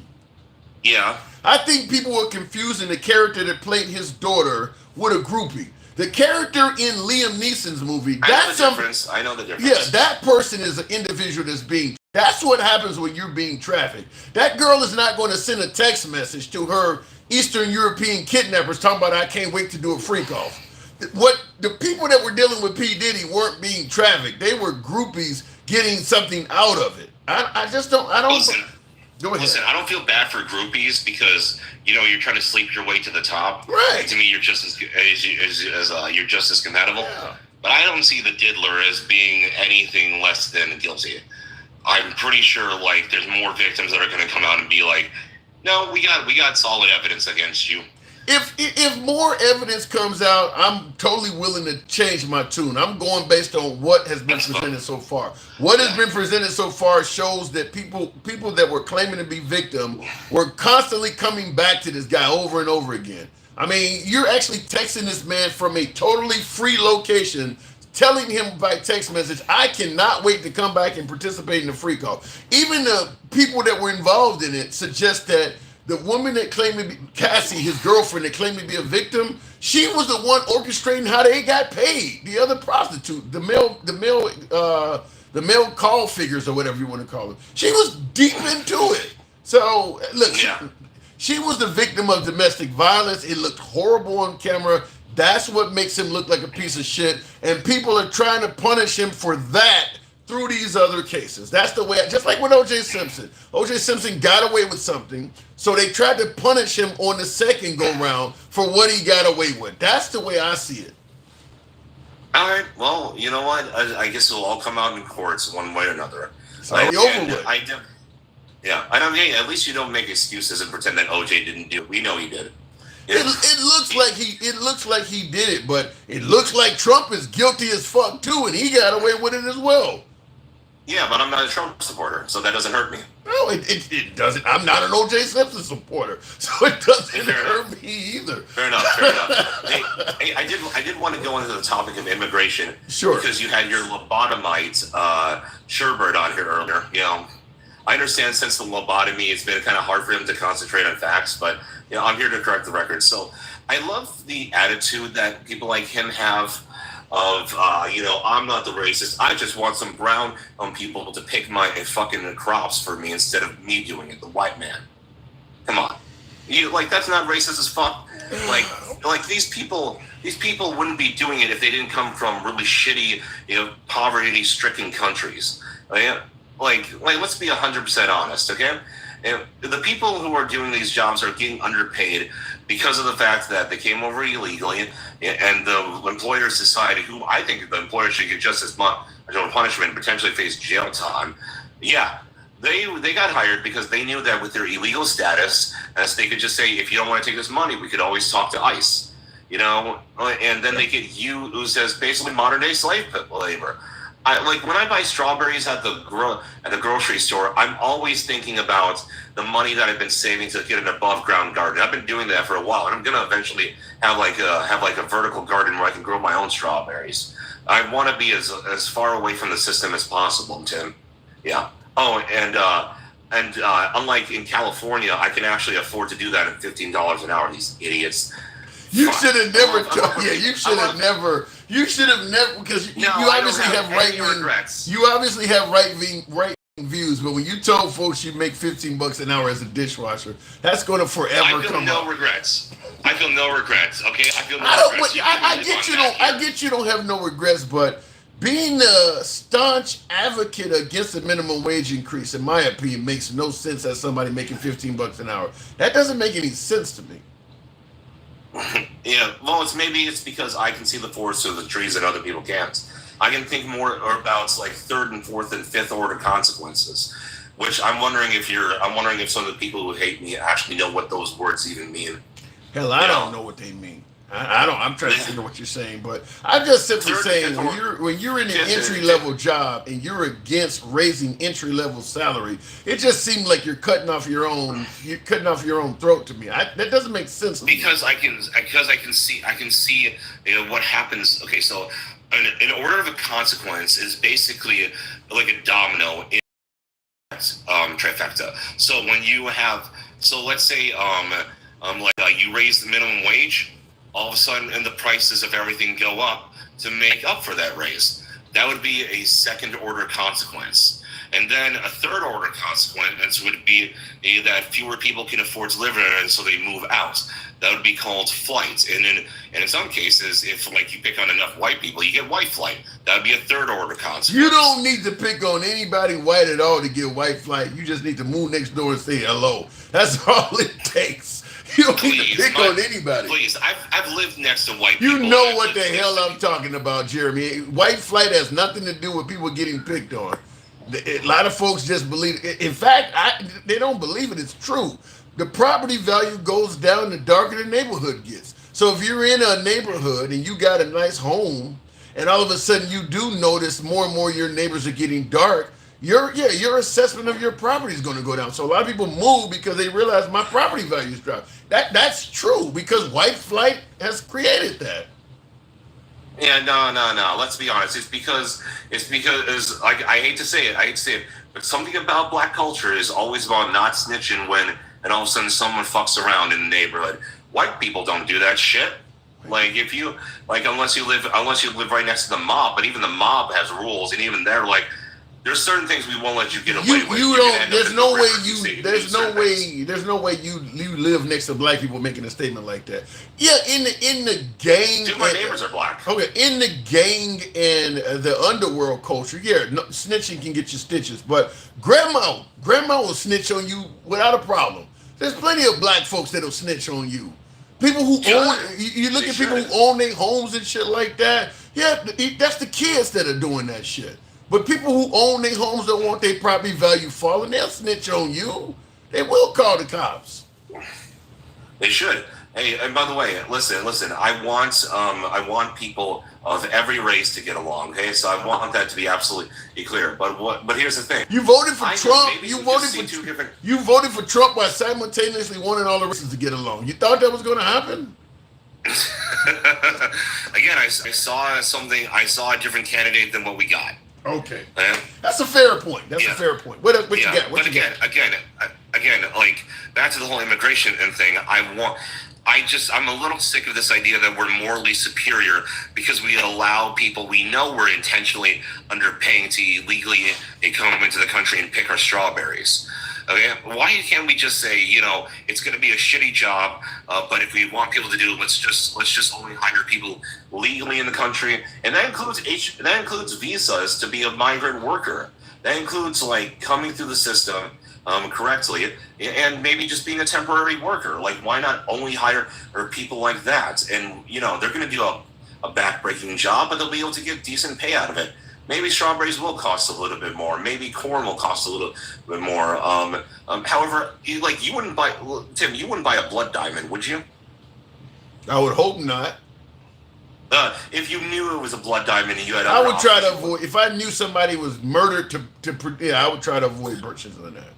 Yeah, I'm actually, and like when this phone is going out because it's not doing particularly well, I'm gonna buy a Fairphone. Is that the Trump phone? Nope. It's a Fairphone is a phone that is made with ethical means.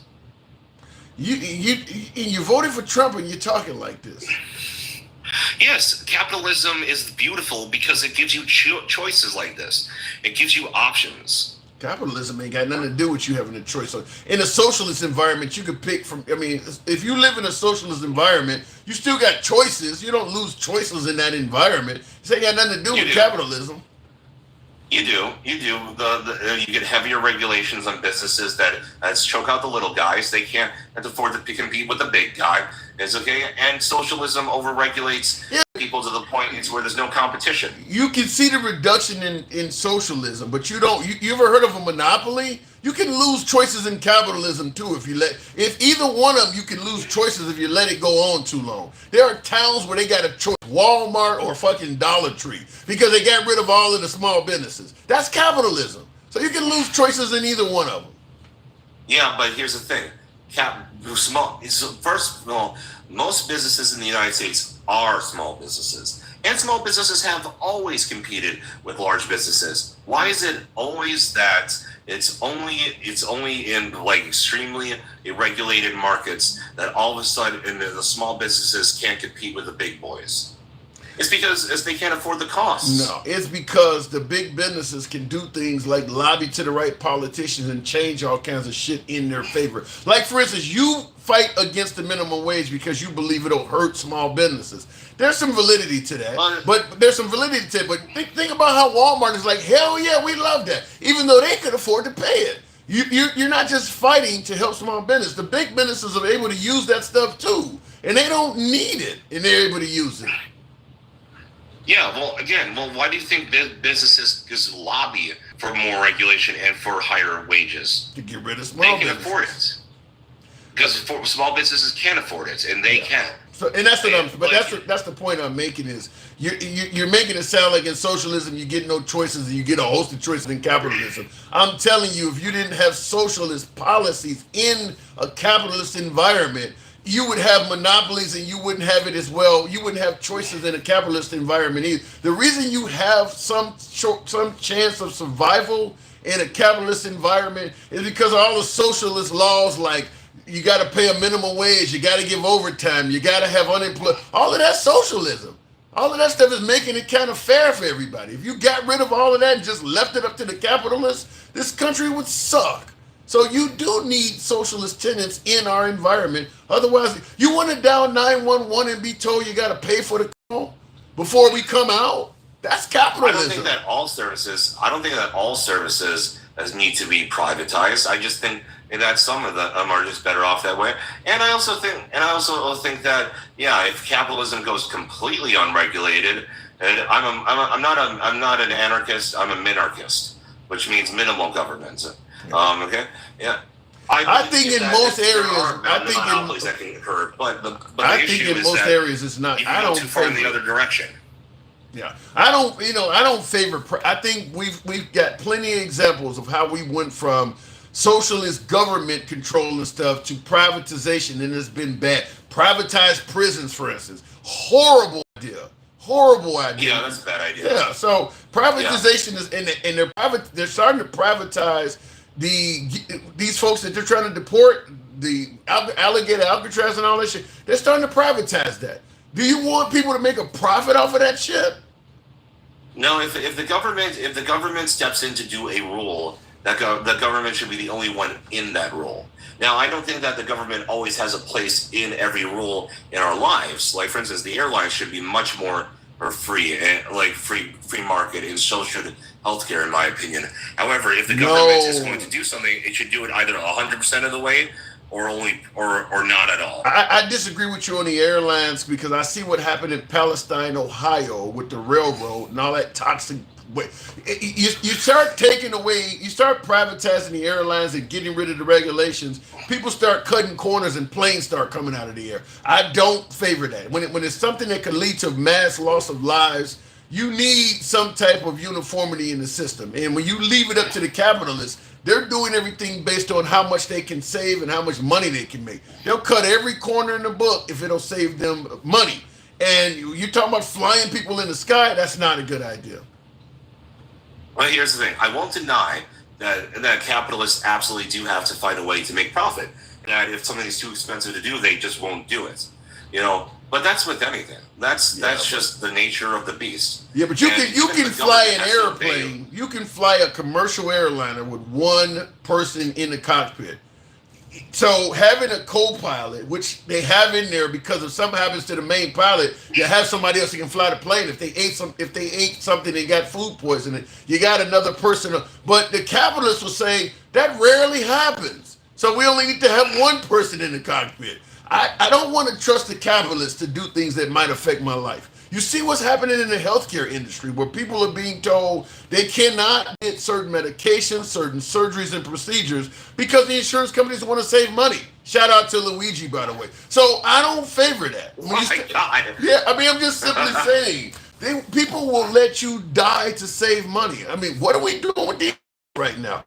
If you get them out of here, we can get rid. We won't have them draining our system. So people don't care what happens to them. Capitalism can go too far. Capitalism can if there's no rules, but we have plenty of rules. We have plenty of rules already. Like in the past, I think unions were even more needed than they are now. But I think nowadays we have so many laws in place that if something happens to you on the job, you don't even need a union. Yeah. And you can easily sue the company into oblivion. You can't sue the company. If you sue the company, you need to have an attorney that you can afford. They don't all work pro bono. If you got a union, not all of them, but sometimes if they look at your case, sometimes they'll be like, "Shit, I'm gonna make money on this. I don't need to charge you a penny." Good luck with that. I gotta move it on, Jeremy, as always. Thank you for coming through. Have a good one, Tim. Good talk. Appreciate it. Looking in the comments real quick, I wanted to respond to Handsome Major Blue says, I think Trump is full of crap and he's cheating on his wife. You think the man is cheating at 79? If so, shout out to Trump getting a little nookie at 79. Who's fucking at 79? He says, I think Trump is full of crap and he's cheating on his wife. Also, he's more with Pam than with his wife, Pam. Well, I guess you cheat without going inside of some shit. Cause 79, damn, you clamming on top of a mistress at 79. Shout out to you. God bless you. He says he's more with Pam Bondi than he's with his wife. And do this. Pam, help me. Pam, shake me down. Look, we know Trump likes him young, but Melania is considerably younger than Trump. Pam Bondi, really? Oh my God. I don't know about that. I think Trump's days of infidelity are probably over. But some of these, these OnlyFans pages and these call girls and shit like that, they do have dudes who will pay them just for conversation. You know, the situation at home is that bad. I mean, I never could imagine paying a broad just to talk to me. What the fuck is that? But some of these folks do that. He just wants to. He just pays me money to talk to me, or maybe to just go out. So I guess a 79-year-old could do that. 79. Cheating on his wife. Wow. Mike, I see you in the comments. How am I sounding like them? Let me know what I'm doing. I love to hear that. Anyhow, folks, she sounds funny though. And Ed G says, thank you, Ed, by the way. If Trump is on the list, I wonder how many people Democrats are on it. Because how hungry the left is to put dirt on Trump, it's strange. He's on the list. They aren't pushing that issue. Maybe they know they're on it. I don't disagree with that, Ed. I don't disagree. Listen, if you got access to, let me see, I'm going to say this like I would say it on the street. We'll consider this locker room talk. I know most of my audience is men, plus or minus a few women, but let me make it clear. If you are somebody that has access to unlimited pussy, you're going to have a whole lot of men hanging around you of all party affiliation. If you are somebody that if I can hang around you and you somebody that can make sure I get laid, I'm gonna hang around you quite often. I mean, this is how it works. This is how it works. So if, what is her name, Ghislaine Maxwell and Epstein are essentially providing nookie to all of these elite members of society, yeah, you're gonna have a bunch of them. Now, I agree with you, Ed. There's probably plenty of Democrats on that list, but that list ain't just all D's. There's plenty of R's on that list as well. Hell, there's some I's on that list. There's some independents. There's probably some Brown Party, Green Party, anybody. If you can provide unlimited nookie to people, people gonna hang around you. That shit works for all parties. That stuff transcends all parties. So, yeah, my guess is there's plenty of Democrats. So, in fact, wasn't some Duke or member of royalty from the UK allegedly on the list as well? I mean, international. People like to fuck no matter where they from. Got nothing to do with what party you're affiliated with. People like to fuck no matter what. So, yeah, I agree with that. There's probably plenty of Democrats on that list. Hell, there might even be a few women on the damn list for all we know. You provide unlimited pleasure, you're going to have an unlimited amount of people hanging around you. Chris says females don't like locker room talk or liberal males. I think Bill Clinton had plenty of locker room talk. I don't know about that. He says females don't like locker room talk or liberal males. I disagree with that. There are some nasty talking females. There's some females that can talk nasty with the best of them. There's plenty of females out there that can roll with some locker room talk too. It ain't more men, but there are plenty of alpha females out there that can roll with it as well. So I don't agree that females don't like locker room talk. They just want to hear it from somebody they find maybe attractive or desirable. Why doesn't it cost as much as I don't get that comment. People worried about how much money they get paid the whole time. The work is the value. The money is their reward. Your argument is along the lines of you can't expect people to pay a decent salary for a job that has low skills. I get it, which is kind of the anti-minimum wage argument. You're asking for $20 an hour when all you do is flip burgers or stock shelves or something. Here's the problem. If that person is not a 15-year-old, if they're a full-grown adult that is doing this minimum wage job that requires low skills, understand they still need to eat. They still need to feed their kids. They still need shelter. They still need a place to stay, all of that. So what ends up happening is you end up defending the employer by suggesting, well, this person is low skills. You shouldn't have to pay them $20 an hour. You defend the employer, and the person that's working for that low wage that still needs to eat, you cover the rest of it because they go and apply for SNAP, food stamps, housing assistance, and all that because they are working. They're just not making enough to live. So you defend that employer and let him pocket the extra money, and you pay it out of your tax money. That's how it works. So what you're doing is you're subsidizing those low wages you're letting the employer get away with. There are plenty of folks working at Walmart that are also getting food stamps because you're okay with Walmart paying them those low wages. Now, Walmart is worth a fortune. You ain't. So you're subsidizing billionaires. You're allowing them to pay a lower salary, and it's coming out of your pocket. Somehow that makes sense to you, I'm sure. Anyway, looking in the comments real quick. Remember, the customer pays the. Why the hell is this? Why is it that people on the right, who are just as hardworking and poor as every damn body else, so gung ho about defending folks who make more money than they ever will make in life? Always making up reasons for why the wealthy should stay wealthy, keep their money, not be taxed. I mean, just like literally defenders of the rich. Why is that? They shouldn't have to give you health care. They shouldn't have to give you a minimum wage increase, even though you're making. Why? Well, things are going to go up in price if they give me more money. Things are going to go up in price whether they don't give you shit. Things are going to go up in price regardless because they want to keep making money. I don't understand why the right defends the rich so much. I never could get that, but it is what it is. I can't afford to eat in McDonald's, says Reba. Wow, that's pretty impoverished. That's pretty impoverished.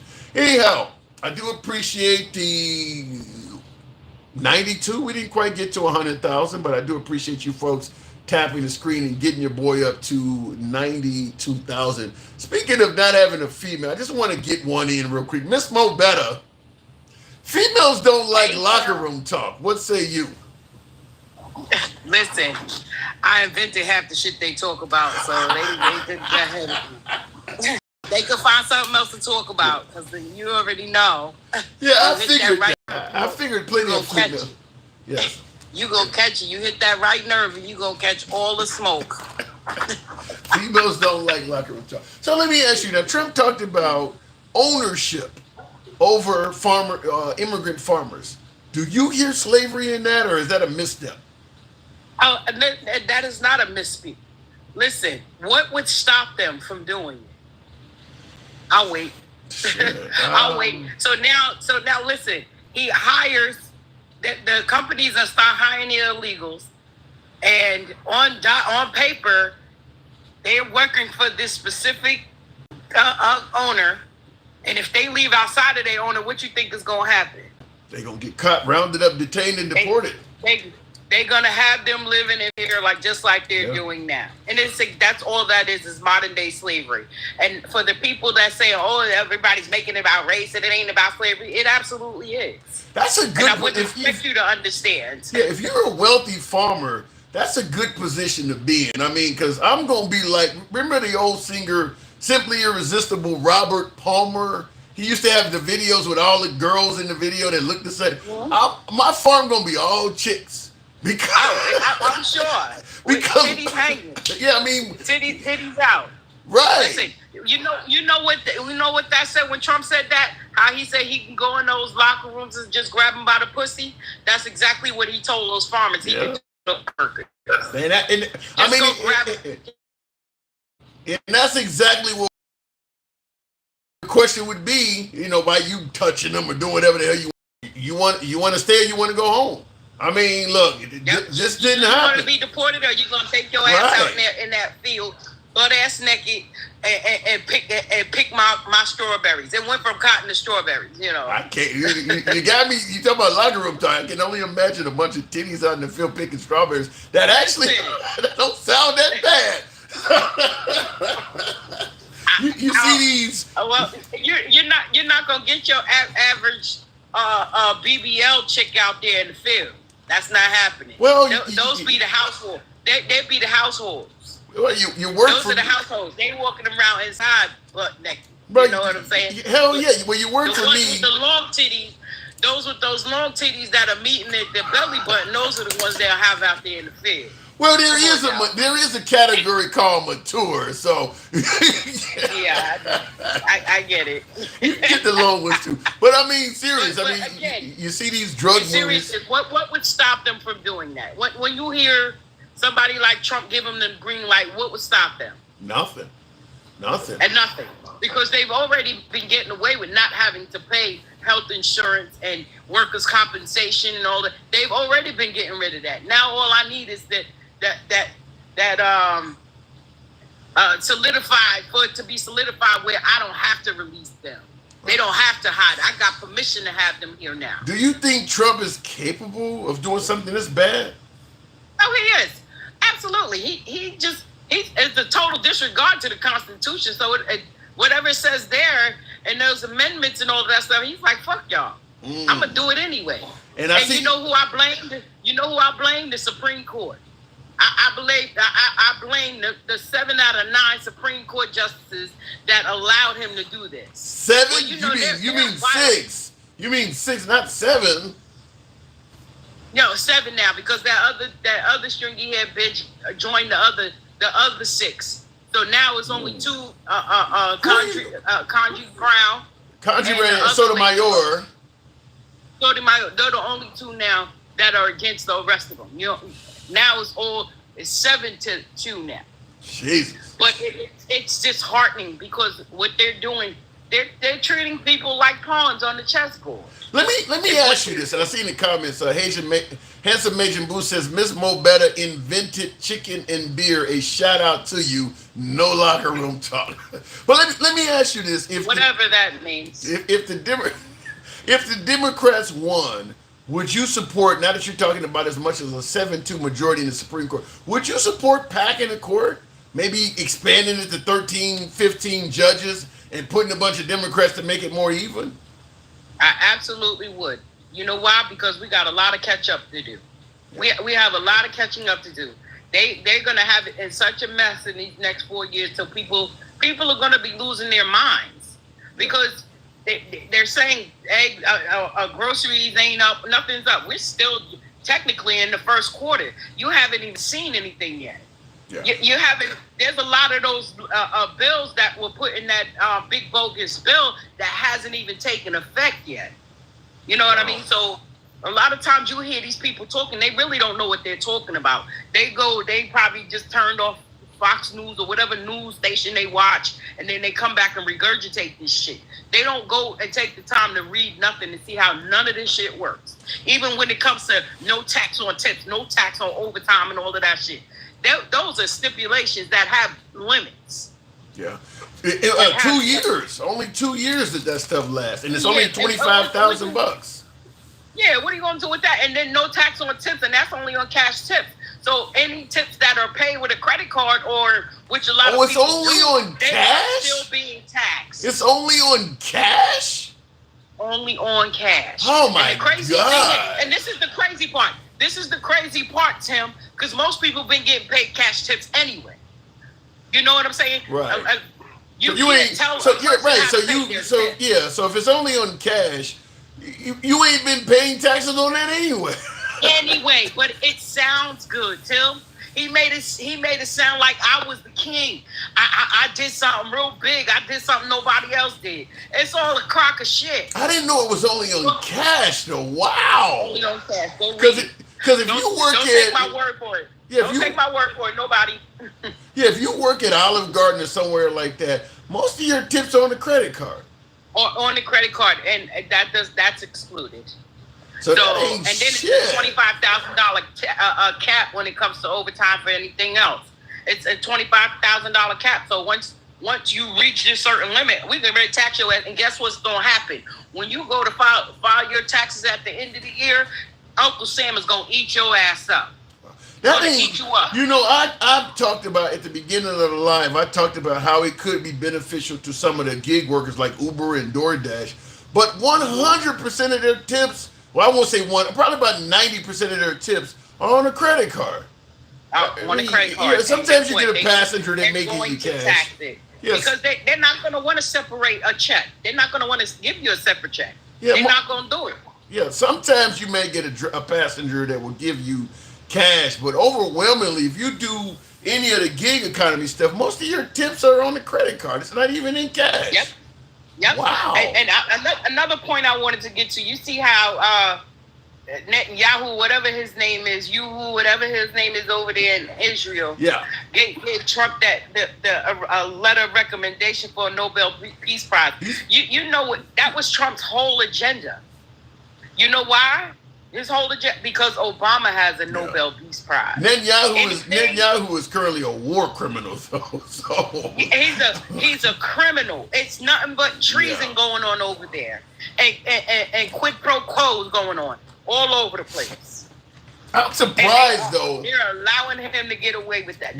But I don't see any other countries voting for him to have the Nobel Peace Prize. No, not anybody. But it does go to show you how much power the United States has, because if you're going to rule that Netanyahu is a war criminal and you're not ruling that America is, I mean, because we're 100% complacent in that. I mean, we're shooting down Iranian missiles. We're providing, we're talking about owning Gaza. We're providing Israel with all of the weapons. There's no way in hell that Netanyahu should be a war criminal and the United States is innocent of it. We're knee deep in it. So it just shows you how afraid people are to challenge the United States. Yeah. It's disheartening. It's crazy because we're actually their bosses, but we won't stand up. It would take us to stand up like, listen, we're not getting ready to do none of that. You know what I mean? But they all have this. When he set up his regime and all of that stuff, the oligarchs and all of that stuff they got going on, they're all cronies. It's hard to get around that. It's hard to get around that unless one of them are taken out. The man has Other than that, we are going to have to deal with this for the next few years. The man has an incredibly loyal following. I implore people again. This is not just cliche. When we talk about those midterms, the midterm elections and stuff is a lot more important than the presidential, and that's what happens. A lot of people fail to get out and vote during midterm elections, so they don't know who their local government is, their state government. Those are the ones you got to be concerned with. Well, because those are the ones who's sitting up over on the hill over there. Yeah, if the Democrats could have a really strong showing in the midterms, they could make Trump potentially a lame duck, or if they get strong enough, they could actually impeach him and get rid of him. Well, and I think that now is the objective. Lefty. So what's happening now? Nice, y'all. Thank you. Thank what's happening is, see, Trump thinks he's in such power that he's making enemies right here on his homeland. And I think we know with this election also that Elon helped him out tremendously. Yeah, and he sure got fucked over for his troubles. Here, he's making so many enemies here till he's almost giving away those midterm votes. And you see how Elon said, "Oh, y'all think y'all gonna win in the midterm?" Did he say that? Hey, Mike. Hey, boo. Did he say that? I didn't see that. Yes, part. Elon said it. Wow. Yes, Elon said it. So Elon is in it for the fight then. Elon is bitter right now. He got a lot going on. Not that I rock with him either, because I don't trust his ass either, because he came in there like smoking guns too. Yeah. Like, I don't trust your ass either. However, all we need you to do is say that, yeah, I helped him win. Yeah, he could have done. Elon could have done. He much did say that. Elon could have done. He could have done so much better as a liberal. I don't know what made Elon go right. He really could have. He really could. He really could have. And the thing is, Trump owes him money. He ain't getting that. That's why Trump is very selective of what he says about Elon. You know, Trump goes to 1,000 real quick. He goes to 1,000 real quick. Yeah. He's very selective by what he says about Elon. He talked about taking away SpaceX and taking away all the subsidies that he's getting. No. Shit, he talked about deporting him. Too quiet. He's sitting too quiet for me. He talked about deporting the man. Yeah. Did it happen? Nope. Elon here. Now he talking about starting a whole new party. Come on, bro. See, the thing is, Elon's money runs long as Trump's, if not longer. Give him Trump has a lot more favor, but Elon has a lot more money. A lot more. So listen to this. A whole lot more money. Yeah, political nurse. Now, this individual's in Canada, says Trump is a racist and capable of any kind of evil. That's a Canadian saying that. I agree. You believe that? And the thing is, his actions speak. That's his action says that. It's not what people are just making up. It's how he maneuvers. You got to pay attention not to what people say, it's how they move. You think you think he's capable of 1930s Germany type of evil? Absolutely. You don't see it coming. You know his lineage is German. Yeah. His grandfather, they got their wealth off a brothel. His grandfather ran a brothel, and the money just passed down. The father ran one too. One was in Seattle, and I forgot where the other one was. But they both ran brothels. Wow. Yeah. So and listen, you can't help who your blood relatives are. Some things are genetic. And Trump grew up with his father in him. It's not like he was estranged from them. He grew up the same way they grew up. And it's just spilling over. Well, 3.5 more years, Miss Mobetta. I got to move on, but 3.5 more years. You ready for this? Well, I pray that things do get better. You know what I mean? So, I hope that the things that were lost, that people can recover. Like people, when Elon and them was in there with chainsaws, people losing their jobs and shit. I hope people can recover from that. And I my heart goes out to the people that were. Don't say my heart goes out. My heart goes out to you. Don't even say that phrase no more. That phrase is marked. Oh God. Oh God. But anyway, my condolences to people who were lost in those Texas floods. That was horrible. And that's a mess too. That's a whole mess. Yeah, Senator Chris Murphy. I'm looking at. I wanted to read the comment. Senator Chris Murphy. I was looking at News Nation while you were talking, and he said something like, "There's consequences to cutting to the cuts to the National Weather Service." He's blaming it on Trump. Yeah, no, absolutely. And why wouldn't it be? Because they keep saying, what's that little heifer that get up there, his press secretary? Oh, they had warning. They didn't have enough warning. Carolyn By the time they got the warning, the floods were already rolling. You know what I'm saying? Yeah, one of the sheriffs testified he didn't get the warning for like 3 or 4 hours. This is what Chris Murphy said. Accurate weather forecasting helps avoid fatal disasters. There are consequences to Trump's brainless attacks on public workers like meteorologists. So he's blaming it on Trump. That's the same thing that happened when C-19 hit. When he went and cut all those people that Obama had in place. Like I said, his whole purpose of running for anything is because he want to outdo what Obama did. Yeah. That's his only objective.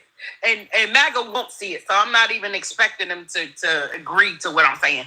But everything, that's why he's so affixed on getting this Nobel Peace Prize. How you gonna get a peace prize when you done bombed the people already? Well, you pay off the right folks, you talk to the right leaders. I gotta move it on, Miss Mobetta, but don't count Trump out. They gotta suck the right balls, huh? That's locker room talk for your ass. No shit, Miss Mobetta, always a pleasure. Thank you. Appreciate it. All right, moving on with the program. Thank you. Handsome Major Blue says, I agree with political nurse. Trump is an evil, sick, twisted human being. Not to mention the Republican Party went too far, going to lose the midterms. Wow. Listen, I do slightly agree with the last part of that. The Democrats, people suggest the Democrats lost because they went too far to the left. LGBTQ issues. Some would suggest they were allowing women to have pregnancy terminations in the 3rd month and all this. They were suggesting the Democrat Party went too far to the left, promoting socialism, defund the police, you name it. Too many far left progressive policies. And they could clearly see that's what hurt the Democrats. Well, I'm going to tell you, like what Handsome Agent Boo is suggesting, you can go too far to the right as well. You start deporting babies and all of this birthright citizenship. You're talking about running a 3rd term. You're forcing kids in school to engage in Christianity. Talking about throwing a woman in prison if she has an abortion. You can go too far to the right. I don't think the folks on the right realize that. But if you can see it on the left, you can do it on the right. Getting rid of fucking porn is really bad. You got some of these right-wing states limiting access to adult material and stuff like that.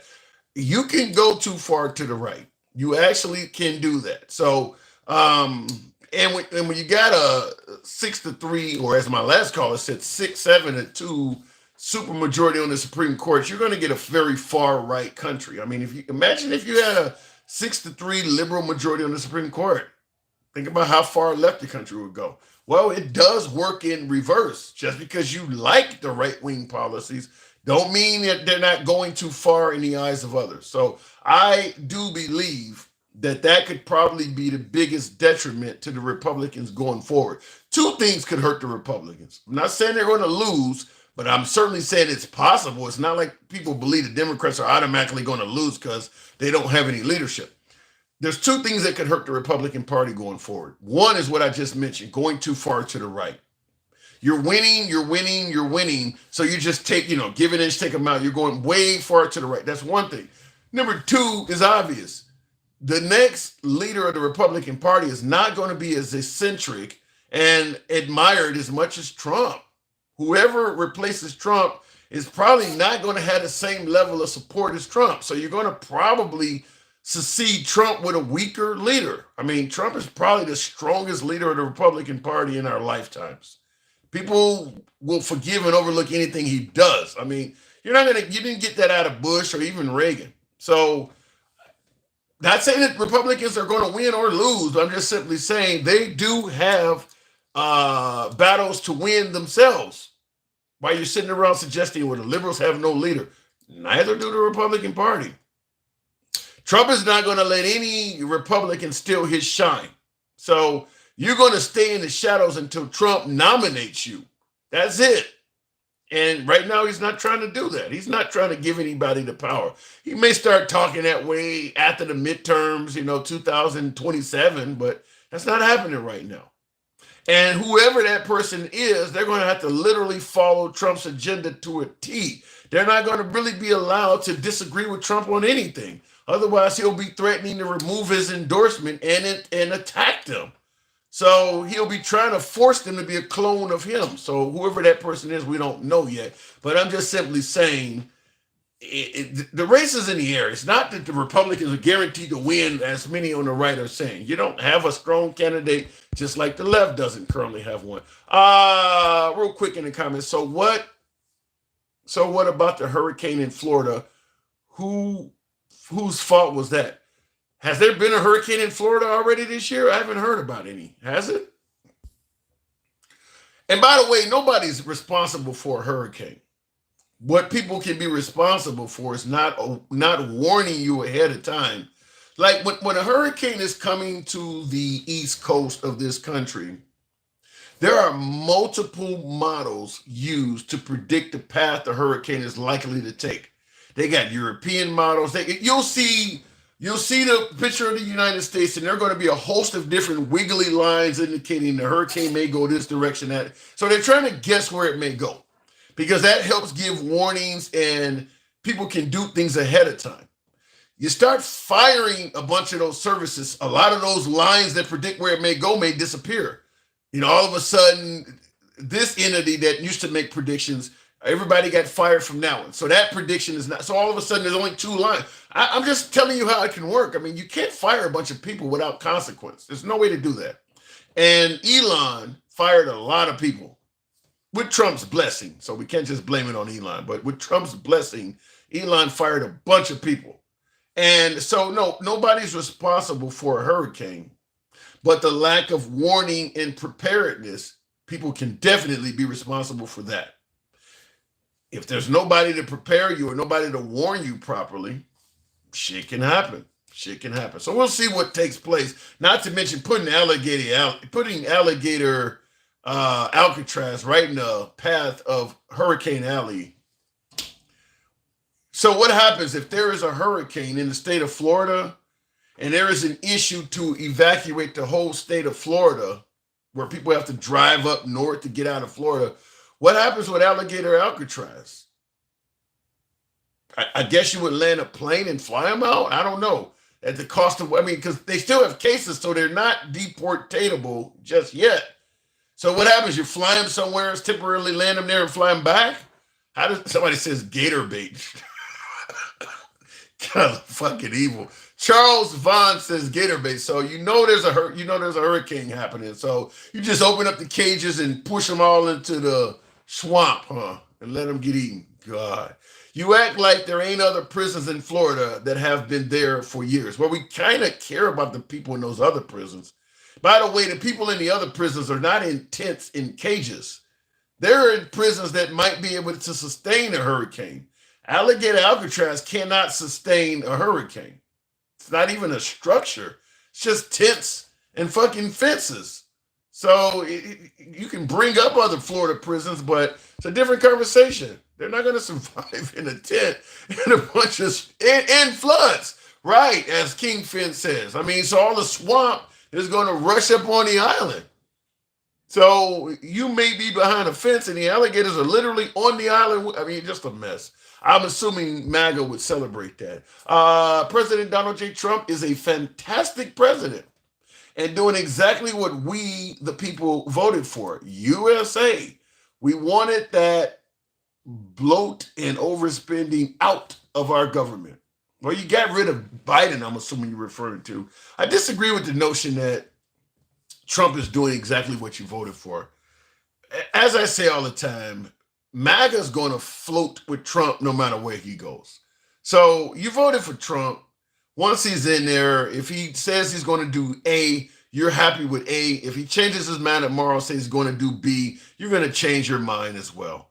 He didn't run on helping out the Ukrainians like what he's talking about doing now. He didn't run on taking over Gaza. He's doing things he didn't run on. It's just that if you support Trump, you're going to roll with his policies and go with him no matter what direction. So really, he cannot do wrong. It's a good position to be in. No matter what he does, you're going to say, I'm cool with it. So he's in a good position. Like firing highly qualified people for some, one way less qualified, but wait a minute. Like firing highly qualified people for someone way less qualified, but putting them there because of the color could affect the quality of work. True, but I think that the problem is, you're talking DEI and affirmative action. That's what you're talking about. I think the problem is we only see people getting a job that they're not qualified for when they're a minority. You think white people don't get jobs they're not qualified for? You certainly don't hear MAGA complaining about it. You think Pete Hegseth was the most qualified person we could find to lead the military? He was a fucking major. His rank is fairly down there for somebody doing what he's doing. If he was black, he would be DEI, period. He's on Signal app. He's answering questions all over the fucking place. If he was black, he would be DEI. So you hear the right complaining about people getting jobs because they're gay, because they're a woman, because they're black or Hispanic. You don't hear them saying a damn thing about somebody getting a job because they're white, even though that's what has happened throughout most of America's history. People got jobs solely because they were white. Qualifications be damned. We can talk about stuff like the Tuskegee Airmen. They were some of the best pilots in the business, but they were only going to get promoted so far because they were black. That's DEI, where the people are getting promoted above them that do not have the merit that they had. We've always had DEI. It didn't become an issue until it started working for people of color. And I'll tell you one thing, it's pretty obvious who used to benefit from it and who now who believe they're being hurt by it. White males. Almost everyone complaining about DEI is white and male. That's literally the only group complaining about it because they used to be the ones that were benefiting from it. They used to be the ones that could count on being white and male getting you shit that you didn't need to merit for. If you applied for a chief of police job and I was in line with you, you were guaranteed to get it over me simply because of skin color. It didn't matter what I did in the military, you were more likely to become a general than I was. That's why the primary complainers of DEI are white males, because it hurt them the most. And I understand that. I totally understand that. If I was on top and now I had to deal with equality or these folks are actually getting it. I wouldn't like it either. I get it. But that's who the primary complainants are of DEI, or white males, because they used to be the ones that were benefiting from it. How many came from Fox? Charles Vaughn, last I heard, President Trump, between Trump and Fox News, because it's a two-way street. It's a two-way street. Many folks have went from the Trump administration and worked at Fox, and many folks have went from Fox and worked in the Trump administration. Last I heard, I think it's like 27 different people have went between Trump and Fox News. I don't know all 27. I do know Kimberly Guilfoyle, for instance. She damn near married into the Trump family, but she was helping with the campaign and all of that. Kimberly Guilfoyle was one that used to work at Fox. I believe they said it's 27 of them. We know Judge Jeanine Pirro recently is now a member of the Trump administration. I don't know. I can name them all, and I watch a lot of Fox, but I don't know how many are behind the scenes and things like that. But I believe it's been 27. That's significant. That's significant. That's a lot. So looking at the comments though, Hexef was a drunk texting war plan. Yeah, Hexef does not have the merit. If Pete Hexef was a minority or a woman, the same folks defending Pete Hexef would be calling him DEI. He literally fits the standard of what they're talking about that's DEI. But, emphasis on but, you can't be called DEI when you're a white male. The right is never going to suggest that a white male got the position because they're a white person. It's all the other groups. They're not going to call it out for a white male. So Pete Hexef gets a pass. But Pete Hexef certainly lacks merit under a bunch of people. In fact, the guy they got rid of for him was like 4-star, wasn't he? 4-star general or something like that. Lacking merit. Anyway, folks, I do appreciate you folks tuning in. Thank you for the 100,000+. You guys showed the program some love. Nevertheless, as always, if you enjoy civilized dialogue from all sides of the aisle, follow the program if you're watching on Clapper or Instagram or TikTok. Give your boy a follow. We're on all of the platforms, same name, Handsome Liberal, across the platforms. And if you're currently watching on YouTube, subscribe to the program. Until then, I'll see you folks tomorrow. Take care. Stay safe. I'm out. I think